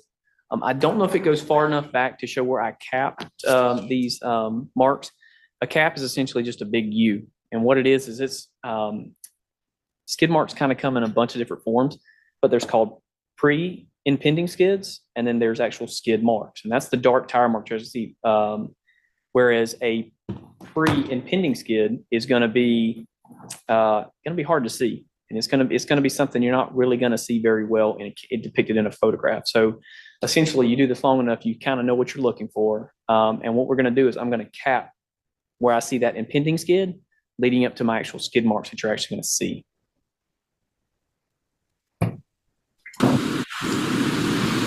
All right, started the skids.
And while we're at it, so we don't stop in State Exhibit 133, can you explain to the jurors what is State Exhibit 133? Okay, so this is a drone video, okay? What we do is we want to provide the most accurate representation of the scene as well as where items of interest are lying at this time. And the easiest way to do that is from an aerial perspective. And it paints a much better picture than being at a ground level could. That way you can determine how far an item is or where it's located within the grand scheme of the scene. And when you, are using the drone and you take the recording, does it do it in slow motion, or is that because of our great technology here at Fulton County? It doesn't do it in slow motion. Okay. Yeah.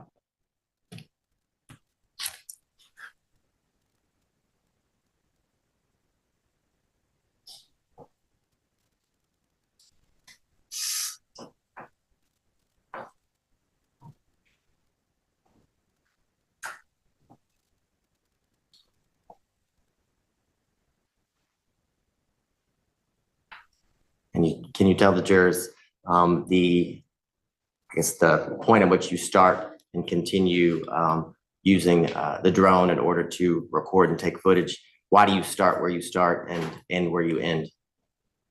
Well, I start where I start because it's close to my vehicle. The box is pretty big, so I gotta take my time and get it out.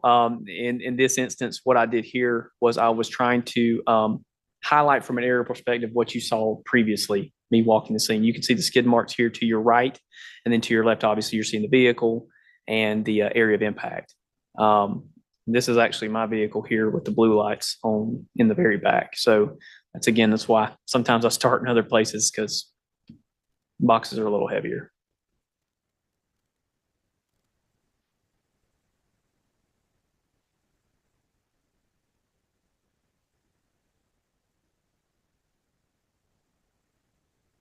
Okay, so in the video, and I'm going to pull up some photographs in a second, but in the first video, State Exhibit 132, the scene video, at the very beginning, I think you referenced or you spoke about, I guess the black, use of tire marks that were at the point and where you, I guess, began your scene video.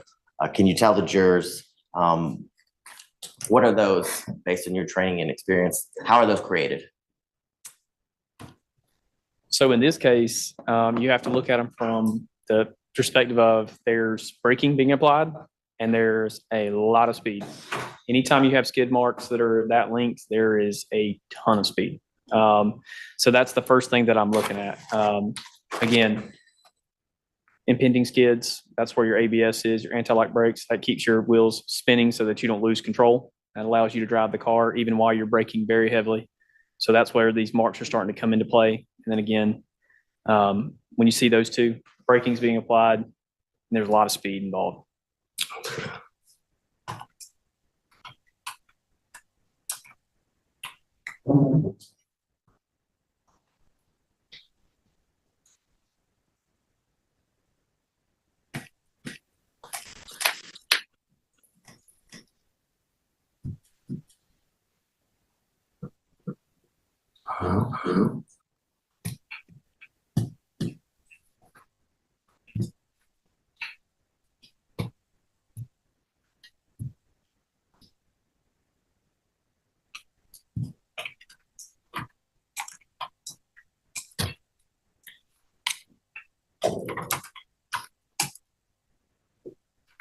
No surprise, I broke it. Now, I guess while I'm still trying to get it to pull up, can you tell the jurors, we saw after the black skid marks from the tires, could you kind of explain to the jurors, what do you do with those marks? And we saw on the video some orange marks and spray paint in that area. Can you tell the jurors what that is and the purpose for it? So the purpose of that is if we need to take measurements at a later date. We have speed analysis that we can do within a vehicle if we don't have access to something like the airbag control module. If we don't have access to that, we can come back, formulate based on what we call a speed loss formula, which is, you know, a very simple formula that we use. The distance of a skid mark, the drag factor of the roadway, which is basically just the friction value of the roadway. And we're able to determine how much speed is lost between these skid marks. So they're used for calculations and they're used for measurements. That's the reason for us to paint these marks in particular. And as you continue to walk this scene, can you explain to the jurors after the area where we see the dark black marks at the beginning of where you start your video, can you describe to the jurors kind of what you, I guess, note of interest as it relates to your investigation as you continue to walk the area of the crash scene? So of interest, obviously, again, when I see skid marks that long in general, I know there's a ton of speed involved, but I'm also seeing the way that there's curvature. So they're obviously trying to steer, they're trying to turn.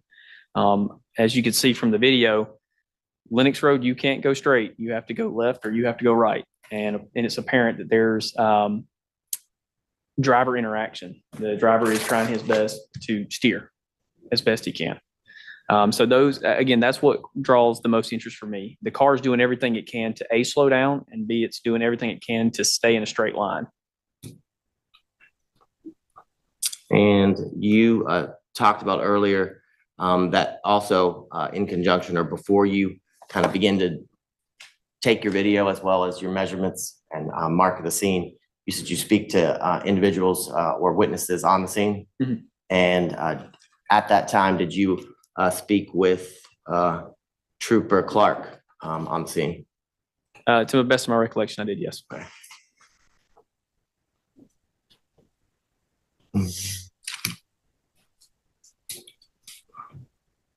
There we go.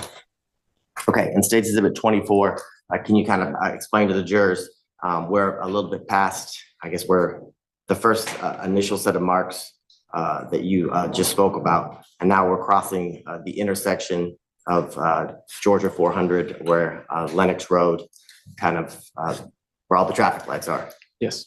Can you explain to them, I guess,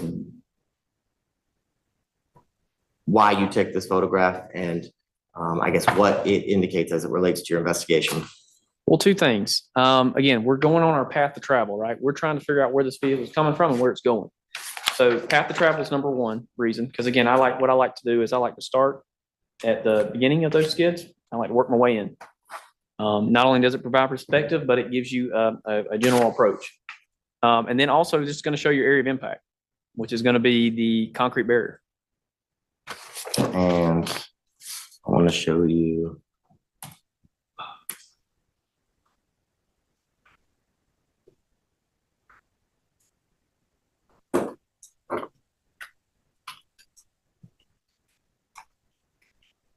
We'll just use State Exhibit 30. When looking at State Exhibit 30, can you tell the jurors, based on your investigation, how you were able to determine, I guess, the point of impact that the vehicle, I guess, struck that evening? So a dirty word in accident reconstruction is point of impact. We're going to talk about the area of impact. The area of impact we would first notate is going to be with the edge of the curb or the sidewalk. You can see it right there. I don't know if I can highlight on this screen. You can, if you tap the screen once, there'll be a little circle in the lower left-hand corner with a pencil in it. Awesome. Tap that circle and then your finger is empowered. Right here. Okay. I don't know if you can see that, but that's basically going to be where your first tire is going to strike, right? Because the way this vehicle is coming in there is at a slight angle, because again, there's driver intervention. They're trying to steer. It's going to come in there. And then as you can see here, this is the big indication for you. This is going to be your area of impact. The reason you can determine that is because there is a fluid trail. We all understand what a radiator is. It's full of fluid. It keeps our cars cool. Well, what's the first thing that's going to bust when you get in a front to rear crash? Your radiator is going to go, and it's going to leak fluid everywhere. So that's essentially what we're looking at right here. Okay. And can you tell the jurors, after you were able to determine the initial areas of impact, what is, I guess, the next steps as you determine, I guess, further parts of your investigation as to where the car ended? Yeah, so it gets tricky, but you have to look at a couple different things. Elevation changes are big. The sidewalk is taller than the roadway, typically, right? So what this would do is as the vehicle is approaching, it's going to hit at that angle, which is going to be your front. It's going to be your front right side or passenger side of your vehicle as it goes in. That momentum is going to continue because, Isaac Newton had all these laws that we have to follow every single day. And what it is when an object's in motion, it wants to stay in motion, and it doesn't have a choice until it's acted by an external or outside force to reach equilibrium, which is zero. That's what we're trying to get to. So when this car is going in, it's going to hit, it's going to cause a rotation because that momentum has to go somewhere. With that momentum shifting, it's also going to cause that vehicle to go off of the elevation, which is our curve, and it's going to overturn. And then that's how we get to the point where the car is overturned, number one. And again, once the car is in a rotation, there's not a whole lot of friction value on the top of your hood. The hood wasn't meant to be on the roadway, so it's very slick. So it can rotate if it's sliding across, and you'll see that with swirl patterns and things like that on top of roofs. Now, you talked about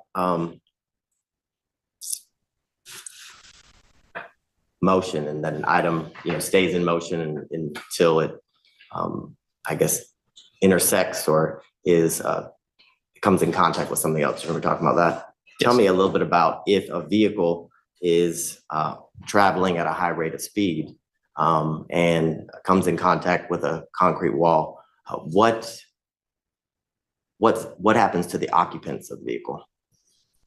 So the occupants are, we kind of whittle this down to something very simple, which is there's three crashes. There's what your car's going to hit. And again, Your Honor, renew my objection. This is outside of the investigative summary that was given to us. It's not a natural part of the testimony. We were not given a report on any opinions that would be given. We're not given a CV on any education or anything for Corporal Lee. For corporately also didn't allow us to interview him prior to this. There were several attempts made by myself. So don't testify. You're welcome to ask him about that when you examine him. I gave you an opportunity to voir dire him on his qualifications. If you wanted to explore his training background and experience, you can certainly do that on cross. You declined to do that when he was tendered as an expert. And I don't find that right now he's offering an opinion. He's based on his training and expertise and experience. He's explaining, he was about to talk about 3 types of impacts or whatever he was about to say. And so he's currently not in the midst of offering an opinion that's outside the scope of his summary. Should he start to do that, I invite you to renew your objection. And if it is outside the scope of that, I'll tell Mr. Abate to stop doing that, because he is cabined by the 4 corners of the several pages of his investigative summary. This right now is explanatory material about skid marks and what happens with something in motion and what's happening to the passenger in a car generically, as opposed to specifically in this case. So I will allow this. Okay, so three things in a crash are going to happen. Whatever your vehicle's going to strike, what are you going to strike as the occupant, and then all your internal organs are going to strike, because again, we're suspended in liquid, essentially, if you think about it that way. So in a case, if we're talking about something specific like this, they're going to go to where the principal direction of force is applied, right? So if you're hitting at an angle in this manner, and I'm going to have to use my hands because that's all I know how to do. If you're going in an angle, well, whatever's in that car is going the speed of that car. Whether you're strapped to the car or not, you are in that car, you are going that same speed. When something acts outside of that, you're still at that same speed. So if you're going 60 miles an hour in the car, you're going 60 miles an hour. And if the car goes to 0, you're still going 60 miles an hour. Anything that's not tied down is going whatever the direction the force was applied. And that's something that we have to consider with occupants as well.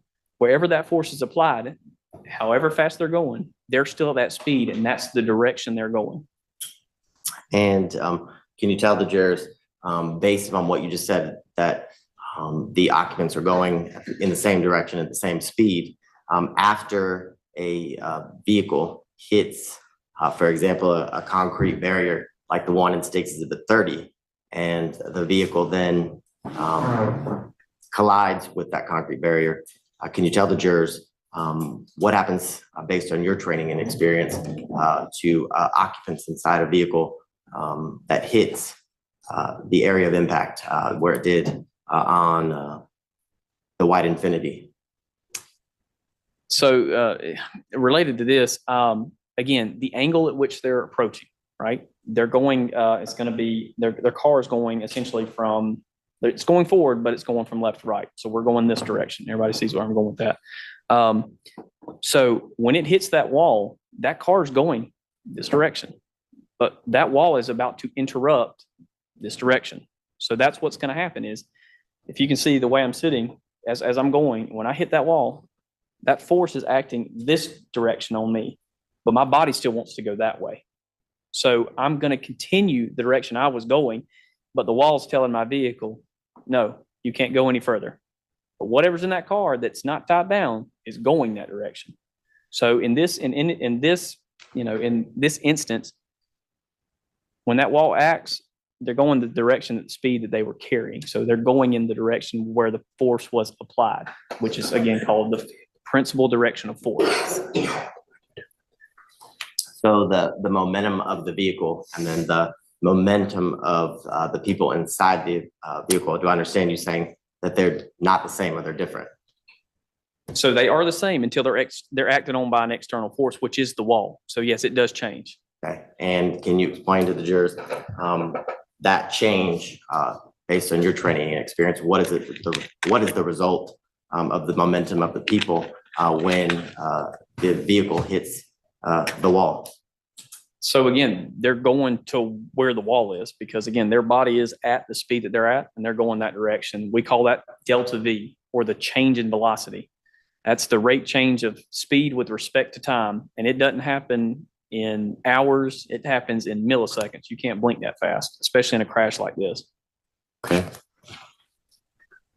Now, as you continue to walk the scene, photograph it, can you tell the jurors, as you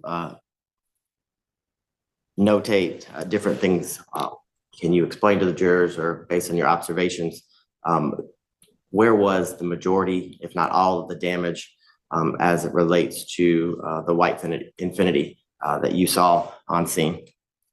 So it's going to be on the front right fender side. So passenger side front is essentially where we're looking at damage. You can make what you drew disappear. There's an icon that looks like a arrow going counterclockwise. Oh, it all went away. Never mind. I think I just closed you out. That's all. Nope, you're not able to close them out. You're Okay, safe. sorry. Yeah, all you can do is draw. Sorry about that. That's okay. You didn't mess it. He's switching something up. All right.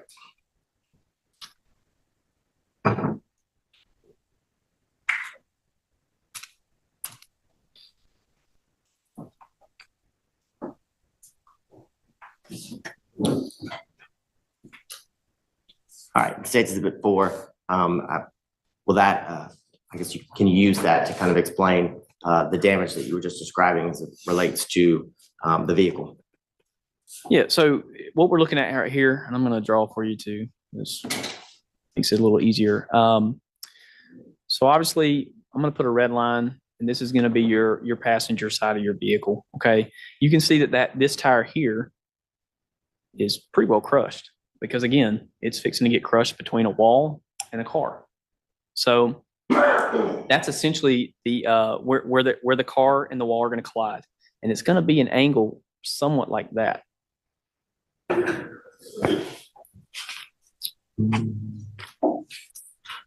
Now, after you, I guess, walk the scene and take all the measurements that you deem necessary, can you tell the jurors what you do next as it relates to this investigation?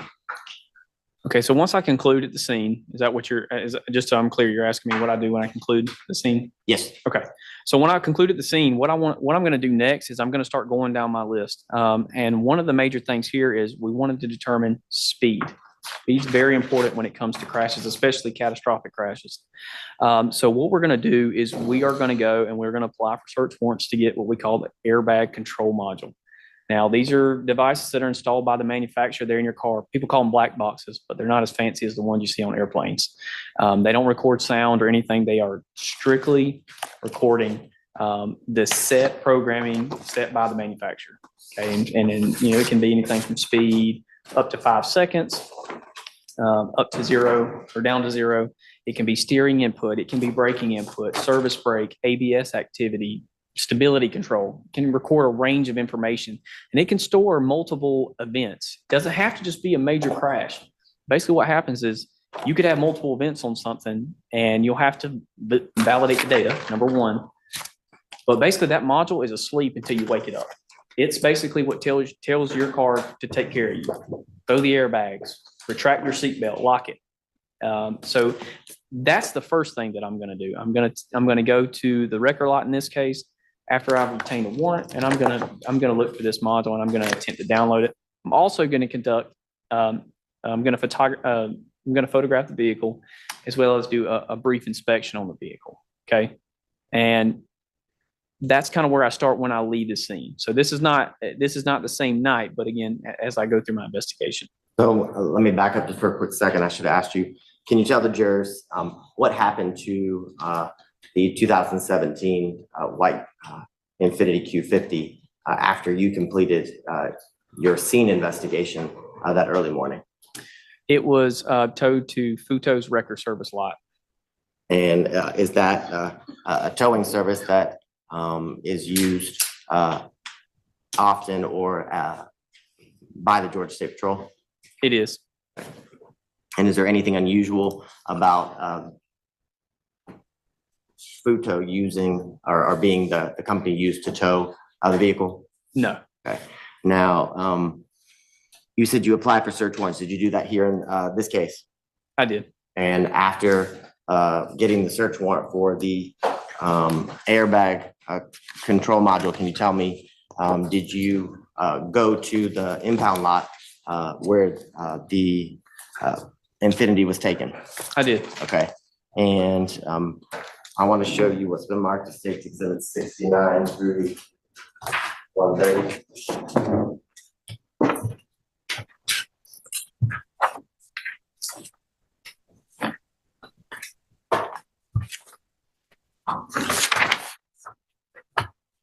Okay.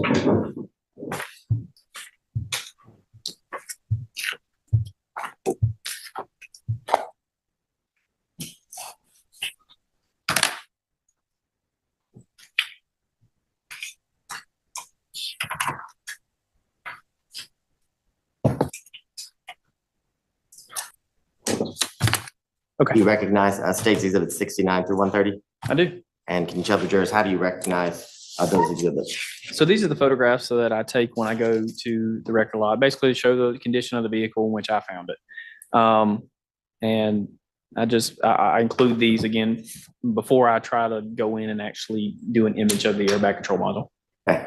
And do those exhibits, the photographs in the States 69 through 130 fairly and accurately depict the photos that you took when you went to the Fudos impound lot of the vehicle, the white Infiniti?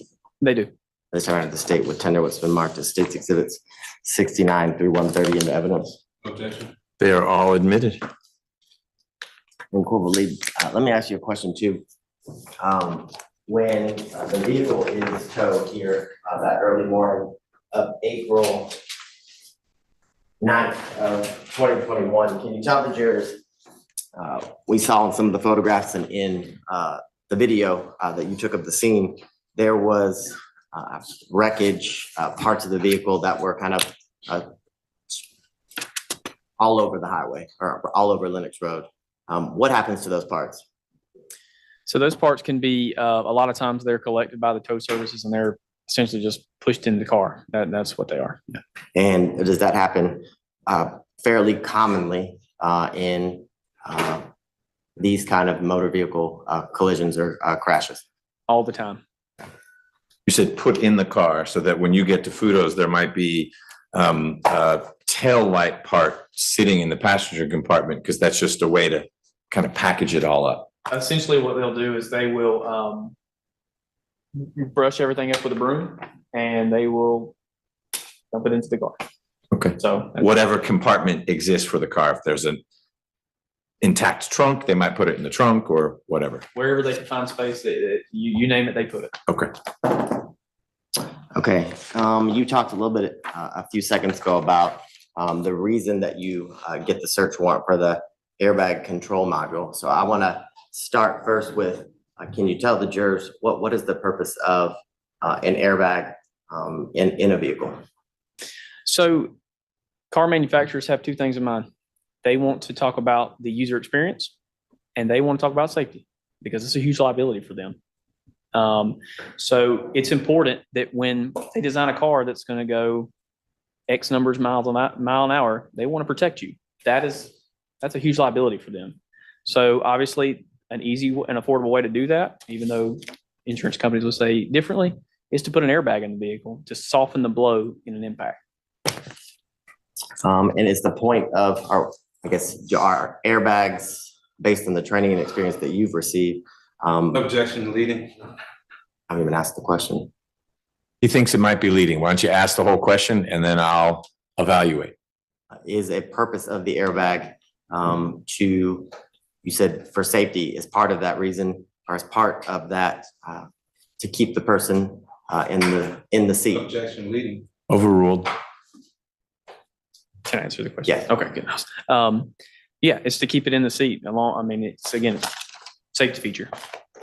And when you went to the impound lot, can you tell the jurors, did this vehicle, the white Q50, was it equipped with a airbag control module? It was.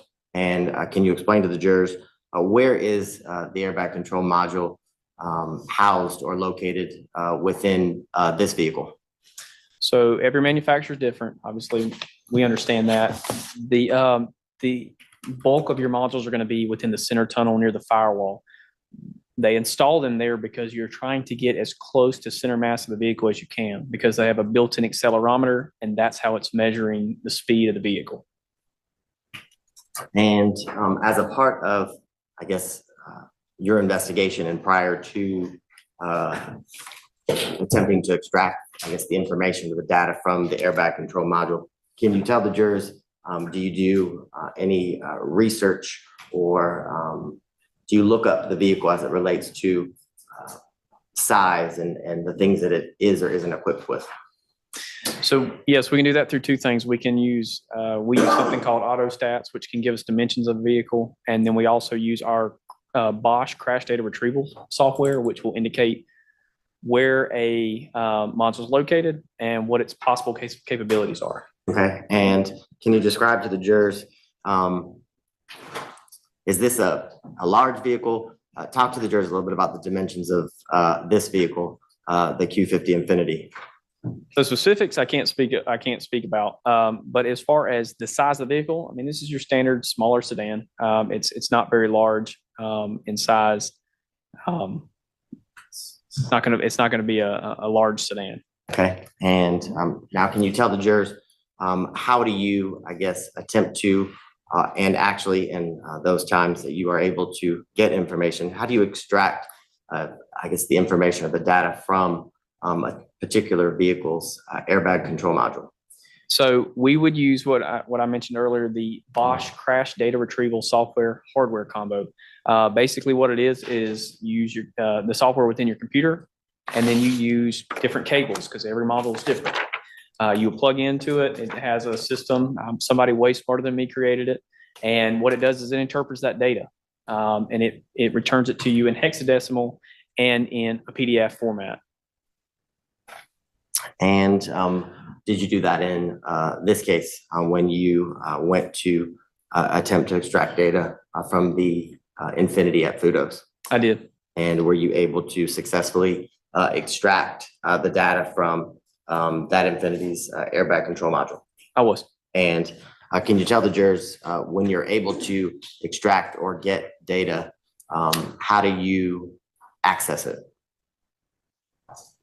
So now when you say access it, do you mean? Is a report generated? Yes, it generates in a PDF format, and it also provides raw data, so that hexadecimal. Maybe with the mark 137. Do you recognize that? I do. Okay, and how do you recognize State Exhibit 137? This is a crash data retrieval report. Okay, and is it the crash data retrieval report that was created as a result of the extraction from the airbag control module that you did on the white Infinity? It is. And does it fairly and accurately depict the report that was generated and that you reviewed as it related to the data that was extracted? It does. This time around, the state would tender what's been marked as State Exhibit 137 into evidence. No objection. It's admitted. Now, can you tell the jurors what kind of information is contained in that report and that you use to further your investigation? So specifically, what I looked at was there are two events that are recorded within this device. What I'm going to do first and foremost is I'm going to validate this data. Once I validated it, I did determine that event record 2 was pertinent to this case. Again, as I mentioned earlier, these devices have capabilities of holding 2 and 3 events.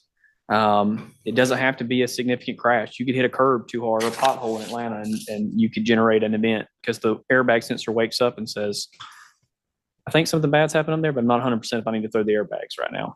It hasn't met that threshold. But in this case, I was able to determine that event record 2 was pertain to our crash that we're investigating here. Through that, I was able to look at several things. Again, the table that's shown on page 11, it indicates 5 seconds all the way down to 0, broken down into half-second increments, and it indicates vehicle speed. It gives us our engine RPM, our motor RPM, our service brake, which is anytime you are going to apply the brakes, and then our steering input. So those are very important to me, number one. And then on the previous page, we have our system status at event 2. And these things are going to provide us with things like we talked about earlier, like delta V, the time differential between the deployment and the actual delta V as it occurs within the vehicle. It's going to give us our ignition cycles at the crash, and it's going to give us our ignition cycles at download. And it's also going to talk about our multi-events. These are all things that I have to do when I'm validating this data. Notating, I'm sorry if am I going too far, or anything else? Okay, I just don't want to go the rails here. So what I'm going to do when I'm going to validate this data is the first thing I'm going to do is I'm going to look at the ignition cycles at the crash. And then I'm going to look at the ones at the download. As you can see, he's got it up. So that makes it really simple. I'm going to show you right here as he's zooming in. So right here. Oh, sorry. Just moved it. You're all good. So right here. So rule of thumb is over 5 ignition cycle counts. We want to figure out why. Did the car have some sort of remote issue, or some cars cycle as long as there's power? They just don't know what to do because the electronics control unit is busted. But in this case, we only had 2 cycles between our crash and our image. Now that can be from a tow truck driver trying to push the on-off button and loading it up. So that's where we're able to say, hey, definitively, this is from this crash that we're looking at here.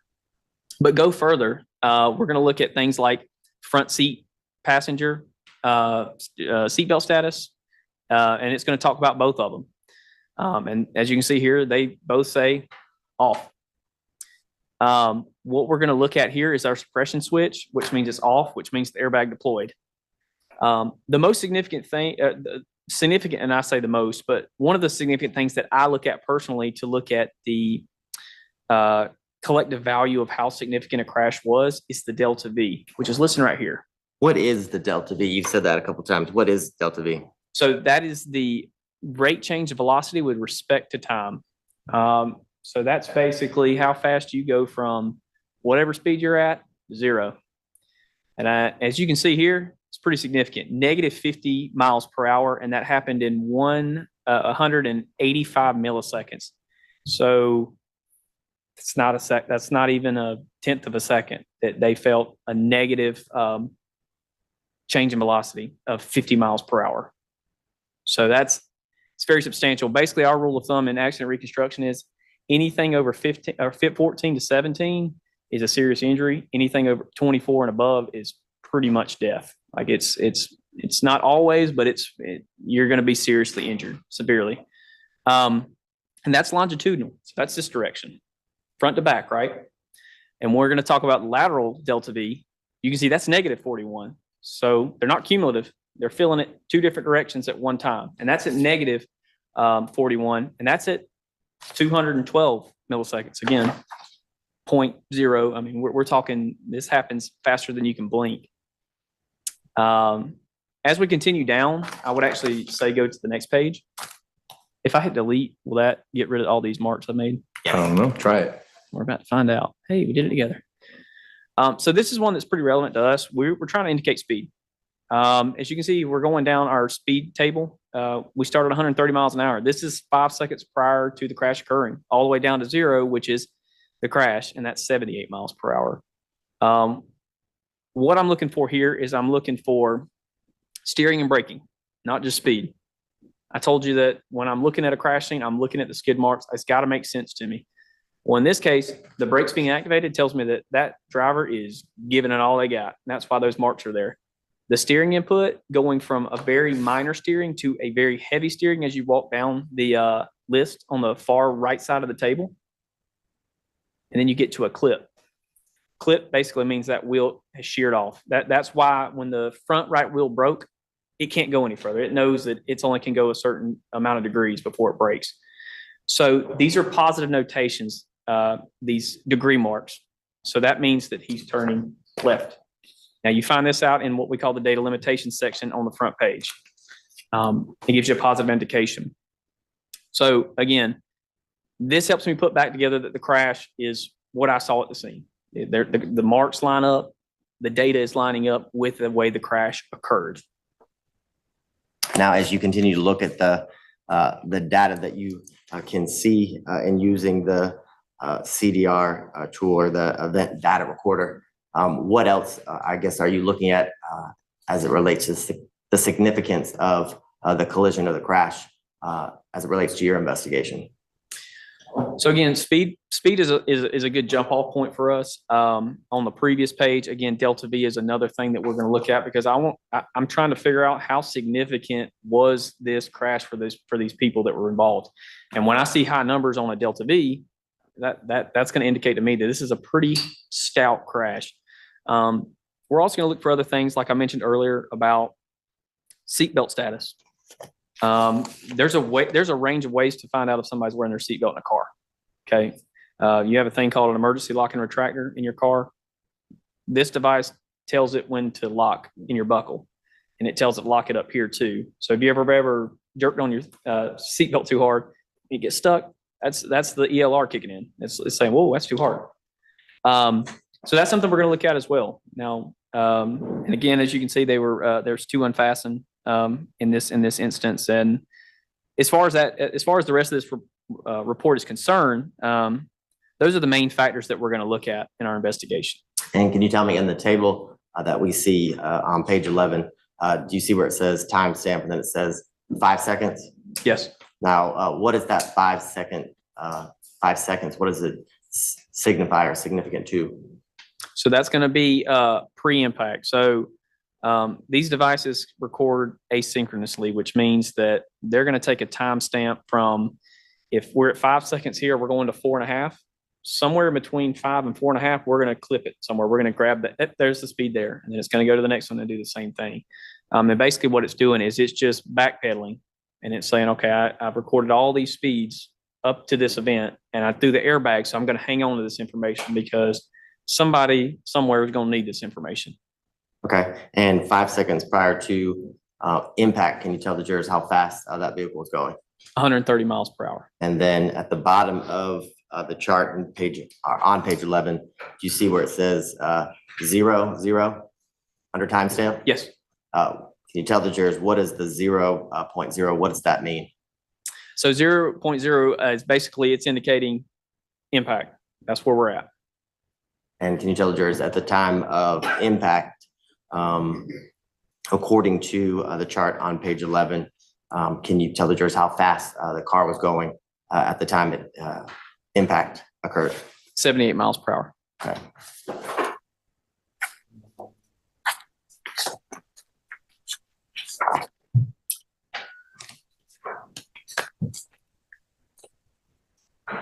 Now, can you tell the jurors, does the data, or does this vehicle have any sort of sensor as it relates to, you talked about the front and the two front sensors as it relates to the seatbelts. Are there any sensors, or does this report tell you if the seatbelts in the back seat were buckled or being used? No. Okay. And is that unusual? It's not unusual.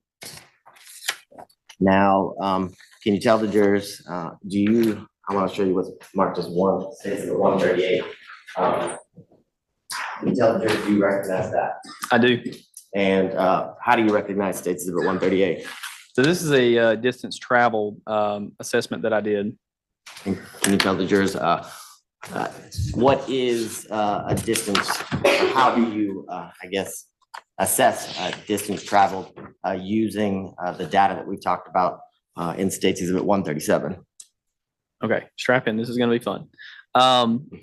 So what we do is we have to do number one. We got to go to feet per second because crashes happen in feet in seconds. They don't happen in miles and they don't happen in hours. So we've got to get there first. All right. The easiest way to do that is to take 1.466, which is your conversion rate. That's where we get that is from 5280, which is feet in a mile, and 3,600 seconds in an hour. Okay. And then we divide those and we get 1.466. All right. So what we're going to do is if we're going to feet per second, we're actually going to times the miles per hour, which is 140 or 130 by 1.466. And that's going to give us how far that vehicle traveled in one whole second based on that speed. But you can't do that because this is broken into half seconds, right? So what we're going to do here is we're going to take and we're going to divide that by 2. The reason for that is it takes 2 half seconds to equal a full second. So that's how we get the distance that is listed on top. Do you have that for the screen, or is So did you do what you're describing to the jurors right now, did you do that as it relates to, or did you use the data that you've described that was contained in the charts that you talked about from State Exhibit 137? I did. And did you apply the formula that you have taught us about today? I did. Okay. And does State Exhibit 138 fairly and accurately depict the calculation that you did using that formula and the data from State Exhibit 137? It does. This time around, the state would tender with remarks to State's Exhibit 138 in evidence. No objection. It's admitted. We're going to need to take a break in a little bit just for, I don't know where you are in the flow. If you're close to being done with direct, we'll get till you're done. If you got 20 minutes more, we should take, let's talk about this exhibit, but then give me a thought about how much more time you've got. Less than 5 minutes. Okay. All right. So, or I'd say 7 minutes just to be safe. Okay. So the chart that we're looking at in State Exhibit 138, were you able to determine the distance that was traveled from the 5 seconds prior to impact and then impact, like you discussed earlier? I was. And can you tell the jurors what, I guess, was the distance traveled 5 seconds up until, or 5 seconds from the point of impact? So he traveled a total distance of 869.3 approximately feet.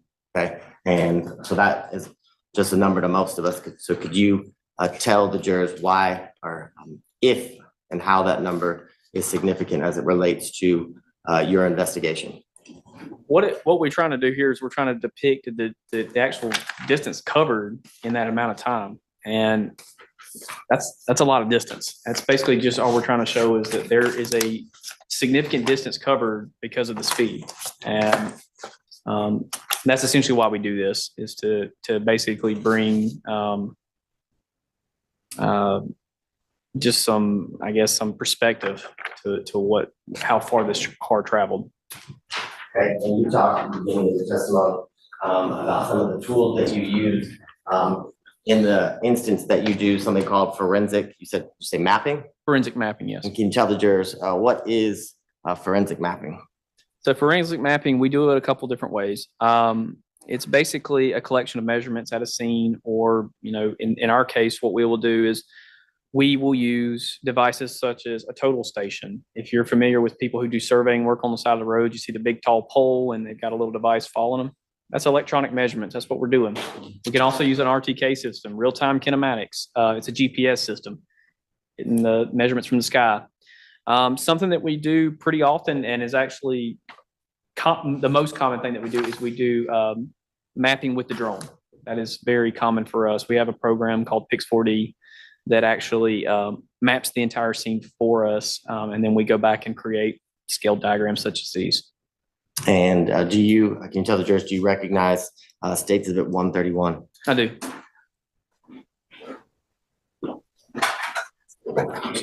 And how do you recognize it? So this is a diagram depicting where the vehicle was at final rest, where Mr. Devin Jones was, the area of impact, and then the path of travel, which is indicated in red.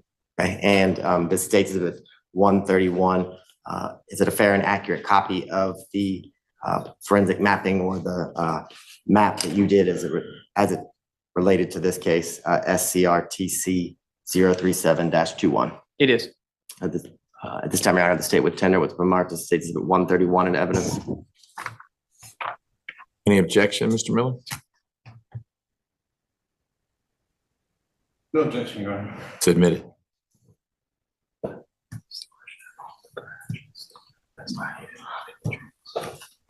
Now, can you tell the jurors in the last 6 years that you have been working with the skirt team and as the team leader for the skirt team, can you estimate the number of crashes that you have been a part of investigating as it relates to crash reconstruction?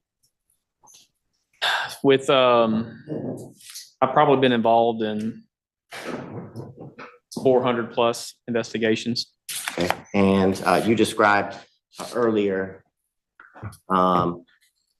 the You talked a lot about velocity and momentum and the rate of motion and time and all of those topic areas. Can you tell the jurors, is the breaking of someone's right femur, is that consistent with them being the driver of a vehicle? Don't answer yet. Objection, that's outside the scope of his expertise and any previous testimony from this officer. You say previous testimony, meaning the confines of his investigative summary? That's correct. Okay. That's what he spoke to today. All right. As an expert, he can answer or use hypotheticals to explain his investigation and through his training and experience. And your question about the broken femur wasn't specific to this case. It was generic based on the accidents he's seen and the amount of force involved. That's correct. Okay, I'll allow it. You can answer the question. Okay. In a case, you could see definitely that could happen, given the way cars are set up. Yes. Okay. And can you explain to the jurors, based on all of the things that you spoke about as it relates to Newton's law and momentum and things of that nature, why or that is consistent with someone driving the vehicle, specifically a right femur? Same objection? Yes, Your Honor. Okay. You can answer the question. Okay. So essentially what we're talking about here is, let's think of a vehicle that is, is similar to this in nature. Safety is what's keeping you in mind, right? When they're building these vehicles, we spoke to that earlier. If you think about a passenger compartment, think about the driver's seat. In the driver's seat, especially in a sedan, what do you have? You have a center console, you have a steering wheel, and you're going to be a little bit lower in that seat, and you just have depth so that you can adjust for your feet. I have seen in the past where when crashes such as these occur, when your momentum is going that way, imagine your one half your feet being imagine a seesaw. Okay, on this side is your feet, and the other side is all this force that's coming your way. Well, your femur is right there by the center console. When that force is overexerted on this end of it, and you're still trapped in the footwell, that seesaw is going to snap that. It's going to snap that seesaw in half, because this is acting as a fulcrum for whatever's in the way, essentially. And can you tell the jurors, we talked a little bit about the size of the vehicle. Can you, in your years of experience and your observation of the size of this vehicle, can you talk about the likelihood of a rear passenger going over the seats into and landing in the driver's seat or the driver's compartment? Objection, Your Honor. Relevance? Overruled. So if you've ever been in a sedan, if you can imagine, we've all been in a scenario where we're going to change seats to, like, we were going to crawl across the gear shift or the center console, or we're going to crawl from the front seat to the back seat, or vice versa. It's pretty tight and it's pretty difficult, and you always get hung up one way or another going to or from left or right. It's pretty difficult. So again, in my experience, I won't say anything's impossible, but it's not common, and it's not as common. It's not likely, in my opinion.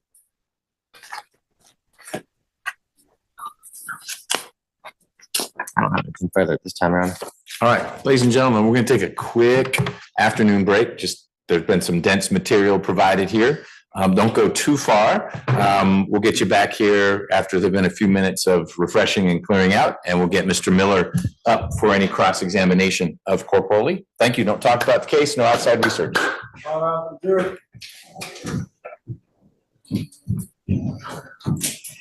So you're saying I was putting you to sleep? Not at all. I'm energized, but I have to accommodate everyone.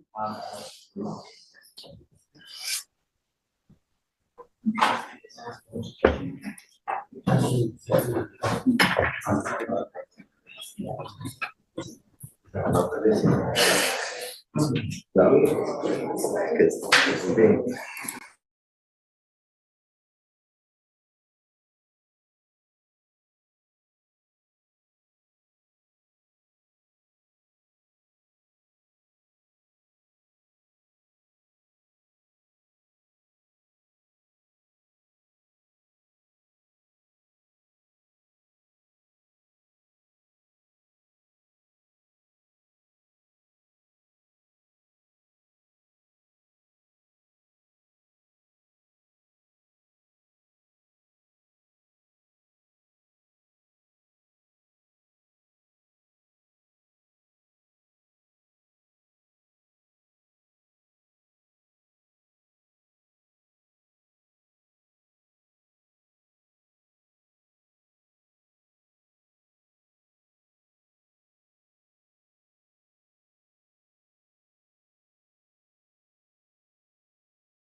Welcome back. We are going to turn now. Oh, we don't have oh, look at that. Empty seat.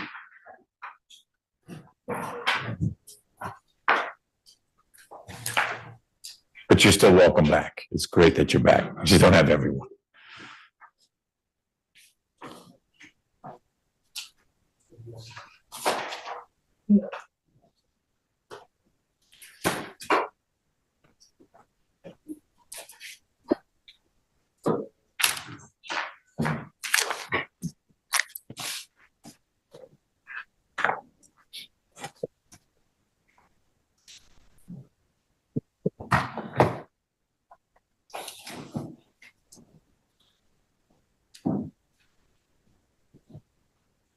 Duly present and accounted for. Thank you, Deputy Gordon. Welcome back, ladies and gentlemen.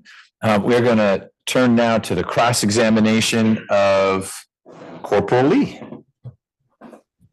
Corporal Lee, Yes, sir. you are an expert in specialized collision reconstruction. Is that correct? Yes. Your expertise is not in the human body. It is not. Your expertise does not involve where bones are located, does it? It does not. Nor does it include the amount of actual force needed to break the bone, does it? It does not. All right, so as we said, you wouldn't be able to say this amount of force is required to break a rib versus this amount of force to break a femur, correct? I would not. All right, now, were you one of the primary investigators on this scene? I was after I was contacted by Trooper Clark. All right, and how long after the collision did you arrive on the scene? I really don't recall. It was within the hour. You said within the hour? Yes. All right, and when you arrived at the scene, we saw the video that was done. Well, we'll go to those photos. And we saw that initial video with the orange markings on it. Yes. And I'm gonna show.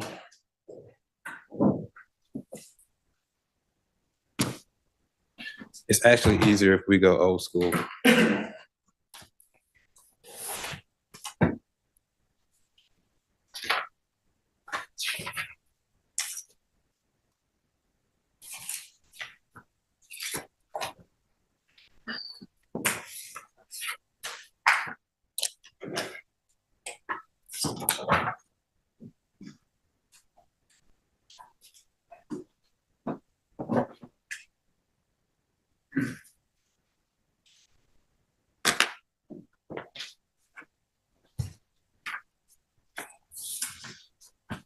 The orange markings that were on the scene that you made.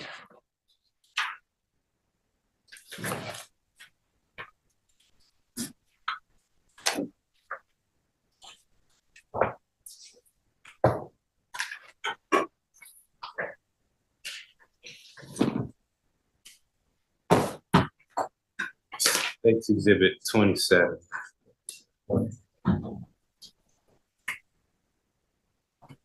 Are you able to share that? I am, yep, heading that direction.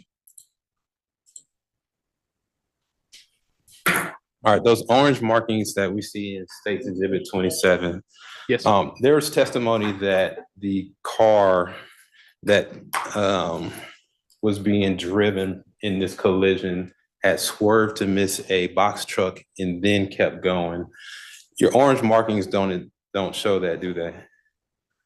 So you're asking me if this vehicle swerved to avoid a box truck? I'm asking if your markings show that.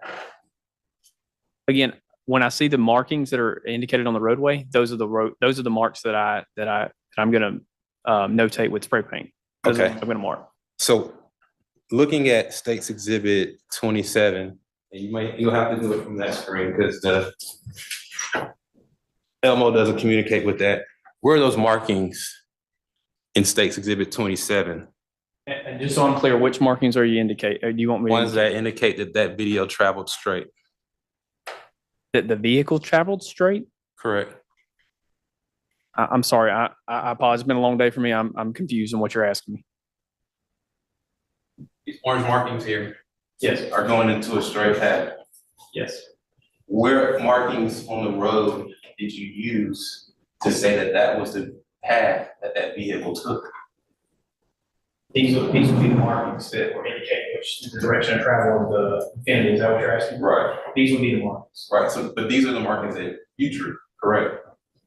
Yes. Right. What on the road shows that this is the way that that vehicle went?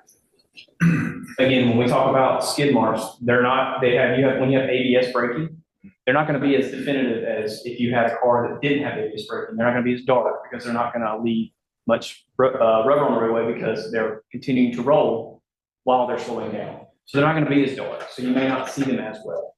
All right. So you're saying that there are actual markings here, although we can't see them in State's Exhibit 27. Yeah, again, I'm marking what I can see. Again, it's hard to depict that in a photograph because these marks are light in nature, and that is very common. Now, during this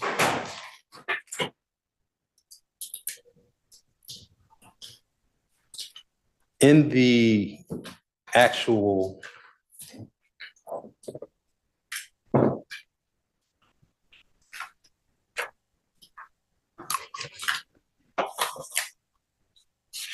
impact to the bridge,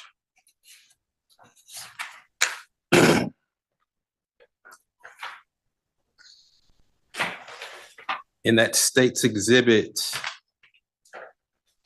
52, we see that there is a long, I can't tell if it's flipped or not.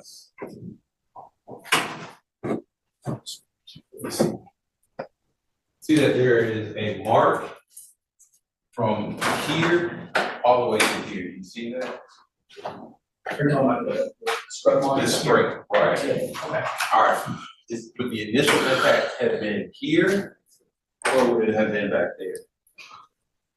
So based on what I'm seeing here, it would have started from here and it would have worked its way this direction. All right. This direction meaning to the left. Yes. From right to left. I apologize. And that would have been the initial impact, correct? Yes. All right, and then we see the body of one of the deceased laying right here, correct? Correct. From your investigation, are you able to determine at what point the body was ejected from the car? No, I wouldn't be able to the precise point, but I would venture to say, based on my experience, it would be during impact is when it would have left the During vehicle. that initial impact? Yes. Okay, so your testimony would be that at the point where the car hit this bridge right here, initially, then that body would have been ejected and gone out of the car right here, correct? Yes, but you have to consider that there's a fence there. That body is going to come off of that fence after it goes out of the vehicle. Because you can see the indentations within the fence as well. Gotcha. Are you saying that the indentations would have been from that body? Could have been from the body or the vehicle. I'm not speculating which one was which. Yeah, but the body, if it was an initial impact, the body came out of the car, possibly hit the fence and then landed here, correct? Yes. All right. Now, in State Exhibit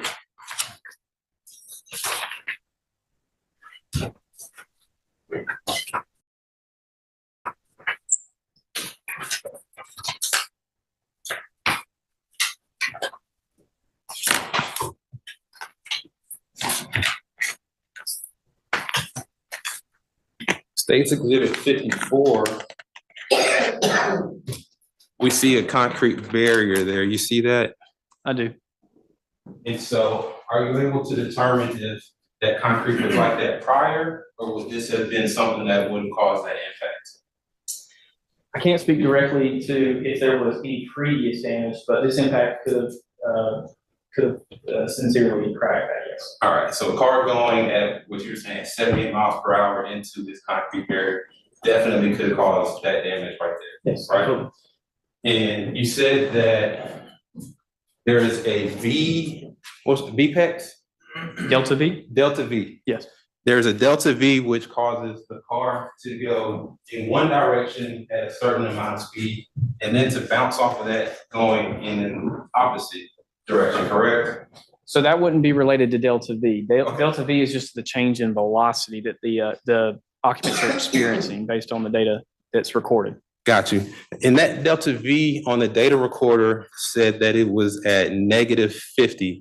Does that mean that the car hit at 78 miles per hour and then bounced off going 50 miles per hour So in the opposite direction? So what that would indicate to me is, yes, it did hit at 78 because that's our last known speed is what we have recorded. Mhm. But again, it's still dissipating energy. So the energy that it dissipates between the vehicle and the wall is -50 miles per hour.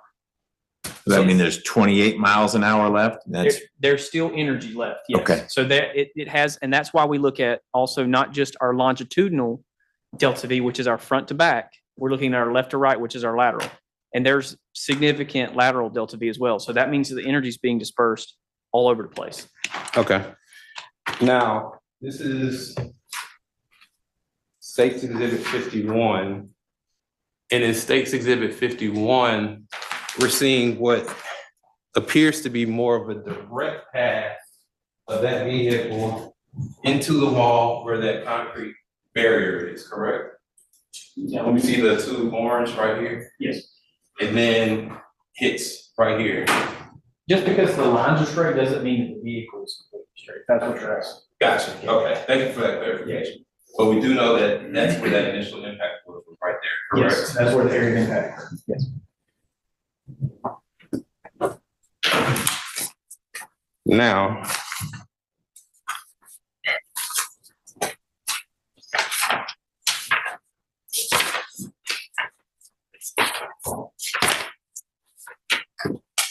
I've been looking for a picture that I have. Here we go.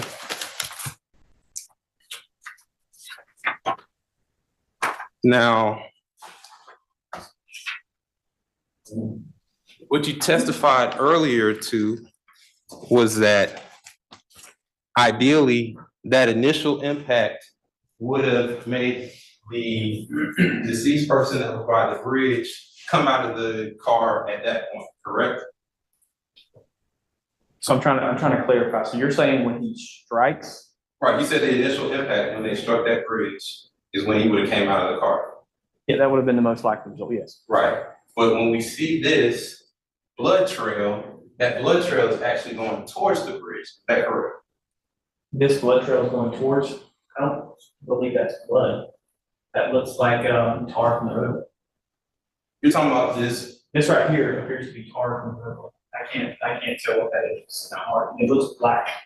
That's, oh, well. I'm sorry, it's just hard to see from that. So It's technology. Yeah, no worries. 2024, I shouldn't be on that. That's States Exhibit 39. Can you see the color of that substance? Okay, I can at this point, yes. So yeah, that appears to be blood, yes. All right. And so, in States Exhibit 39, what you see is a blood trail that's not going away or going at the same direction of the bridge, but it's actually going towards that bridge, correct? Or towards that. I'd have to orient myself to kind of understand. Get a one that's more outside. I apologize. I'm trying to answer I want to answer your question as truthfully and honestly as I can. Here you the go. blood be flowing whichever way is down. I was going to say the roadways have super elevation, and that means that that's the curvature of the roadway because the roadways are built to disperse water so that we don't hydroplane. That's kind of the point. So there could be elevation or grade at this point as well.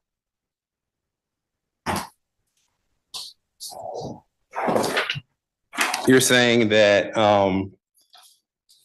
this is the picture of the body. And you see States Exhibit 30. You see the hat that was right there. And then we see the body here. And then the blood trail was coming this way, correct? Based on what we saw earlier, yes. Right.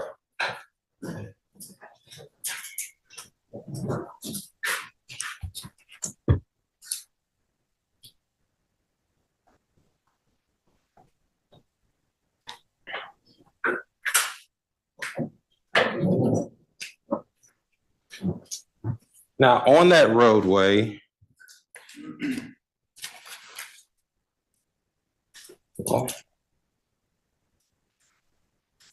when you took your measurements,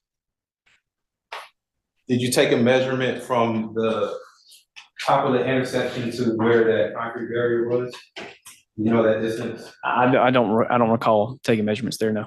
In the distance from the final resting place of the Infinity to the bridge, do you have that distance? I don't recall if I took those measurements, no. The scale diagram that you have that was admitted previously,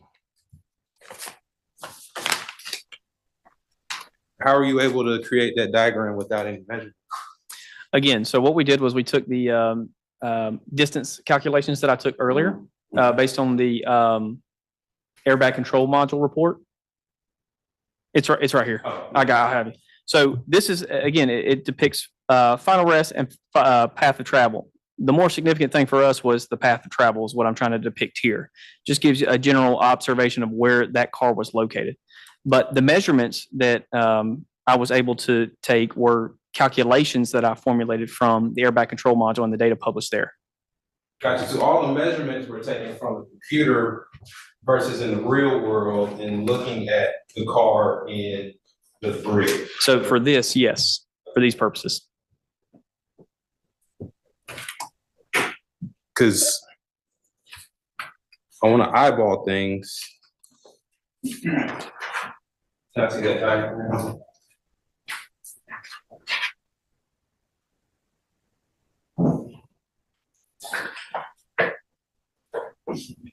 Yeah, we'll talk about that. Okay. Now,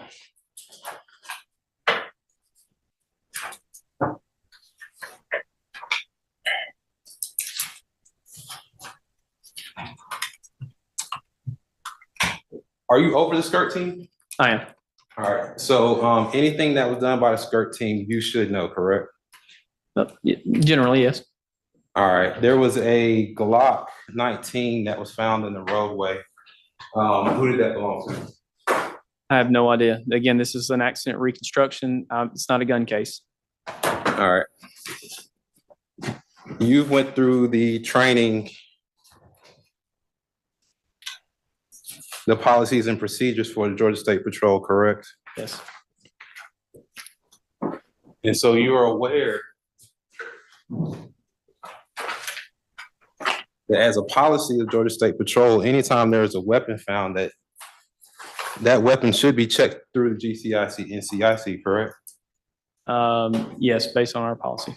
All right, but that was not done here, correct? Again, I'm the accident reconstructionist. I'm not here to investigate the gun that was found at the scene. The vehicle went to Futo record, correct? It did. And we've heard previous testimony that it wasn't their responsibility to do so. They kind of deferred to you. It's your responsibility to make sure that there's an inventory sheet done on that vehicle. When the impound sheet is done, it's usually the responsibility of the trooper investigating the initial crash, which would be the C00 whatever number that you have, the Georgia 523 form. And they did not do that, and they deferred it to you, then that means it wasn't done at all, correct? To my knowledge, I wouldn't be able to answer that, no. All right, so that inventory sheet, we would know everything, all the contents, for the most part, that were in that vehicle at the time. Again, I wouldn't have any knowledge of that, no.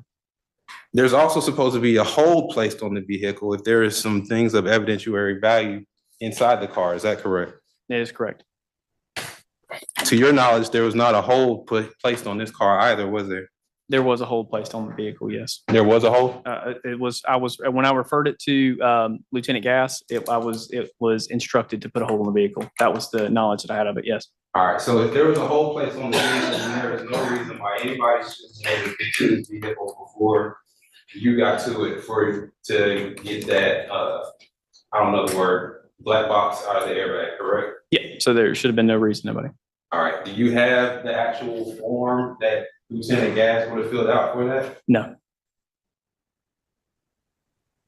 And you said that you instructed Lieutenant Gass to complete this.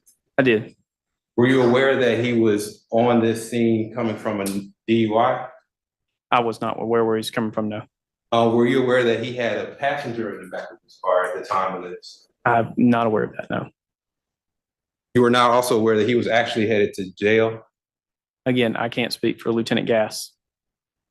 But to your knowledge, you instructed Lieutenant Gass to do this and it should have been done, correct? Yes.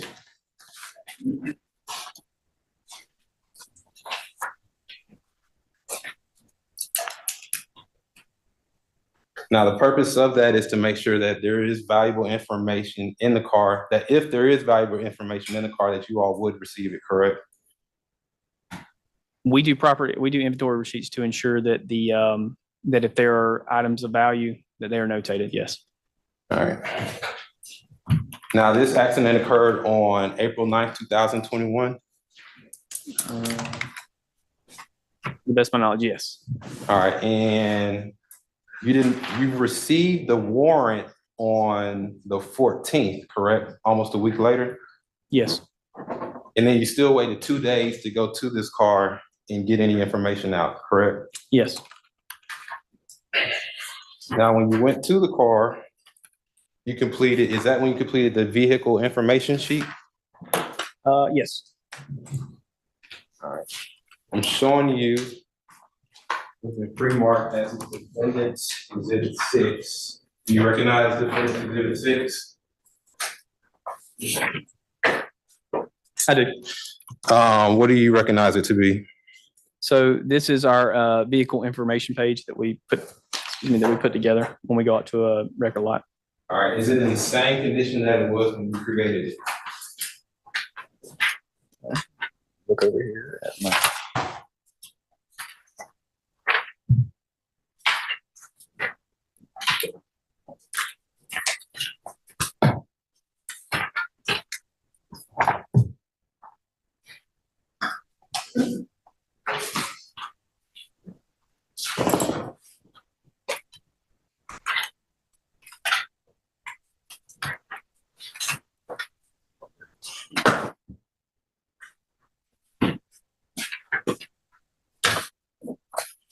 Did you end up putting together an exhibit list? It's okay if I'm good at doing it as long as you're not gonna have 800 like they do. No, I'm trying to use theirs so that Yeah. Your Honor doesn't have to do that.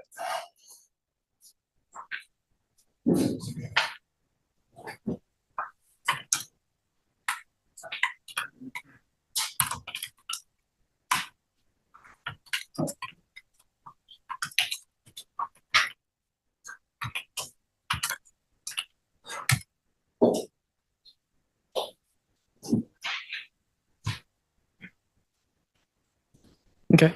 It does appear to be. All right, no changes, alterations? None that I could tell.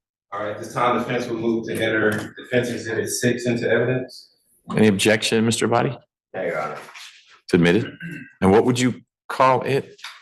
Vehicle information sheet. Now, this vehicle information sheet that you created at the top for the year to 2017 and 350S, correct? Yes. And this is all the information that you received from or evaluated from the car when you went out to the scene to get it, correct? Yes. All right, and under the windows, it says that rear window destroyed, correct? Yes, The left front window is destroyed, correct? yes, Left rear window is destroyed, correct? yes, And the right front window is destroyed as well as the right rear. Is that also correct? yes, Now, is your job to make sure that all of these reports are completed accurately, correct? yes, accurately and to the best of our knowledge, yes. All right, now in Defense Exhibit 73, can you see it without that glare? Do I need to bring it to you closer?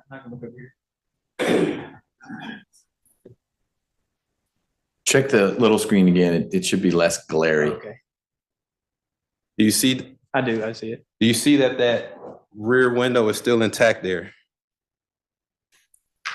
It does appear that way, yes. All right, so that's a mistake in that report, is it? It appears so, yes. Now, also, when you went out to Fuso's,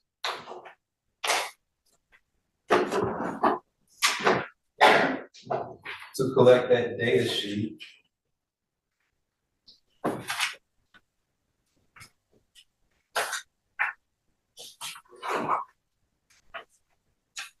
took pictures, correct? I did. Didn't take any blood samples, did you? I did not.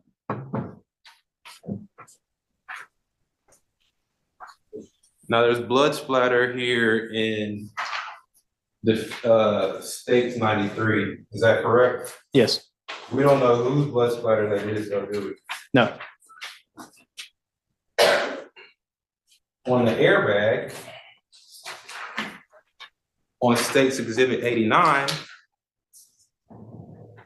we see blood here too, don't we? Or do I need to put it closer to you? come up just a little bit on your end. Where, can you point to the blood so I can see it? Well, why don't you hand it to him? I think maybe because the airbag is white, the I'm about glare to is say hot. that the glare is like killing me. You're not trying to be difficult. I apologize. On 89, you see the blood on that airbag, correct? Yes, And no blood sample was taken of that blood to identify its owner, was it? no. Sorry.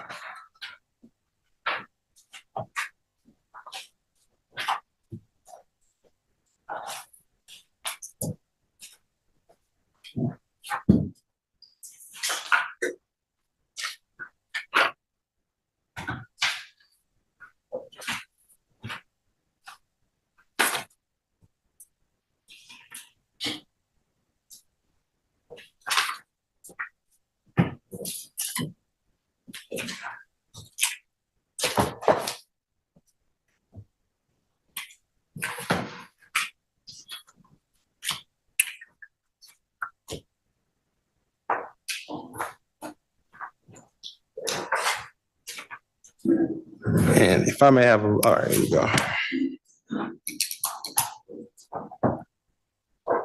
During the course of your investigation, did you determine where any of the occupants of the vehicle, their address, where they lived? I don't recall. All right, so you don't have a last known address for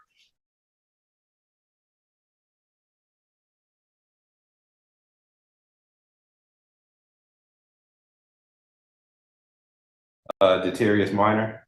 I don't recall. No. Were you aware that he had been living in Atlanta?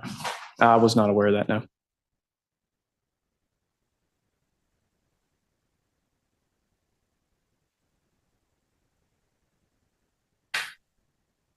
All right, no further questions. Mr. Body, any redirect? Very briefly, probably a few seconds ago, Mr. Miller asked you about what he characterized as blood. Do you remember that? Yes. Is it possible that could have also been fluid from the vehicle? Oil? Yeah, possibly. Yeah, absolutely. And would you agree? Did you watch the video as it relates to the dash cam of Trooper Clark? I did. And did you see on the video that the car was on fire when he first got out? Yes. And did you see on the video Trooper Clark spray the entire car down with fire extinguisher? I'm gonna call it powder because I don't know what it's called. Yes. Okay. Does that further contaminate, I guess, things that could be collected as it relates to fluid or oil or things of that nature? Yes. Good. Yes. I don't have anything further. Mr. Miller? You did see that video, correct? I did. And the entire car wasn't on fire, was it? No. It was just the passenger side of it, right? It's been a while since I've seen it, so I know it was the front engine compartment, but Front engine compartment. it would, to the best of my knowledge, that's where Right, so that area right there had been on fire, it'd probably be a little darker than that pure white that we're seeing. yes, could, yeah, absolutely. Thanks. Jurors, questions for Corporal Lee? Take your time. I see questions in people's mouths, so we'll wait till you get them out.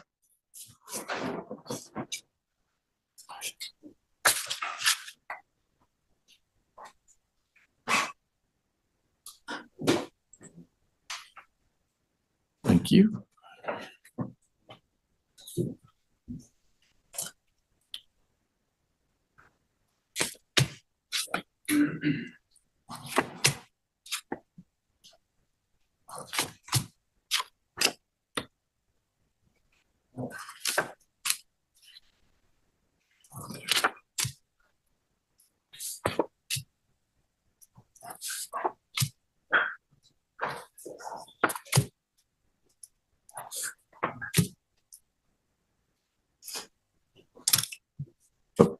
It's just in.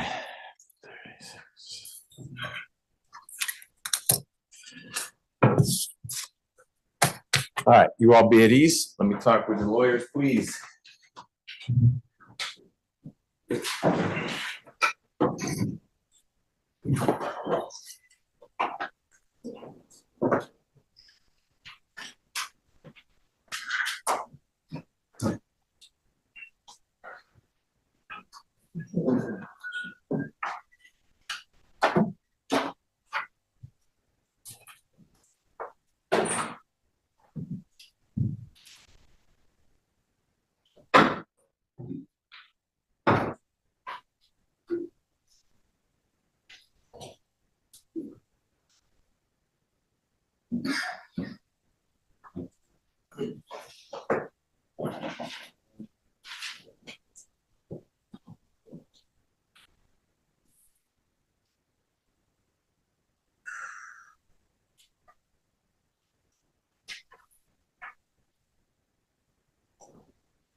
Ready? I'm ready. All right.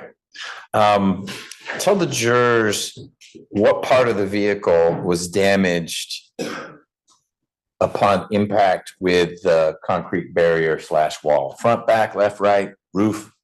So it would, if you're looking at your vehicle and my fingertips are the front of the vehicle going that direction, it would be essentially right here would be where the damage would be on the front passenger side, right side. Share with the jurors what you were able to learn either from examining the car or the airbag sensor data about whether any seatbelts were being worn at the time of the accident. So again, as I mentioned when we reviewed it earlier, it indicated both the driver and front passenger whether or not they were seat belted, and it said both were unbuckled. But again, it doesn't record any backseat passengers. So someone's driving, that person was not wearing a seatbelt. If there was someone in the front seat, meaning the front passenger seat, that person also was not wearing a seatbelt. Yes, that person as well was not wearing a seatbelt. Could have been if there are two people in the back, they're both buckled, they're not buckled, you're not able to tell. We wouldn't be able to tell. Okay.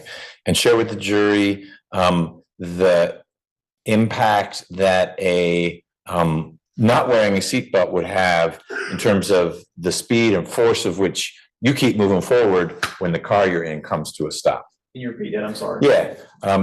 If I'm wearing a seatbelt and I'm going 50 miles an hour and I hit a brick wall, does the seatbelt help slow me down? Absolutely.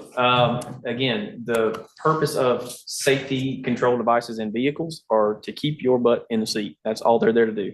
That's why the seatbelt gets tight, to keep you as upright as possible. And that's why the airbags come out, to provide a cushion for that blow that you're going to experience.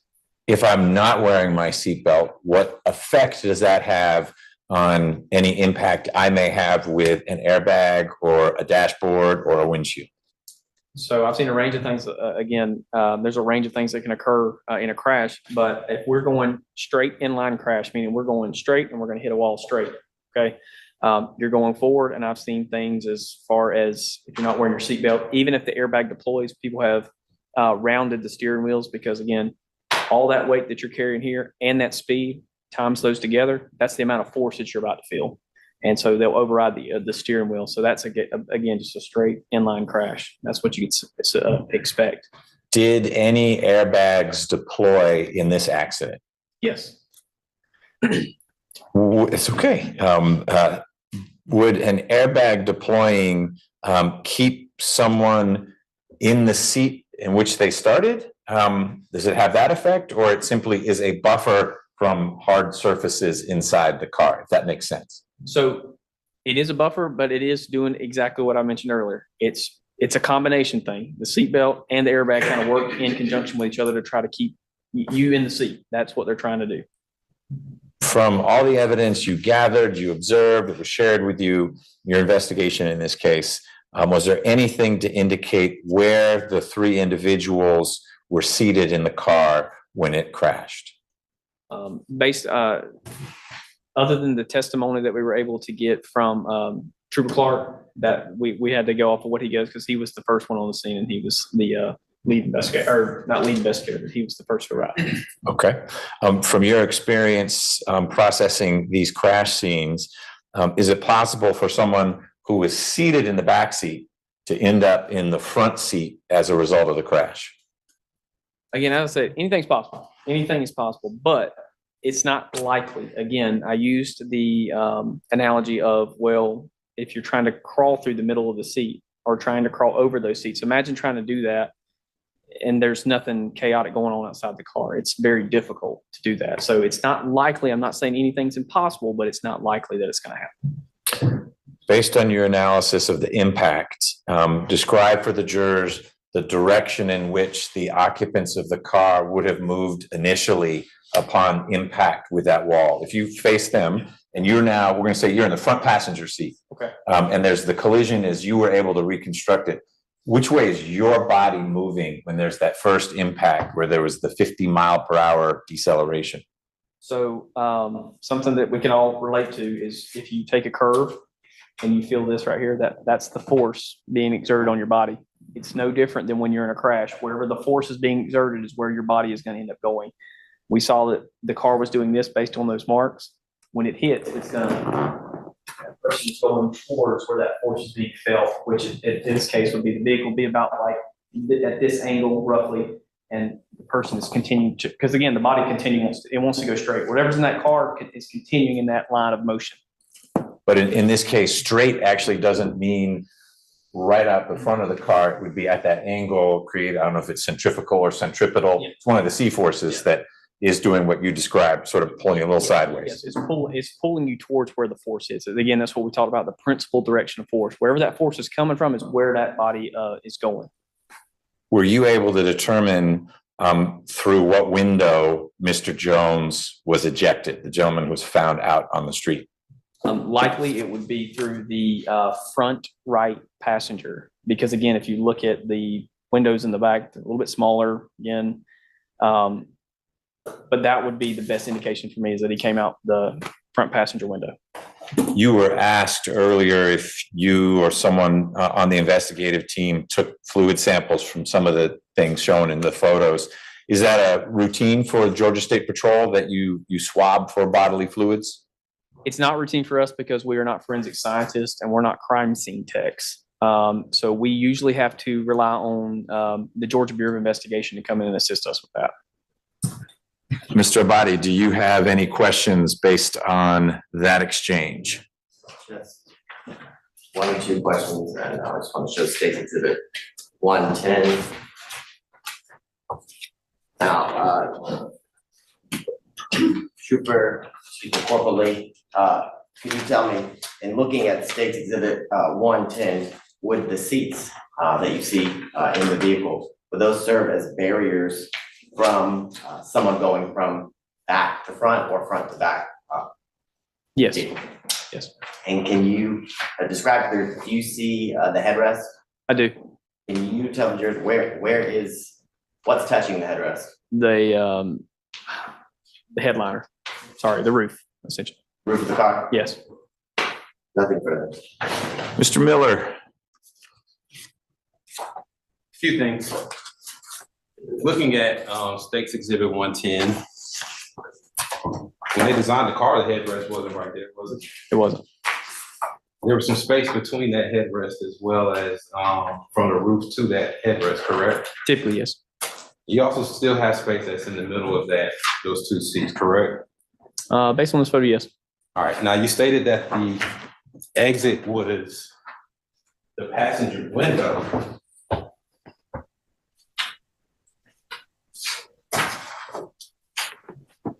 But in your inspection photos,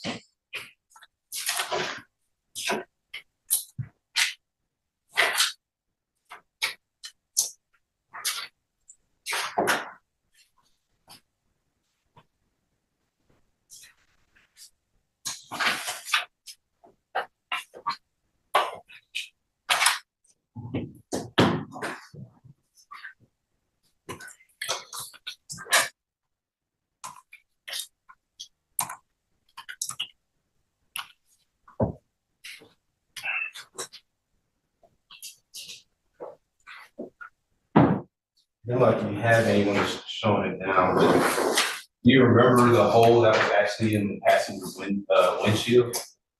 Do I remember the whole? Yeah. Again, to the best of my knowledge, yes. Nothing further. Okay. Corporal Lee, thank you. You've had 2 long days. Appreciate it. Thank you. Mr. Abadi, your next witness. This time you're on the state of Georgia arrest. Okay, you should leave. I'm sorry, I didn't mean to leave you hanging like that. Take only your own stuff. If it has a sticker or it was handed to you by a lawyer, it should stay put. Okay? Thank you. Thank you, Judge. Have a good one. You're welcome.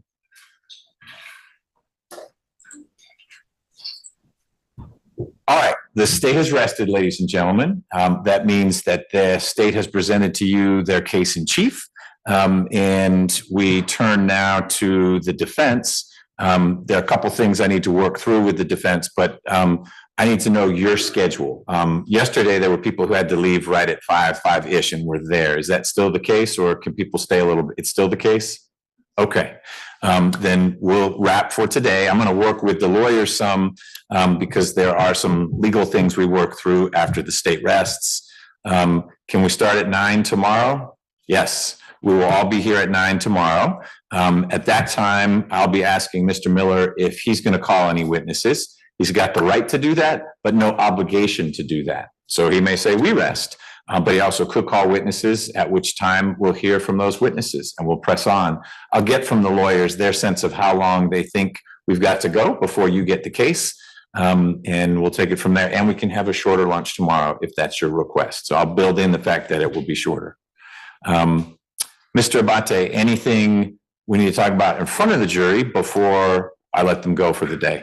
There. Okay, Mr. Miller? Okay, thank you so much for your time and your service thus far. Don't talk about the case tonight. No outside research. You've really mastered the art of asking questions. Leave your notepads in the jury room, please. All right, the jury.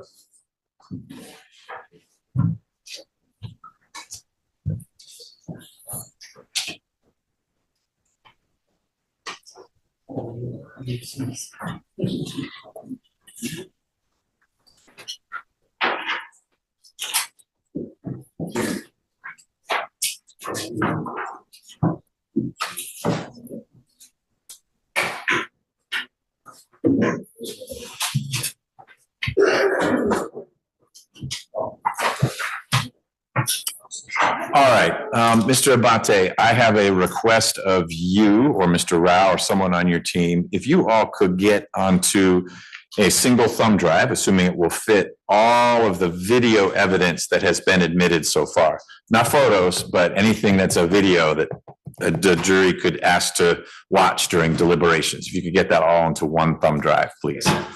I will get you all a draft charge some point tonight. I'll go over the submissions from both sides. My staff attorney has already put together a draft, and I'll tweak that and push it out to the lawyers.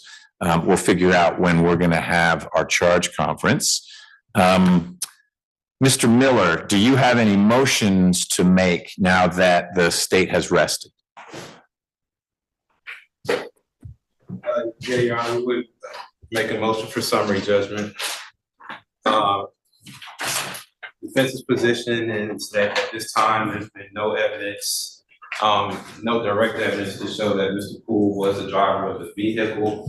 The only thing that has been proven at this point was that he was a passenger or an occupant of a car that crashed. Okay. Mr. Abate, anything in response to the motion for directed verdict? Yes, Judge. The state would respectfully request you deny defense counsel's motion for a directed verdict. As Your Honor knows, you look at the evidence as it has unfolded during the state's case in chief, and the light most favorable to the non-moving party, which would be the state. And I would submit to Your Honor that there's been more than enough evidence for the case to be submitted to the jury. You heard from Trooper Chadwick Clark, as well as Lieutenant Gass and Buffington, all who described the position in which the defendant was found inside the front compartment of the vehicle. Furthermore, you saw the dash cam of Trooper Clark, which, as Your Honor may recall, once the accident, the crash and collision with the wall off the exit across from where the defendant entered the exit, Trooper Clark was there within probably 2 seconds. And the defendant was found in the same position in which he laid from the remainder of the time until he was extricated. You also heard from several members of Grady EMS and other troopers who indicated that the defendant was pinned inside of the vehicle with his feet in the driver's compartment of the car, Your Honor. So I would submit to the court that there's more than enough direct and circumstantial evidence for the case to be submitted to the jury on all counts within the indictment. Mr. Poole, your lawyer has made the right motion at the right time. When the state rests, it's very appropriate for the defense attorney to say, you should take this case from the jury because the state's failed to make its case. It's a real tough burden. This is the one time where there is a burden. It's a tough burden on the defense here. Mr. Miller needs to convince me that there's basically no evidence upon which a reasonable juror could rely to basically finding that you're the driver. That's what this case hinges on, who was driving. All the other elements, the car was going too fast, it was reckless. This is a question, Minor, Poole, Jones, who was driving the car. I'm not finding right now that the state has met its burden of beyond a reasonable doubt. That's not the test here. The jury decides that. But I do find that there is some evidence, if the jury wanted to put more weight on that, that would put you as the driver. There's testimony that you allegedly said you were the driver. There's the supposed position of your body in the car. Those are things that a jury could rely on and say, okay, the state's met its burden. But it's important that you not hear me say, and the state has met its burden. The jury will decide that. But I think that there is evidence that jurors could point to say, here's why we made the decision we did. It is rare that a directed verdict is granted. Usually it's a technical reason, like the state failed to show that the car was going more than 30 miles over the speed limit. Someone just said it was going fast. Well, you have to show that it was 30 or 20, whatever the number is. But here there was even that. So I'm denying Mr. Miller's motion because I don't find that this is one of those rare cases where there's no evidence upon which a jury could rely to reasonably arrive at a guilty verdict. So we'll keep pressing forward. Mr. Poole, last thing I'm going to say to you, then I'll turn back today, then I'll turn back to Mr. Miller. Tomorrow morning, before the jury comes out, you and I are going to have a conversation with your lawyer present about whether you're going to testify. That's a decision that you have to make. You can make it upon consultation with Mr. Miller, family, anyone you want to talk to. But ultimately, on the record, with the jury not in the room, you and I are going to talk about whether you want to testify and the implications of testifying and the right you have to remain silent, and the fact that I'll tell the jury that they're not to consider that in any way if you choose not to testify. But I just want to alert you, because ultimately, after I ask you 3 or 4 questions, I'm going to say, do you want to testify? And your answer is either going to be yes, I do, or no, I don't. It's not going to be, I need more time to think about it. That's why I'm flagging it now. You've had plenty of time to think about it, and I'm confident Mr. Miller has given you real sound advice about whether it's a good idea or a bad idea and what his legal strategy is. And you're free to be influenced by it. But I'm not going to ask Mr. Miller if you're going to testify. I'm going to ask you. And tomorrow morning, 9-ish, you'll need to be ready to tell me what your plan is. Okay? All right. Mr. Miller, what is your forecast for how long your presentation is going to go? And it's only a forecast. I need to actually check with Dr. Connolly on it, because he's not being easy. Right, and I need him for tomorrow. It shouldn't take any more than a day, even with Dr. Connolly testifying. Okay. It sounds like most of your witnesses are going to be, here's what was happening that evening. Some of that, yeah. Okay. I mean, they cover whatever you cover, but just what you had forecast with me and more importantly with the jury in your opening. Okay. You will have enough witnesses to fill the day, though. You don't envision that too, saying, well, dang, that's all I got for today. Everyone else is coming on Monday. No, we should have enough for tomorrow. Okay. Good to know. Then let's try to figure out when we're going to have our charge conference. I guess that'll sort of flow from how much of tomorrow you fill. It's not going to be a super complicated charge conference. But let's have everyone here a little before 9. I'll have the conversation with Mr. Poole about his testimony, and then you'll be ready with your witnesses. Okay. Mr. Bate, anything else? Nothing to say, Your Honor. Okay, if you can get that thumb drive together, that would be great. Do you intend on introducing any videos? Yes, we do. Okay. Reduce us to a thumb drive. And I don't mean to be secretive about this. There's equipment in the jury room for jurors to review videos. And the way we manage this is everything that's been admitted, that's a video, put on a thumb drive, we dump it on, it's basically a big screen with a computer attached to it. And the only thing on that computer is video playing software. And so we put the evidence that's been admitted on the computer, take away the thumb drive, and if they want to review something, they can, but they don't have to trundle out here. And more importantly, they can pause and talk as a group, because they can't do that if they're sitting out here, and they'll play what they want to play and not play what they don't want to play. So certainly if you have videos that you're going to be tendering, we'll want to get them on there. So if you got your own thumb drive, that's fine. I'll just get the contents of both on that device before they deliberate. We've got time. Okay. All right. If there's nothing else, then I'll see everyone around 9 o'clock. You got to be here on time tomorrow. Okay.